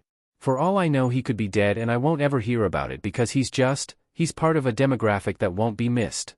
Somehow Toshinori knows exactly what demographics would be ignored if there were any disappearances, and the fact that this boy's supposed friend falls into one of those categories and may be at risk of disappearing makes him want to immediately reach a hand out to stop him before it's too late. Maybe Island will be his chance at finally helping this child before his attention goes fully onto Scarlet and All for One. Why do you think you were the one at fault in this argument? He asked. The boy shifted slightly. I thought it would be a good idea to try and help my friend by doing a small bit of vigilantism, he admitted quietly, bringing a hand up to cover the white eye patch. I didn't use a quirk though, kind of hard to do for me really, he continued with a small smile. But it was still dangerous and really scary, and my friend went off and said that this was his fight and that he doesn't need any help. Quirkless, that's the only explanation for this. And it would add up to what has been said so far. A father who had hoped his son would get a quirk, only for his son to turn out quirkless. So the father got violent and did a few indescribably bad things leading to this boy feeling like he has to stop his father. He then tries to go through the proper channels first, and maybe he tried to ask Toshinori himself for help before turning around and taking on this burden for himself when no one helped him. This fight he had with his friend is probably his conscience and doubts telling him that he has to stop before he gets himself killed. Because if he dies or disappears then no one will notice because he's part of the three primary demographics that get overlooked by society. People with mutation quirks that make them look like outright villains. People with straight-up villainous quirks like brainwashing. People who don't have quirks at all. Slowly he reached a hand over and set it down on the boy's shoulder before giving a small smile. Perhaps it isn't too late, he began. For your friend that is. Though if you want to be able to apologize to him properly, then I would start by forgiving yourself and then move on to your friend. After that then you could try again with the proper authorities, perhaps I could even lend a hand to you. The boy suddenly jumped when his phone went off. He pulled it out and read over the message before quickly shoving it back into his pocket and bowing. Thank you for hearing me out, but I have to go now, he said, turning and running off. Toshinori still had a hand raised, only now realizing that his chance might have literally slipped right through his fingertips. But the expo still hasn't fully started, so he might still have a chance at bumping into the boy once more. Though it might be difficult without knowing his name. Izuku stared down at the ground, watching the inhabitants permitted into the pre-show walk down the streets into the different exhibits. Though soon they would all be heading for the reception party to celebrate the expo being open to the rest of the public. Unfortunately Izuku wouldn't be able to enjoy either of them to its fullest. He reached into the case Mr. Shield provided for him, looking at the replica of the quirk amplification device carefully before pulling out his red coat. The familiarity of it was enough to give Izuku the confidence to go through with this, filling him with the strength to go forward with Melissa's support even if she wasn't with him anymore. Instead happily laughing and making jokes with the UA students. Enjoying the life she deserves. Exchanging his white eye patch for the black one, he also grabbed the earpiece and carefully fitted it into his ear to get the rest of the instructions from Mr. Shield. Can you hear me? Izuku smiled. I can. Are the schematics you provided accurate? He asked. They are. Did you get the rest of the equipment? The canisters made using samples of Midnight's quirk? He asked, counting 4 total. I do, 2 for each room I'll be in. Correct, and don't forget the gas mask. I got it, Izuku said, smiling at the familiarity of all this. It reminded him of his earlier heists with Melissa, back when they kept things simple. It was nice going back to his roots, just this once. Slowly he fitted the mask over his face, pressing his hands over the filters first and skiing in. Then he pressed the palm of his hand over the front of the mask, blowing air for a few seconds before smiling with satisfaction over the fit of his respirator. He stood up and looked out at the setting sun, the ends of his coat flapping slightly in the breeze before he turned and slipped into the air ducts, following the schematics he memorized until he reached the control room, watching all the people go over the footage on their cameras. Relatively unaware of what was about to happen. Quietly he slid the cover off of the vent and pulled out the 2 canisters for this room and flipped the switch, dropping them both to fill the room with the sleeping gas. Melissa didn't notice the time while checking over the coat that was now hanging on the mannequin, having long since been removed from the package because she knew she had to tweak it one more time. Especially after seeing what she thought was Izuku. Did he actually come all the way here to see her or something? If so, then this is her best chance at apologizing to him properly. To maybe figure out where he stands at taking down All for One and then go back to helping him while also setting up the proper boundaries. Sorry for popping in. A sudden voice shouted, barely giving Melissa the time to cover up the coat before Uncle Might's student could see what it was. Oh, hello Mirio, she said, smiling sheepishly as he grinned wide at her. Did you get distracted with work? He asked, walking over to try and peek under the tarp. Panic flashed through Melissa as she grabbed Mirio's arm and pulled him away from it. No, I was actually finishing up, she said quickly, noticing how his suit was still on even though he likely used his quirk to slip in. Mirio blinked before giving a goofy smile, a hand going through his hair that was starting to turn white at the roots. Well, are you ready to be escorted to the ball with your knight in shining armor? He asked, holding a hand out and grinning wide. Luckily she was already in her dress, and that the coat she was working on wouldn't cause any stains on it. Unlike some of the other things she's worked on. Still Melissa took the offered arm and nodded. I am, what about you? Think you'll have some fun? She asked. Mirio nodded, grinning as he stepped out with Melissa to meet with the other UA students present. The one she recognized from the sports festival primarily, though there was one she definitely knew about for a different reason. His hands were popping as he stared down the girl with brown hair who was also in a more aggressive stance, but they were both grinning in a way to show that this was their way of showing their friendship or something. The boy, Bakugu, stopped to look at Melissa and blinked. What are you staring at? He asked. She quickly shook her head. Nothing, you just reminded me of someone a friend talked about, she admitted, though eventually Bakugu Katsuki became a topic that just died and never became resurrected because Izuku had other things to worry about than a schoolyard bully. He didn't say anything, though he did give her a funny look. But before anything else could be said, the power suddenly shut off and the door leading into the reception refused to budge. What's going on? One of the students asked. Melissa looked at Mirio, seeing him mouth a name that sent chills down her spine. Scarlet. Wolfram gritted his teeth because things were not going according to plan. The plan was to take over the security system, not shut everything down. This told him that someone else was invading, but it wouldn't matter because soon enough his guys would reboot the system and hijack it. Then he can get what he came for and get out of this place. He looked to where his informant was standing, doing his best to keep calm alongside his research partner. How cute yet pathetic. Slowly he made his way towards the stage where All Might was still standing, waving for everyone to keep calm. He's sure that the power will come back on soon and everyone will be fine. Right as he said that, the lights finally came on. Only for the security system to immediately restrain all the heroes present. Show time. Izuku barely slipped past the security bots, his body morphing into sludge to go into the sewers just so he could take a breath. For some reason the bots were roaming around, arresting anyone that catches their sights whether they're civilians or not. Was this some kind of curfew or? He pulled out his phone and pulled up the map of the island, looking for the drop-off point before realizing where it was exactly because it matched the address from the packages he would get from Melissa. Stuff shipped directly from her home just so he could send things back to her. Should I wait there for her? He asked quietly, deciding to stick to the sewers as he made his way towards her home. It gave him time to think about what he could possibly say to her, how he could apologize and beg for her forgiveness or something. As he slipped out of the sewers, checking to make sure there weren't any bots lurking around before he made his way into the empty house through a window that was left unlatched.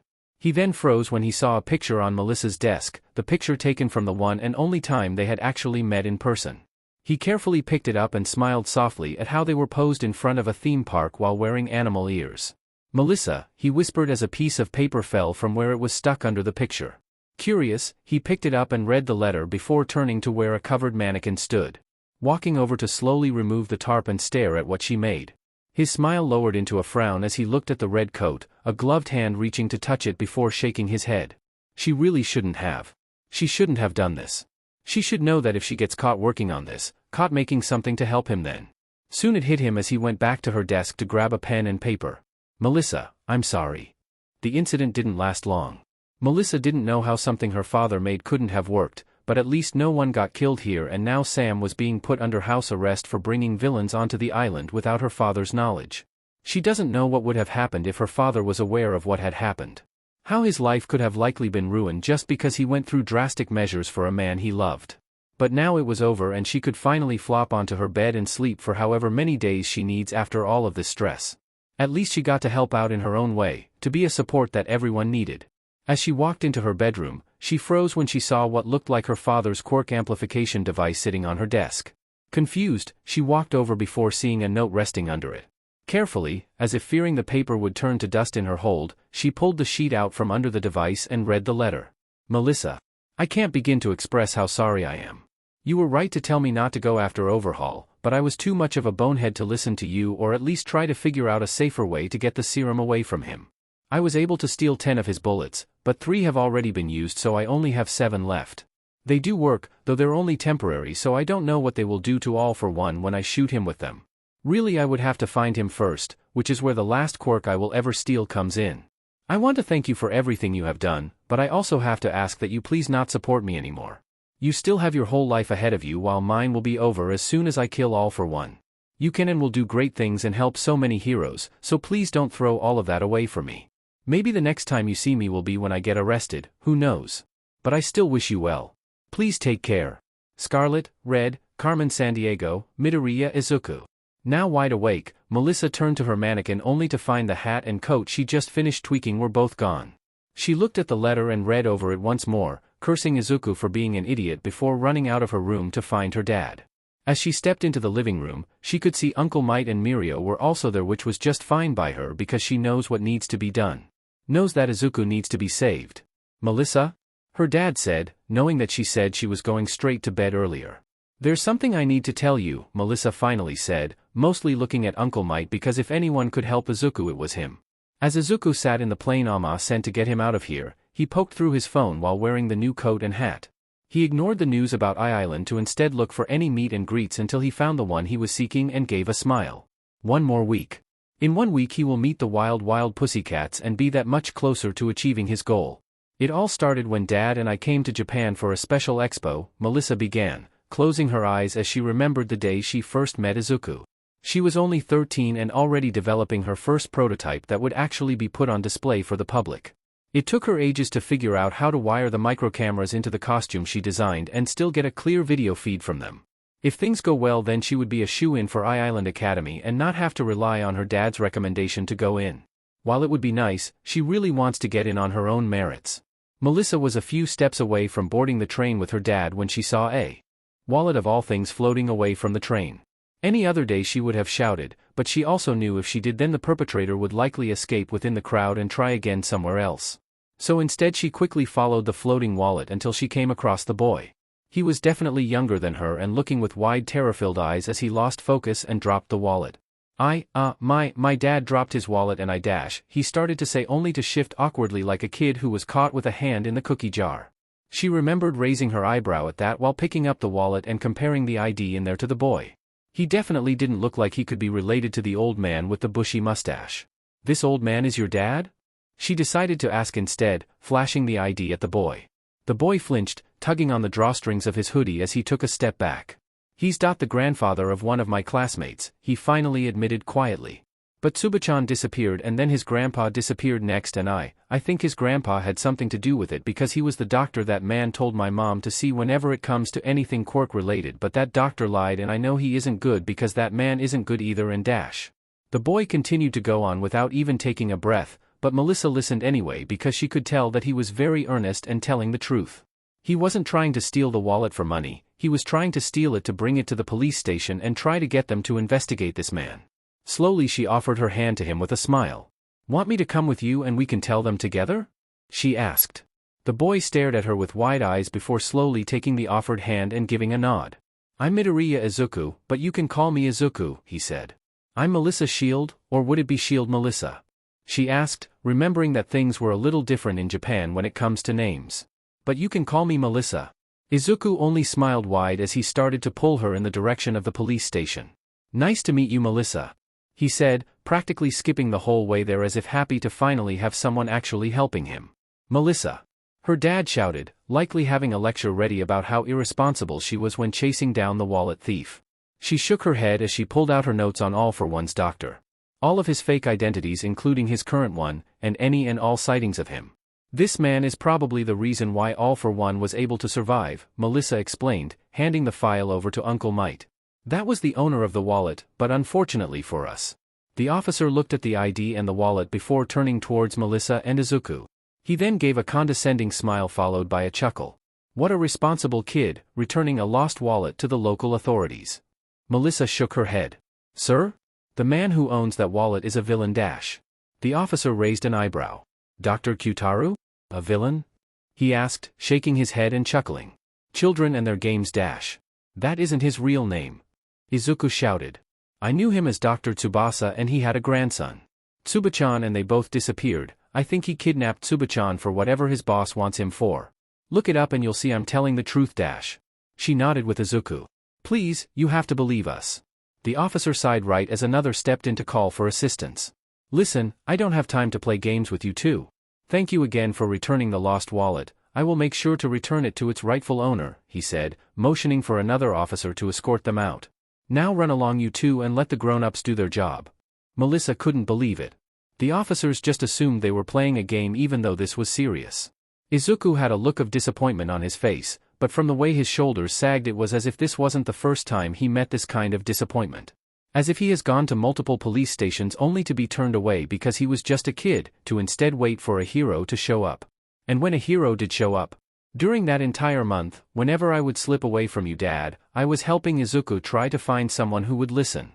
Someone who would believe us, only to receive the same result every single time. We realized that there was no evidence outside of our own words, Melissa said, looking down when she felt her hands start to shake. You two got desperate enough to take matters into your own hands. She looked up when Uncle Might said that, his head bowed low with what she could only perceive to be regret. Slowly Melissa nodded. We did. At the time we didn't know exactly what we were going into, only that Izuku's father was a villain of some form. We didn't even know about All for One until a clock disappeared later that year, and then 2 years later someone who displayed his exact same quirk appeared in Narahata, she explained, looking down. For a time we thought Izuku was the only one who could give and take quirks, the only other being an urban legend. After that we looked into every corner of the internet, even snagging a key to the shadier sites when we learned that those who do know about All for One believed he was dead. Dead? That can't be right though. How else could Nomura have the exact same quirk as a clock? Izuku asked, pressing in close to the camera as if he was in the room with Melissa. Plus there are people with interesting quirks disappearing left and right, and yet no one is reporting this. And whenever we try to bring this up anywhere we get brushed off. Do you think it's possible he might have corrupted the police over there? Through things like bribery? She asked, glancing over the notes she has taken so far. Unfortunately there wasn't much to go off of, but she knew this was only the tip of the iceberg. I wouldn't be surprised. He sounds like that kind of person going off of that one phone call I overheard, Izuku said, finally putting some distance from the camera so Melissa could see the full impacts of the stress he was going through. But there has to be someone who will listen. Melissa nodded quietly while looking through all the sites she had access to after being pulled into this rabbit hole. Somehow she had come across various media from the pre-Quirk era, decades to even a century before the glowing baby was born. It was while I was browsing through those sites and listening to Izuku try to figure out what to do that I found our solution. The series is banned all across the world because it could possibly give ideas to potential villains, ironic now that I think about it, Melissa admitted with a small laugh. She shook her head, knowing she will have to wrap this up soon so they can hopefully work towards saving Izuku. It was what inspired the red coat and hat he wears when working as Scarlet, but he didn't debut in it until after he took Erasure. It was insurance to prevent All for One from rocking up to Izuku's home and just blow up the apartment complex while Izuku and his mother slept, she explained quickly, noticing how Uncle Might stiffened at the mention of a pro-hero's quirk being stolen. Actually we were glad Izuku stole Erasure at first, because it gave Eraserhead justification to investigate and hopefully uncover the truth. He always seemed like a logical man who wouldn't have any biases. Suddenly Mirio snorted, having remained silent throughout the entire story. The few times I met him when Sir allowed me into the investigation showed otherwise. He really has it out for Scarlet, I mean Izuku. Actually, both Eraserhead and Sir have it out for Izuku, Mirio said. Melissa nodded. We figured as much when they ignored the blatant clues Izuku left behind. They focused more on him when he wanted them to look at the bigger picture. So what is his goal? To have All for One arrested? Uncle Might and David both asked at the same time. They looked at each other and smiled sheepishly as a result. No, Melissa said, taking a deep breath as she prepared to drop the bomb on them. Izuku wants to kill All for One and make sure he stays dead this time. She stared straight at Uncle Might. No. She stared at All Might before going down onto her knees.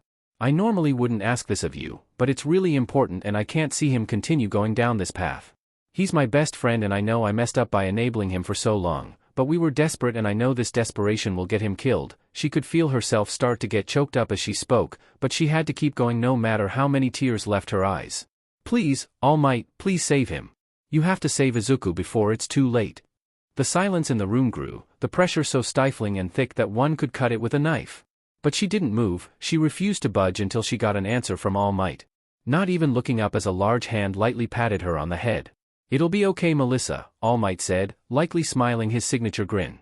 I promise I will do everything in my power to save him. With those words said, Melissa could feel the burden lift from her shoulders.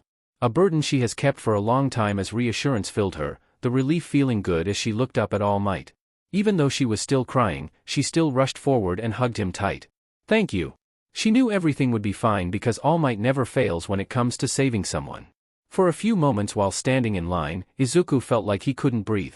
He hasn't gone after a pro-hero's quirk since he stole Erasure, because he knows that if they aren't aware of their quirk being stolen and try to use it when facing villains or other disasters. However, Ragdoll was different. She primarily runs support for her team and even if she doesn't have her quirk for a short while then she can still support them in some fashion. There wouldn't be any major changes, not unless he goes for Pixie Bob's or even Tiger's quirks. He felt something prod at the back of his head, knowing by now that Erasure was showing his disapproval. Tonight will be a rough night as soon as he returns home. Made even rougher because his mother and Eri were currently en route to Singapore to stay with Amma, but it had to happen now to save them from having any association with him. Lost in his thoughts, he didn't notice the line had moved forward until someone yelled at him to hurry up. Izuku looked back and gave an apologetic smile before freezing when he recognized Bakugo of all people was right behind him. He didn't say anything though, instead turning to move with the line. Wait, Deku? Is that you? Bakugo asked, as if he just recognized Izuku. He even went to grab Izuku's shoulder, turning him around to face him fully. Why the hell are you wearing an eye patch? Are you trying to cosplay or something? Izuku only blinked before giving a small smile.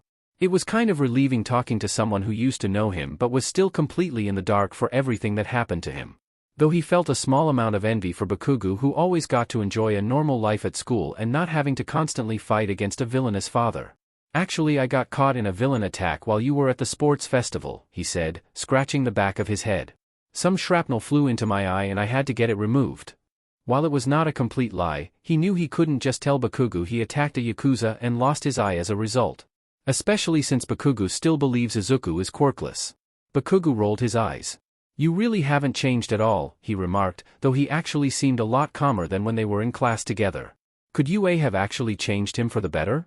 It doesn't feel that way to me, Izuku admitted, seeing that there were only a few people ahead of him. Which means this conversation, probably his last time ever talking to Bakugo, would end soon. But what is there to really say to him? Their paths had long since diverged and at this point they were more like strangers who knew each other, separated by a large chasm and unable to interact fully like they used to.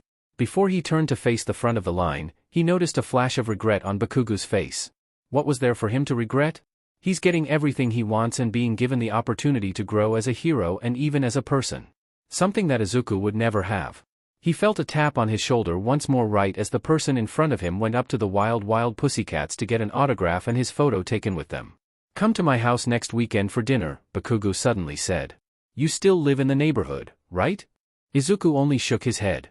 He wouldn't be staying at his apartment after today, truly he may never go back there, which is sad because all of his All Might merch was there. And he wouldn't be able to have it with him once he finishes his plans. I'll see if I can make it, but I can't make any promises because I'm taking extra classes for the summer and recently finished an internship, he said, though he remembered that Bakugo was also a big All Might fan and would likely be able to appreciate Izuku's collection. Here's my number, you better send me a message. Feeling the sheet of paper shoved into his hand, Izuku only nodded as he pocketed it. Maybe he could send Bakugo a message before his plans are complete?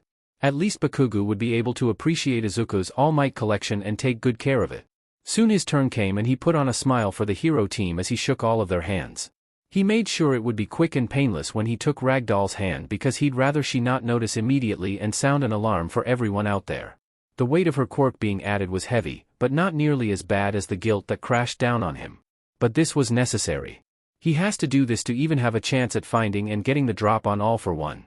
Shino kept her smile up for the crowds, but she couldn't help noticing Ragdoll had started to grow paler as more and more people came to greet them. Which was strange because Ragdoll was feeling fine just earlier, but maybe it would be good if she took a break at their hotel for a while. Using her quirk, she sent the idea to Ragdoll and the rest of the team. While they couldn't respond back, she smiled when they gave nods of agreement. Turning to the rest of the crowd, Shino smiled even brighter. Sorry to cut this short everyone. But Ragdoll just remembered she had an important thing to do at our hotel, but don't worry. We'll all be back tomorrow for all of you. She could see a small bit of disappointment emanating from the crowd. They were overall understanding that they were heroes who had work to do when trouble calls. When they were away from the crowds and almost in the car, Ragdoll finally spoke up. It's weird, everything went quiet all of a sudden and a little lonely, she said, her head pressing against the cool glass of the window. I can't get a read on people right now. Shino nodded. Maybe you overused your quirk again? I know big crowds can put a large strain on it. That might be it. My body probably shut my quirk off on its own to protect me. Maybe. Hopefully you'll feel better in the morning. Ragdoll smiled. I'm sure I will, and then we can put on a real show for the fans. Everything hurts. She tried to open her eyes, but was greeted by blinding white that made her blink her eyes rapidly to try and adjust to the lighting. It was enough to let her see a hand cover her face, a hole appearing, and she feared that something would come out and stab her in the face. But just as quickly as the hand appeared, it was removed. It appears my spawn hasn't learned his lesson, the owner of the hand spat out. And I doubt stringing her up like the last one will get it to stick for that stubborn little flea, he continued, giving a sigh. Doctor, go ahead and throw her into a storage tank. We'll decide what to do with her at a later time. Large hands suddenly grabbed Tomoko's arms and she felt herself get dragged from the bright room to a dark corridor. She tried to blink to adjust to seeing everything, but the short round man in front of her was incredibly hard to make out in the darkness. Soon the room was case in a toxic green light and she could make out people, floating in tanks, though each person looked to have varying levels of deformities. As if they were mixed with multiple types of quirks. She was able to read 3 of the screens that listed quirks that were put into each subject. First was someone with a quirk named Blade Tooth, which belonged to a villain who was on death row before somehow escaping prison. But it seems he couldn't escape whatever this place even was. Next made her freeze. Muscle augmentation, and the person in the tank looked almost exactly like Muscular. Though she could see his skin starting to take on a blackish tint as a multicolored liquid was pumped into his body. However, she wanted to puke when she saw the last one. A child with black hair sat in the tank, his hands and face had a rocky texture and on his plaque red hardening. That was the last one she got to see before a mask was fitted over her face and she was dumped into one of the tanks. The moment she was submerged, everything went dark. Toshinori could tell he was not welcome here when he stepped into the room.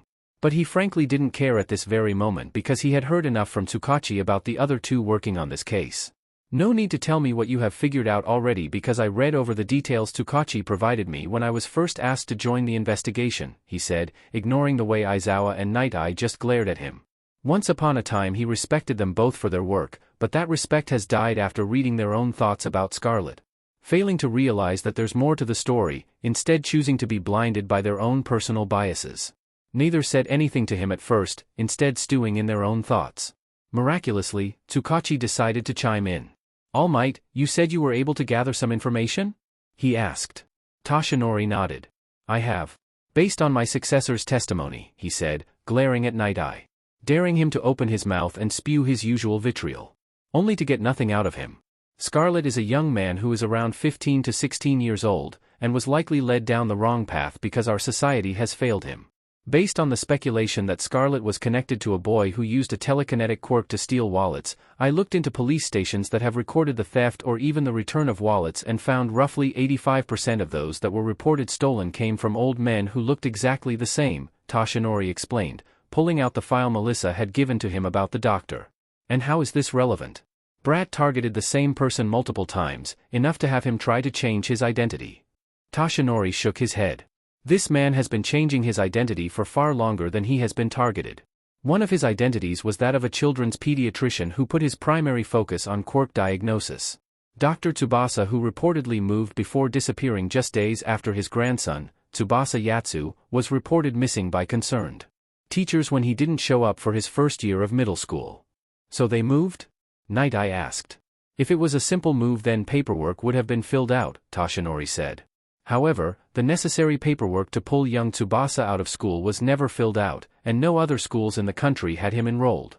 Tsukachi set his coffee mug down. Then there's the Brain brothers from Hosu, and even roughly a year prior, the one Lumillion fought. I requested a DNA test done, and despite having similar appearances, none of them match each other. In fact, they match with various people who have disappeared, including Tsubasa Yatsu. And those tests also revealed the existence of multiple quirk factors, and there's only one villain who could possibly achieve this. Toshinori didn't smile at the pale look of horror on Aizawa's and Night Eye's faces. Now he just has to tell them the rest of what he gathered without incriminating Melissa or revealing any identifying information about Izuku. Even if he does tell them everything, he can tell that neither will ever believe Izuku is just a child who needs help. Not only has Scarlet been stealing quirks, but he's also kidnapping people and turning them into monsters? Aizawa asked. What? That must be why the first Brain brother attacked him. He knew Mirio would be in the area, and so he decided to stage that attack to gain his trust. The ones from Hosu were brought in to cause a distraction so he could collect more quirks, with the winged one acting as a quick getaway for him. Are they serious? I knew the brat was bad, but to think he would stoop to this level of pure evil? Tsukachi sighed. All Might wasn't finished yet, he said, bringing their attention back to the subject at hand. Toshinori gave his friend a smile of gratitude. No. My old homeroom teacher, Gran Torino, contacted me with the speculation that All for One is still alive. Then my primary source confirmed it was the case, even revealing that Dr. Tsubasa works for All for One himself. I should have known he was following in his father's footsteps, but now we know without a doubt that All for One had this child as a successor. Scarlet is probably All for One's way to get Mirio's quirk. He should have known they would continue down this line of thinking, not even caring that Toshinori opened this with the fact that Izuku is just a child.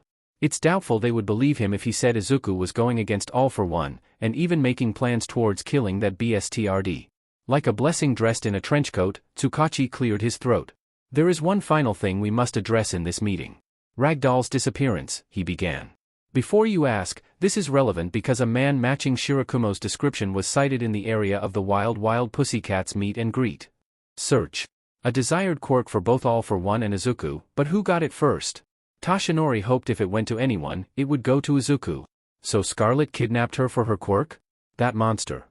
Tsukachi, I believe I've heard enough here. Do you mind if I take a copy of the investigation to go over on my own?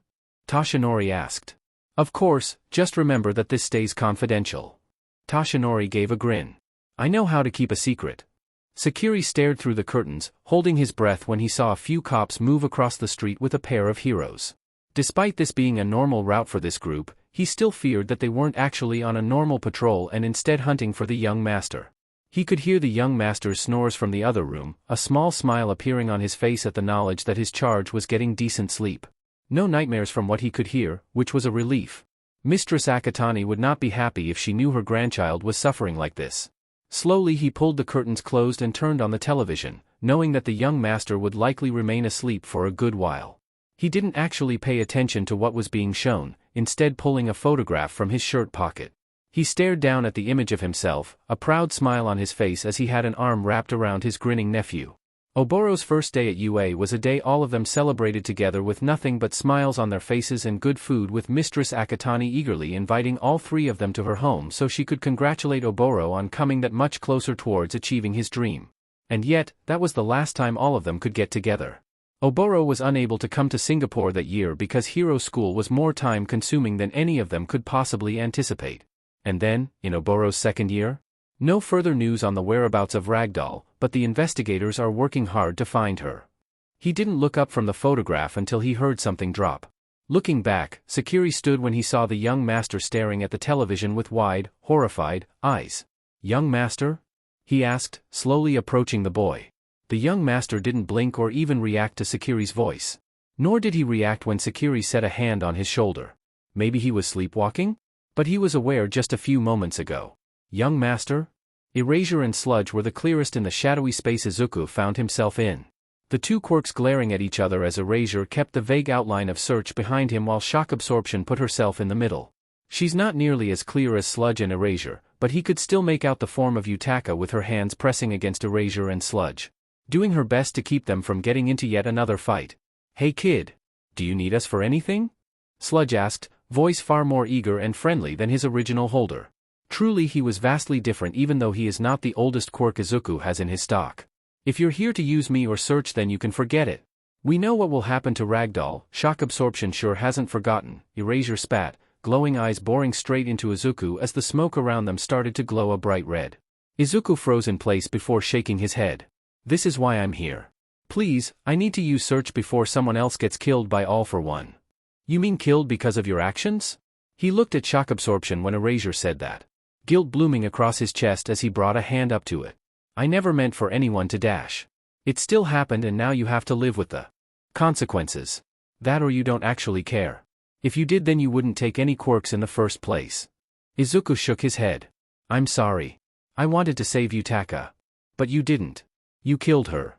His eye burned as he felt himself fall to his knees. Erasure was right. If it wasn't for Izuku then Yutaka probably would have lived a life quirkless, but she still had a chance at living if he didn't interfere. He snuffed her life out the moment he took her quirk. And it seems the same will happen to Ragdoll. A hero. He's going to have a hero's blood on his hands. It can't be too late, can it? "Please, at least let me see if she's still alive," he whispered to himself. He looked up briefly when he felt something brush against his shoulder. His eye locked with shock. No. He looked up into Yutaka's eyes and saw nothing but forgiveness and concern in her dark green eyes. Neither said anything, but he could see she was smiling and he knew what she probably wanted to say to him, filling him with just enough hope to look at Ragdoll. Slowly, Izuku stood from where he fell and walked in her direction. He could feel Yutaka hovering close to him. He could tell Sludge was restraining Eraserhead from the way both quirks were struggling and yelling, but he didn't pay attention to them as he focused on the shadowy form of Ragdoll. He could still feel anxiety spreading from his chest to the rest of his body, but he gulped and moved down to his knees before pressing his hands down on the ground. He lowered himself further, not knowing if she would actually allow him to utilize her to hopefully find the Ragdoll who was captured. But he still had to try. "Please. I can't let another person die like this, especially not a hero. I promise I will return you as soon as your original holder is safe. But please, I know what I did is wrong. Everything I've done is wrong and I can't expect anyone to possibly forgive me. I just need a chance to at least make things right somehow. So please, work with me so we can save Ragdoll." His eye continued to burn, and he knew he was crying by this point. But he couldn't stop, nor did he want to because everything finally hit him. He had a chance to prevent another unnecessary death, but only if Ragdoll works with him. For a few seconds nothing happened as he continued to cry. And then, the shadow of a hand rested itself on top of his head. He looked up, and despite being unable to see any features on her shadowy face, he could tell Ragdoll was smiling warmly at him. And then he could see so many people. At least 100 of them are going about their lives in his area. But that's not what he needs. What he needs is... He started to focus on an image he's seen once. Try to focus on someone he doesn't truly remember seeing, but he knows he's seen him when he was a baby at least. Then he focused on the doctor, knowing he would be much easier to pinpoint for Izuku. And finally he searched for Ragdoll. He held his breath, praying that she was still alive. Hoping that he could save her. His eye closed as he focused on Ragdoll until finally. His shoulders sagged with relief as he gave a small smile at the Ragdoll in this shadowy plane. "Thank you," he whispered. "It appears the heroes are mobilizing." Ujiko, a name he just came up with on the spot, spoke. "Do you think they figured out where Ragdoll is?" His master smiled. "I wouldn't be surprised if he used search and leaked our location to the heroes. That boy never did lose faith in them, has he?" "The naivety of youth," Ujiko said, going over the vial in hand. The reddish-black liquid swished with his movement, the trigger and blood taken from the original holder of transmission mixed seamlessly to create a perfected copy. Such a shame that this was from their old data. Perhaps I should have taken him when I dropped that pathetic waste of time and money, then we wouldn't have all the issues we're facing now. But such is life and now I'm going to have to kill another blood relative. Ujiko frowned as he looked at another vial. Such a waste too. I would have loved to see how his quirk differs from your own. Do you think he can take them from a distance? All for One chuckled. If he could then I would have been dead by now. I doubt that. If All Might couldn't kill you permanently, then it's unlikely a child could ever manage it. He would always have faith in his master. He was literally unkillable and Ujiko would ensure that no matter what, All for One would never die. His master leaned back in his chair. Perhaps I am giving him too much credit. but by the end of the week the 2 largest thorns will be gone for good. I may even let you take the boy's body to experiment. There's no telling what kind of pneumo he would make after all. How generous of his master. The potential is seemingly endless. But perhaps his body will be more suitable than Tamura's for? He stopped himself, but the question was still in the air. No. He is the least suitable candidate for that, because he lacks the pure hatred for everything that Tamura has. Whatever hatred he has is too focused on one single thing, All for One said. Tamura was raised and crafted for this role, and that's how it will remain. Of course, I have never once doubted you. I know and I have faith that you will make the right decision even if I am unable to direct you, my old friend, All for One said, slowly standing from his seat. Now, give me the copy of transmission and I can finally end this. Careful yet eager with his movements, Ujiko loaded the contents of the vial in a syringe and slowly injected it into his master's bloodstream. I will have Johnny take me to the meeting place. Of course, and you know what to do in the event I can't reach you immediately? Ujiko only bowed. I do. But I trust we won't be separated for very long. Indeed we won't. Sakiri pulled out his phone to check the time. Any moment now until he arrives at the meeting spot. With the time coming close, he carefully stowed his phone and other electronics into a dark cloud and left it floating just outside of where the sphere of influence will literally engulf him. Not a moment sooner and everything around him went dark. The lady was generous with this payment. Those 2 must really hold a lot of value to her. Veil. The man looked up and smiled at Sakiri. No worries, so what does she need with me this time? He watched as Veil ran a dark finger over the face of his pocket watch. Even with a quirk that always kept him hidden from everyone, Sakiri sometimes wondered why the man decided to dress so casually. It's not like anyone would see or notice what he looked like. Sometimes Sakiri admittedly forgot what Veil even looked like until he was pulled into the pocket bubble that always surrounded the man. He only shook his head. The mistress requests that the 2 of us get her grandson to Singapore as soon as he finishes his objective here, he said. So he's actually going to do it? Sakiri nodded. By tomorrow evening, All for One will be dead. Veil chuckled. Can't say he didn't have it coming. I'm just shocked it's a kid doing the killing. One would think one of those meta-lib BSTRDS would be the ones to off him. Or even that germophobic Yakuza dumbass, he said, leaning against a crate. He didn't say anything as he pulled a suitcase from one of his clouds. Here's the first half of the payment for supporting the young lord. The second half will come when we arrive in Singapore, he explained, allowing for Veil to take the suitcase. And who's to say I won't rat you out to the authorities? I could cash in on the bounty All for One put out for that boy, or even turn him over to the heroes and get a decent reward out of them, Veil said, a large grin spreading across his face. Sakiri only stared at him. I kid. I know not to cross with Grandmother Death, Veil said, the suitcase pressing against his leg as he dangled it. Where will we be meeting? Izuku stared at the police station, checking to make sure his surgical mask was properly in place and that his wig was secured. It may not be completely inconspicuous, but he only needed to go in long enough to drop the envelope off and get out. Even though he couldn't trust them with this, a small piece of hope still remained in him that at least one of them might take him seriously for once. But the doubts are what kept him frozen in place, staring at the doors with hands that are shaking. Just in and out. It's not like they would immediately know. Excuse me? Might I be able to help you with something? A man wearing a tan trench coat and matching hat asked, looking at him with curious black eyes. Izuku almost jumped out of his skin before looking at the man. He shifted slightly while clutching the envelope tight in his hands. I have something to give to the authorities, he whispered quietly, seeing straight white strands block his eye briefly. The man blinked. Is something wrong? You can tell me if you want. It's about Ragdoll. Someone gave me this letter saying he found her but needs people to save her. The man sked in a breath. Are you sure? Here, come with me so I can take your statement. Slowly Izuku gave a nod, following the man into the station, and then to a room where 3 other men were located. He kept his head bowed to avoid making eye contact with the 3 of them because he knew who exactly they were and he'd rather not risk being recognized. Don't mind them. Do you mind telling me about the person who gave you the letter? The kind stranger asked. Keeping his head bowed, he quietly handed the letter over to the stranger. I was only told to give this to someone who could help, he whispered, hoping that All Might would not recognize his voice. At least he's never spoken to Eraserhead, and he's never met Sir Night Eye, so those 2 would be the least likely to expose him. What's the meaning of this? Eraserhead asked. This boy got a letter from someone claiming they have found Ragdoll. Izuku kept his mouth shut, not wanting to possibly incriminate himself. But he was also curious on what they would all say about this.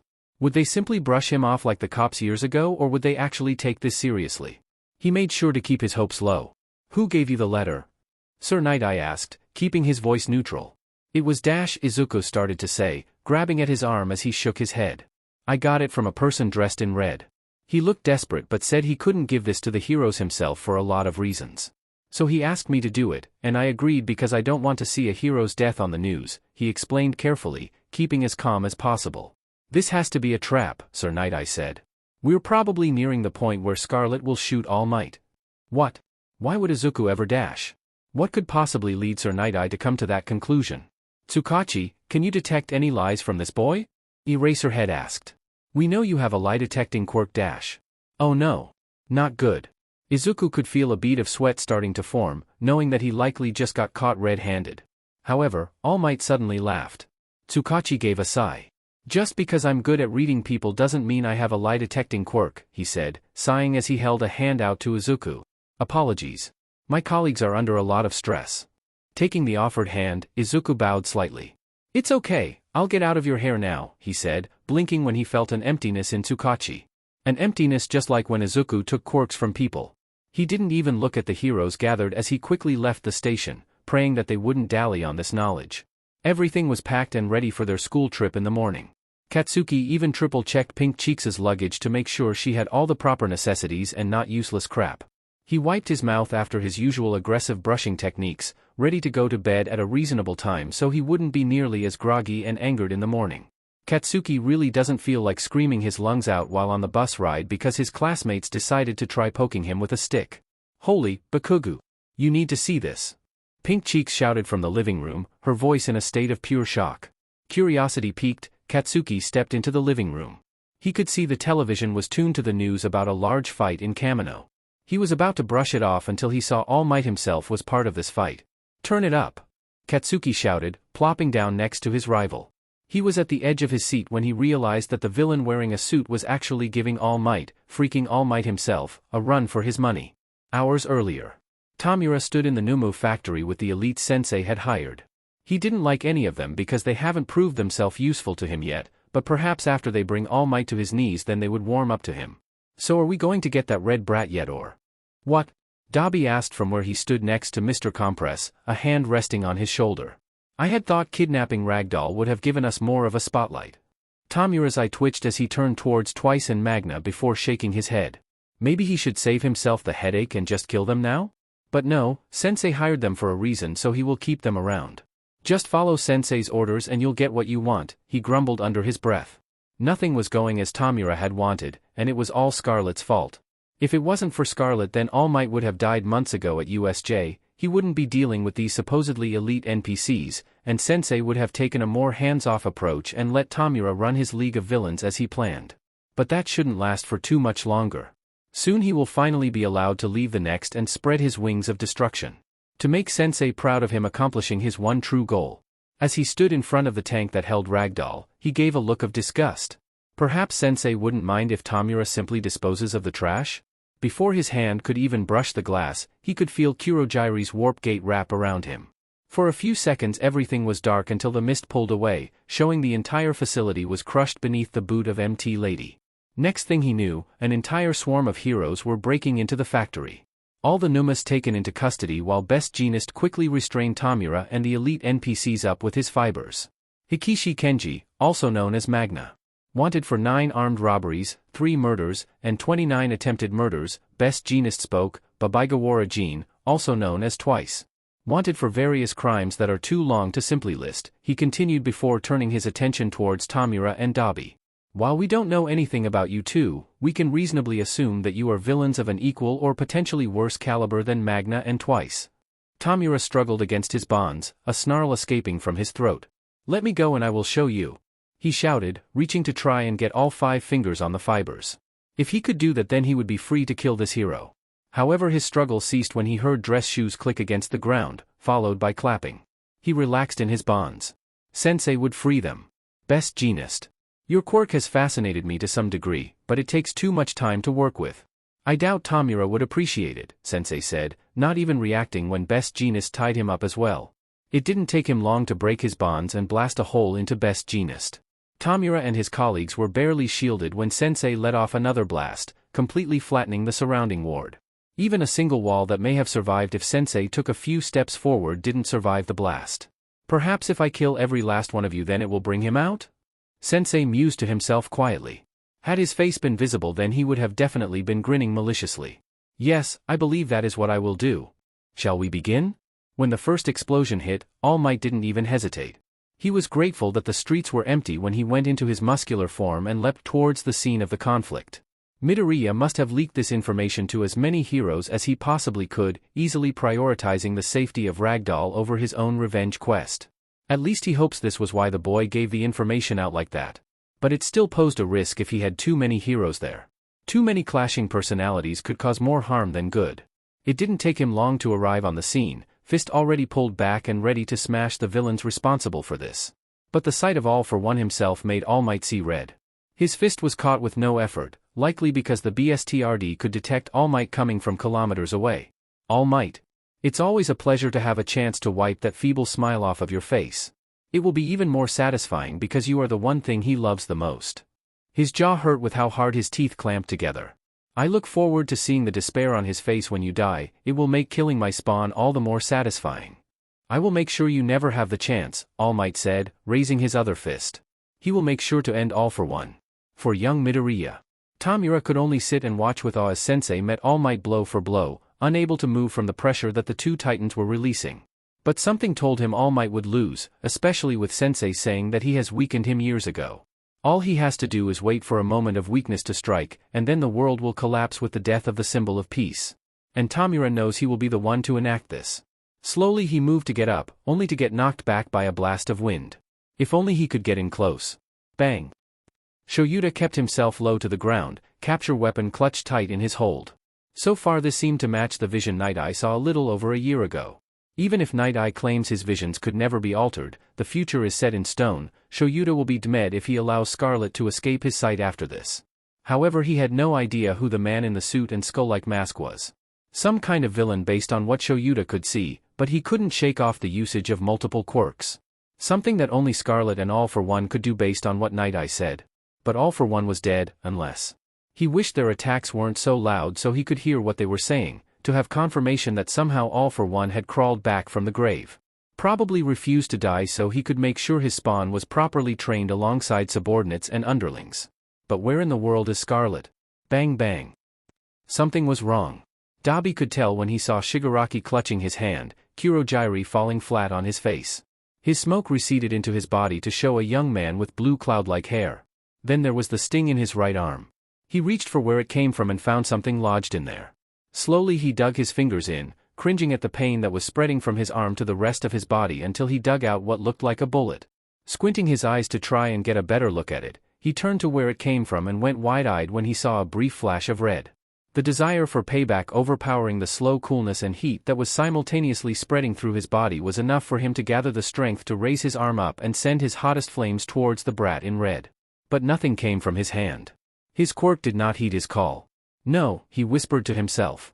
His whispers turned to shouts as he continued to try and call his quirk forth, desperation clouding his judgment as he tried to run to where he saw that brat.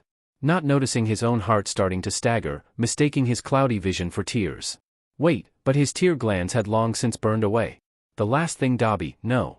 The very last thing Todoroki Tuya heard was bang bang. All for One almost staggered when he felt something poke him in the butt.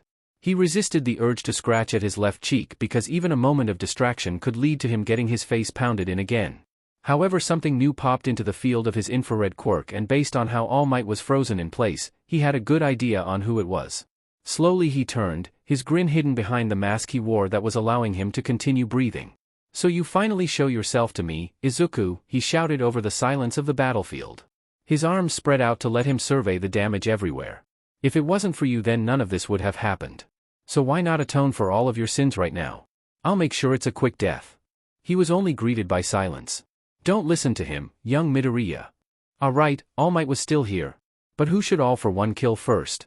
The chance to destroy two thorns in his side filled his mouth with a sweetness like a fine wine that has been fermenting for centuries. Such a hard decision. Unless he could use that? His grin widened as he activated Airwalk to slowly bring himself higher, only for the quirk to sputter and die. just out of his reach as he tried to grab it, but it remained slippery like water. No. For the first time he actually felt pure hatred as he turned on his ungrateful spawn. What did you do? Somehow he could tell Izuku had the audacity to smile. Bang. Toshinori could only stare as All for One fell face first to the ground. His hand shook as he reached down to check for a pulse. Only to find nothing. All for One was dead. Slowly standing from his crouched position, Toshinori turned towards where young Midoriya was standing. The gun still held in his hand as he stared, his single visible eye wide and full of nothing but sheer terror. Toshinori tried to give a reassuring smile as he took a step forward only to stop when the boy immediately held the gun up and pointed it at him. This must be the moment Night Eye saw and tried to warn Toshinori about. He only held his hands up. It's okay, young Midoriya, everything will be okay now. He's dead, he said, keeping his voice gentle as he slowly got closer to him. You have been calling for help for so many years now and I can't apologize enough for our failures. But please let us help you now. Just put the gun down, he spoke, voice remaining even and calm. He had to make sure young Midoriya knew he was not a threat. That he was here to help. To be the hero this child needs. What are you doing? Arrest him, you idiot. Aizawa suddenly screamed. Toshinori turned towards the scruffy man laying on the ground and frowned. Stand down, Eraserhead. He's just a boy, he said, turning and going back to his slow approach. Young Midoriya's hand was shaking, but he didn't make a move to pull the trigger as he watched him. I'm so sorry, young Midoriya finally spoke, his voice incredibly quiet as a large fat tear fell from his eye. It'll be alright, why? Toshinori asked, his smile going soft. Because I am Dash. Bang. Katsuki did not care that the training camp was postponed. Honestly, it was a relief, especially after what happened at Kamino. Kamino. Deku. He hasn't been to Deku's apartment in years, but he still knew the way as he walked over only to stop when he saw an entire army of cops and heroes gathered outside of the building. One of them, a plain-looking man with a trench coat, stopped him before he could get any closer. Sorry, but this building is closed until we finish our investigation, he said. Katsuki bristled. That wasn't Deku. It couldn't have been, he is the last person who would be a villain, he spoke. The man blinked. Deku? Is that a nickname? Yeah, Deku was a quirkless kid from my middle school. I see. My name is Tsukachi, do you mind if I ask you a few more questions? I do mind because all of you are wrong. Deku was a big All Might fan, just like me. He idolized the man and practically worshipped the ground he walked on. It was creepy, but relatively harmless. Deku would never shoot and kill All Might. Trenchcoat quietly wrote down everything. Were you and Midoriya close? Katsuki stopped and really started to think. The last time he saw Deku was at the meet and greet, and he felt more like a complete stranger that Katsuki happened to know than an old classmate. But he could still tell that Deku was fundamentally the same bright-eyed kid who wanted to help people. We used to play together in elementary school, then he got diagnosed quirkless and I, admittedly, was a JRK to him, he began. Then it all changed when we were 7. I can't really explain what happened, but he quit talking about his dreams of being a pro hero like All Might. He actually quit talking to all of us and he actually quit calling me by this stupid nickname that everyone called me at that time, he continued. When I met him again at the meet and greet he seemed like a stranger to me, but I still knew him. He was still that hero fanboy from our childhood and I thought maybe it would be good to at least reconnect with him. Show him that UA changed me, made me better. He doesn't know why he's offloading all of this onto Trenchcoat, but he needs to make sure they know that Deku is not a villain. Deku being a villain is like saying All Might is secretly quirkless and got his quirk from some shady quirk mafia lord. Incredibly unlikely and downright impossible. Trenchcoat stared at Katsuki quietly before shaking his head. I'm afraid you likely didn't know him as well as you thought you did.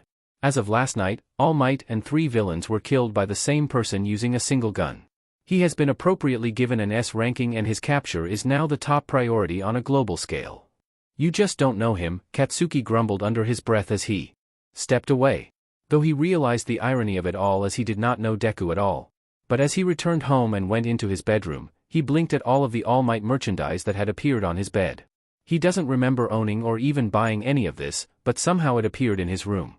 Where did this all come from? He asked, not expecting an answer as his feet pulled him towards the literal mountain on his bed. His hands reached out until one brushed against a sheet of paper. He knew the paper wasn't all that delicate, but he still kept his grip gentle as he unfolded the note and read the letter. Red eyes went wide until he crumpled the sheet into a ball and threw it at the mountain of merch. That idiot. Mirio could feel the pressure as he sat with his fellow third years. Commission officials were holding capes out to them, but a few hung back as they clutched red fabric in their hands. He knew one of those red scraps was his own cape, and he had a feeling on why they were holding back. These are the capes you will receive upon graduation. However, due to recent events, the commission decided that it was best to give you the option to change your colors, Principal Nedzu began. They are also here to give you ideas on how to change your costumes. One official, a tired-looking man with messy hair, stepped forward. We are here to request that anyone who selected the color red for their capes, and have red in their costumes, to consider changing to a different color.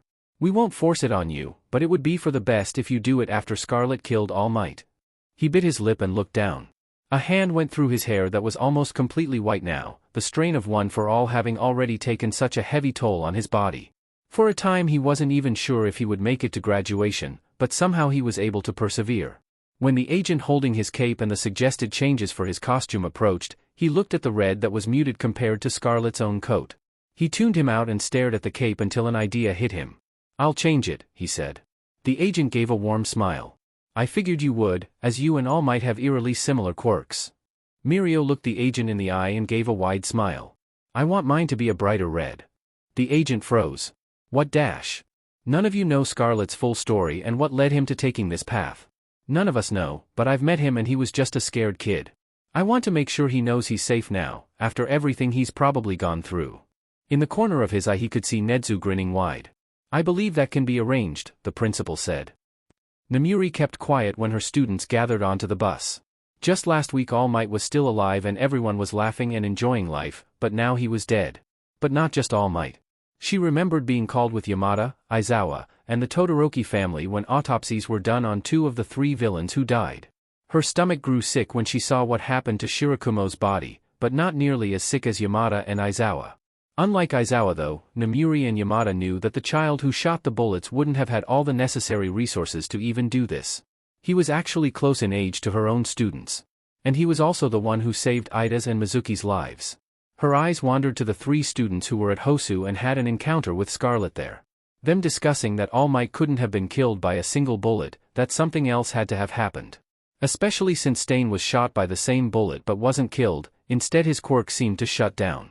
"I think I want to add some red to my costume," Atsui spoke, lightly tugging on the bright red silly bands he wore. Mizuki nodded. "Same," she said, red yarn in hand as she worked on making a new beanie. "I'm going to have them paint my armor red," Ida said. Slowly, Namuri gave a small smile. Her smile widened when Aoyama said he wanted to change his cape from purple to red. Even though he never had an encounter with Scarlet, she could see the genuine joy and smile on his face when he announced that. While the commission may try to reject those changes and steer these children away from it, she also felt that they shouldn't villainize a single color because of the actions of a single person. She glanced at her reflection and smiled at the red scrunchie she wore. Tomoko sat up and rubbed the sleep out of her eyes. Having recently been cleared from the hospital, she felt relieved that she was back in her apartment with her team. Though she knew they were likely out on patrol or something, at least she could go to their agency and start catching up on paperwork. Slowly making her way to the coffee machine, she blinked and shivered when she felt a hand press into her back. Chills going down her spine as she remembered a hand pressed against her face, something trying to pull for what wasn't there. When she looked back, there was no one there. But she could still feel a presence in the room right up until her eyes went to the ground where a note was left. Gingerly picking it up, not sure if it would explode, she opened it. "Ragdoll. I can't apologize enough for borrowing your quirk without asking, and I can't expect you to forgive me either. The reason why I needed it was to track down the monster who kidnapped you. I knew your quirk was the kind he would have been eyeing and I couldn't afford to let him take it. I had hoped that if I took it then it would have made me into a bigger target for him and he would leave you alone. I had promised to your quirk, myself, and to you that I would return search as soon as that monster was dead. And as he is dead now, I no longer need your quirk. I wish you well and hope you can continue doing great things as a hero. Scarlet." After slowly setting the paper down, Tomoko closed her eyes and focused on her team until a smile spread across her face when search pinged all of them easily. Her quirk was warm and felt like the return of an old friend, finally removing the emptiness that plagued her for weeks. "You are forgiven," she whispered softly. Shoyuta could feel his rage grow as he gripped the paper in his hand. He knows it's illogical to let his anger cloud his judgment, but he could feel his quirk silently agreeing with him. The dream haunted him as he saw that brat in some weird shadowy space holding onto the arm of Shuta's look-alike. I guess this is what happens when a quirk has been separated from his owner for so long, the brat had whispered before pushing Shuta's doppelganger right at him. The brat disappeared soon after with Shoyuta waking up to an empty room save for the letter. A letter where the brat gave apologies and explained why he took erasure and held it for so long. That he had always planned on giving it back to Shoyuta as soon as All for One was dead once and for all. Slowly he reached for his phone. If that brat thinks I will forgive him for this, then he has another thing coming, he said, calling up Night Eye to see if they had any leads yet. He vows he will track down Scarlet to the ends of the earth and make sure he gets locked away for good. Izuku sat curled on top of a crate, the slow rocking of the ship easing him into a quiet slumber. But he still couldn't bring himself to sleep, instead staring at the limited edition All Might pin from when he was in America. He clutched it to his chest as large tears fell from his single eye. He should have known better than to shoot All Might with that bullet. There was no telling how his body would handle suddenly losing his quirk, especially with the severe injuries he was suffering from. Izuku killed him. He can never forgive himself for this, but he can't give up now. Before giving Search back, he had realized that there was still one loose end he needed to tie up. One man who would stop at nothing to try and revive All for One again, the very man who Izuku had repeatedly stolen from to try and get attention on the situation. The very man who gave Izuku the quirkless diagnosis. You know, kid, I never thought we would get that amount of heat at Kamino. You really have guts shooting All Might, Vale said, leaning against the wall as he fiddled with his pocket watch. And my own reputation will skyrocket considering I was the one who got you out of there. Shirakumo coughed. We should be arriving home soon enough where the rest of your payment is waiting, he said. Izuku didn't react to either of them, letting the back of the pin dig into the palm of his hand to try and distract him from his thoughts. Because he doesn't know what will come next once he's dealt with the doctor. Would he be able to go back to his mom? Would she forgive him for everything? He knows he can't go back to Japan, and it's doubtful there will be a place for him once everything is said and done. But perhaps he shouldn't worry about it right now. What will you do now, young master? Shirakumo asked. There's one final loose end I have to take care of. Kathleen leaned back in her seat as she eyed Mr. Shield critically. Say that again. Mr. Shield leaned forward, his coffee steaming and remaining untouched as he looked Kathleen in the eye. I'm asking for you to not arrest Scarlet if he comes stateside. Instead, I'm asking you to please give him a chance to live a normal life. Why should I let All Might's murderer come onto our soil? I've heard the rumors of what that boy has done. Do you want to give him a chance at stealing my quirk? She asked, her blood boiling at the idea. She would rather die than allow a villain to get his hands on her quirk. Please, Star, he's just a child who was lost and misguided. He has the potential to turn a new leaf and do good for everyone involved. Just let him have a chance. My answer is no, and that is final. Mr. Shield deflated, staring down at his hands. Island won't take him, and I doubt he will last long in any other country. I just don't want to see a bright young man be pushed further down this path. Should have thought of that before he pulled the trigger on All Might. Kathleen didn't mean to scream and slam her hands on the table. Cracks spread across it like spiderwebs as their drinks spilled.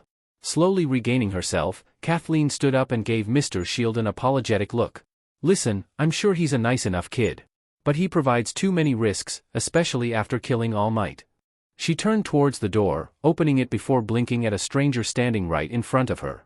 Excuse me, I should get to my agency. Of course, Kathleen. I guess you are too busy these days to indulge in coffee with an old man. She froze at the voice. You.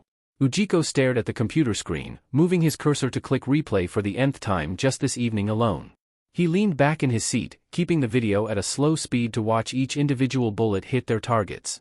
Such a shock that the boy only missed once, especially considering his disadvantage. A bitter feeling crawled into his chest when he saw his master get shot twice and fall. Dead? Had he been there, then he could have taken All for One's body and revived him again, but his master likely planned for Ujiko to get away. He turned his attention towards where the cloned quirks were stored, but in a spot by itself is his master's original quirk. Perhaps he had planned for Ujiko to revive him through his quirk? But that only leaves finding the perfect vessel. His eyes went back to the screen, a frown on his face because his master's choice was currently in Tartarus and out of reach, so they would have to find a new candidate. This time one who could handle the All for One quirk. Tuya wouldn't work anymore because he was dead and his body long since cremated. 6, while a decent choice, is in the same boat as Tuya. Plus he wanted to be a hero and his will could possibly overpower All for One's. The potential is concerning. 9 is another strong contender, but his body could only handle 9 quirks. He would require heavy modifications and that could take years, perhaps even centuries, and 9's body may just expire before he can even reach that point. But he is still the best option Ujiko has unless? Could he disobey his master's orders, just like that? If he were to, then he would have to ensure it couldn't possibly backfire. Perhaps a series of tests? Or maybe see if he can find the current one for all holder and use him. As he watched little Izuku pull the trigger on All Might, Ujiko suddenly gave a wide grin. You have succeeded where your father has failed. Perhaps it wouldn't hurt to put you to the test. 9 months later. Eri hummed quietly under her breath as she picked up another thumbtack. Her mom and Amma got her a large world map that sprawled across her wall recently, and she had a big smile on her face as she picked up the next postcard from her stack.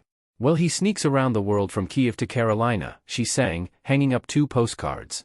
He's a sticky-fingered filcher. From Berlin down to Belize, and he'll take you for a ride on a slow boat to China.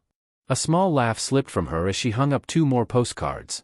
As much as she missed her big brother, she could feel happiness bloom at all the places he has gone to, and she hoped one day she will follow in his footsteps. Tell me, where in the world is Midoriya Izuku? The next few postcards actually had pictures of her brother dressed in the red coat he wore on the day he met her. A wide grin on his face as he stood in front of places like the cathedral in Moscow, pyramids in Egypt, an ancient city in China, and even the Sydney Opera House. She smiled wider when she remembered her big brother teaching her all about these places and how he promised to send her souvenirs from each and every last one of them. Steal their soul in South Korea, make Antarctica cry uncle, she continued, laughing at the idea of Izuku freezing down at the South Pole. From the Red Sea to Greenland they'll be singing the blues. Behind her she could hear the door open, Amma smiling as she moved to stand next to Eri. Well, they never Arkansas him steal the Mekong from the jungle, Amma joined in, her hand gently resting on Eri's hand. A warm smile was on her face as she picked up one of the postcards Izuku sent. Even though Amma told Eri how old she was, Eri still couldn't believe it because Amma didn't look that much older than her own grandpa. But the truth was there, especially when Amma gave Eri a few hair combs from when quirks were first emerging. One of those old combs was currently in Eri's hair because she loved the bright red flowers it was decorated with, and her mom was nice enough to help Eri tie her hair up. Tell me, where in the world is Midoriya Izuku? Amma asked. Eri giggled, knowing that this next part would be difficult. He'd go from Nashville to Norway, Bonaire to Zimbabwe, Chicago to Czechoslovakia and back. Amma hummed in response as she picked up a small doll she had custom-made for Eri. She made the doll dance in front of Eri, the single green button eye shining in the light. Well, he'll ransack Pakistan and run a scam in Scandinavia, Eri continued, reaching for the doll to play with him. Then he'll stick M up down under and go pickpocket Perth, Amma continued, pulling the doll back slightly before handing him over. The red coat was incredibly soft and the green hair of the doll was almost as fluffy as Izuku's actual hair. Eri hesitated when it came to the next part, looking down slightly. I couldn't figure out how to change it to fit Big Brother, she whispered, hugging the doll close to her chest. I'm sure he will forgive you for this, Amma said, moving to sit on Eri's bed. She then lightly patted the spot next to her. Why don't you finish it for me? Nodding quickly, Eri sat down and cuddled with Amma. He put the miss in misdemeanor when he stole the beans from Lima, she continued, giggling slightly. Tell me, where in the world is Midoriya Izuku? Oh, tell me where in the world is. Oh, tell me, where can he be? Eri stopped even as the instrumental continued without her. She closed her eyes and took a breath. Amma? Yes, Eri? When will Big Brother come back? She asked. Amma didn't say anything for a few moments, as if thinking carefully on her answer. It will be a while still, but he hasn't forgotten about us. He will never forget us. I hope those bad people don't get him, Eri said, remembering the scruffy man and the guy in a white suit. They claim to be heroes, but they aren't friendly like Big Red Dot or the other heroes in Singapore. Neither of those bad men are heroes, Eri refuses to believe it. They won't. Izuku is too crafty for them, Amma said with a smile. Plus they are wrong about him. I know they are. Izuku is not a bad person. He's soft and warm and he saved me. He helped me get away from the bad people. I'm glad you don't doubt him. Of course not. But at least Lumillion and Mr. Torino were nice when they came to visit Amma. She still laughs at how Mr. Torino was actually Amma's son because he looks a lot older than her. Come on, I'm sure Inko would love to see all the postcards you got from Izuku. Eri grinned and followed Amma out of her room. Berlin, Germany. Izuku stood tall on the dome of a cathedral, staring down at the city that lit up the night sky. If he were any lower then he would have heard the people talking about their daily lives or going about their business. He pulled out the map he swiped recently only to wince at how it's all written in German. Perhaps he should have agreed to letting Amma give him lessons on languages around the world. But with everyone knowing some form of English he didn't think he would have to worry about it. Slowly pulling his phone out to quickly translate what he could on the map and write out the kanji in marker, he thought of where his current lead on the doctor's whereabouts is. If he isn't in Germany, then he may have slipped into France. Perhaps even England or all the way to America. Slowly he circled Bavaria on his map, knowing that the last reported sighting of a man who looked like the doctor was somewhere in that area of Germany. I will find you and then end all of this, once and for all. His name is Midoriya Izuku, the Scarlet Thief, and he will continue to chase the doctor to the ends of the earth for as long as it takes. No matter where in the world he winds up. Okay, sadly the chapter is over. And if you enjoyed the video, just leave a like and subscribe with post notification. So when the next chapter is ready, you will be notified. Okay, see you in the next video. Bye.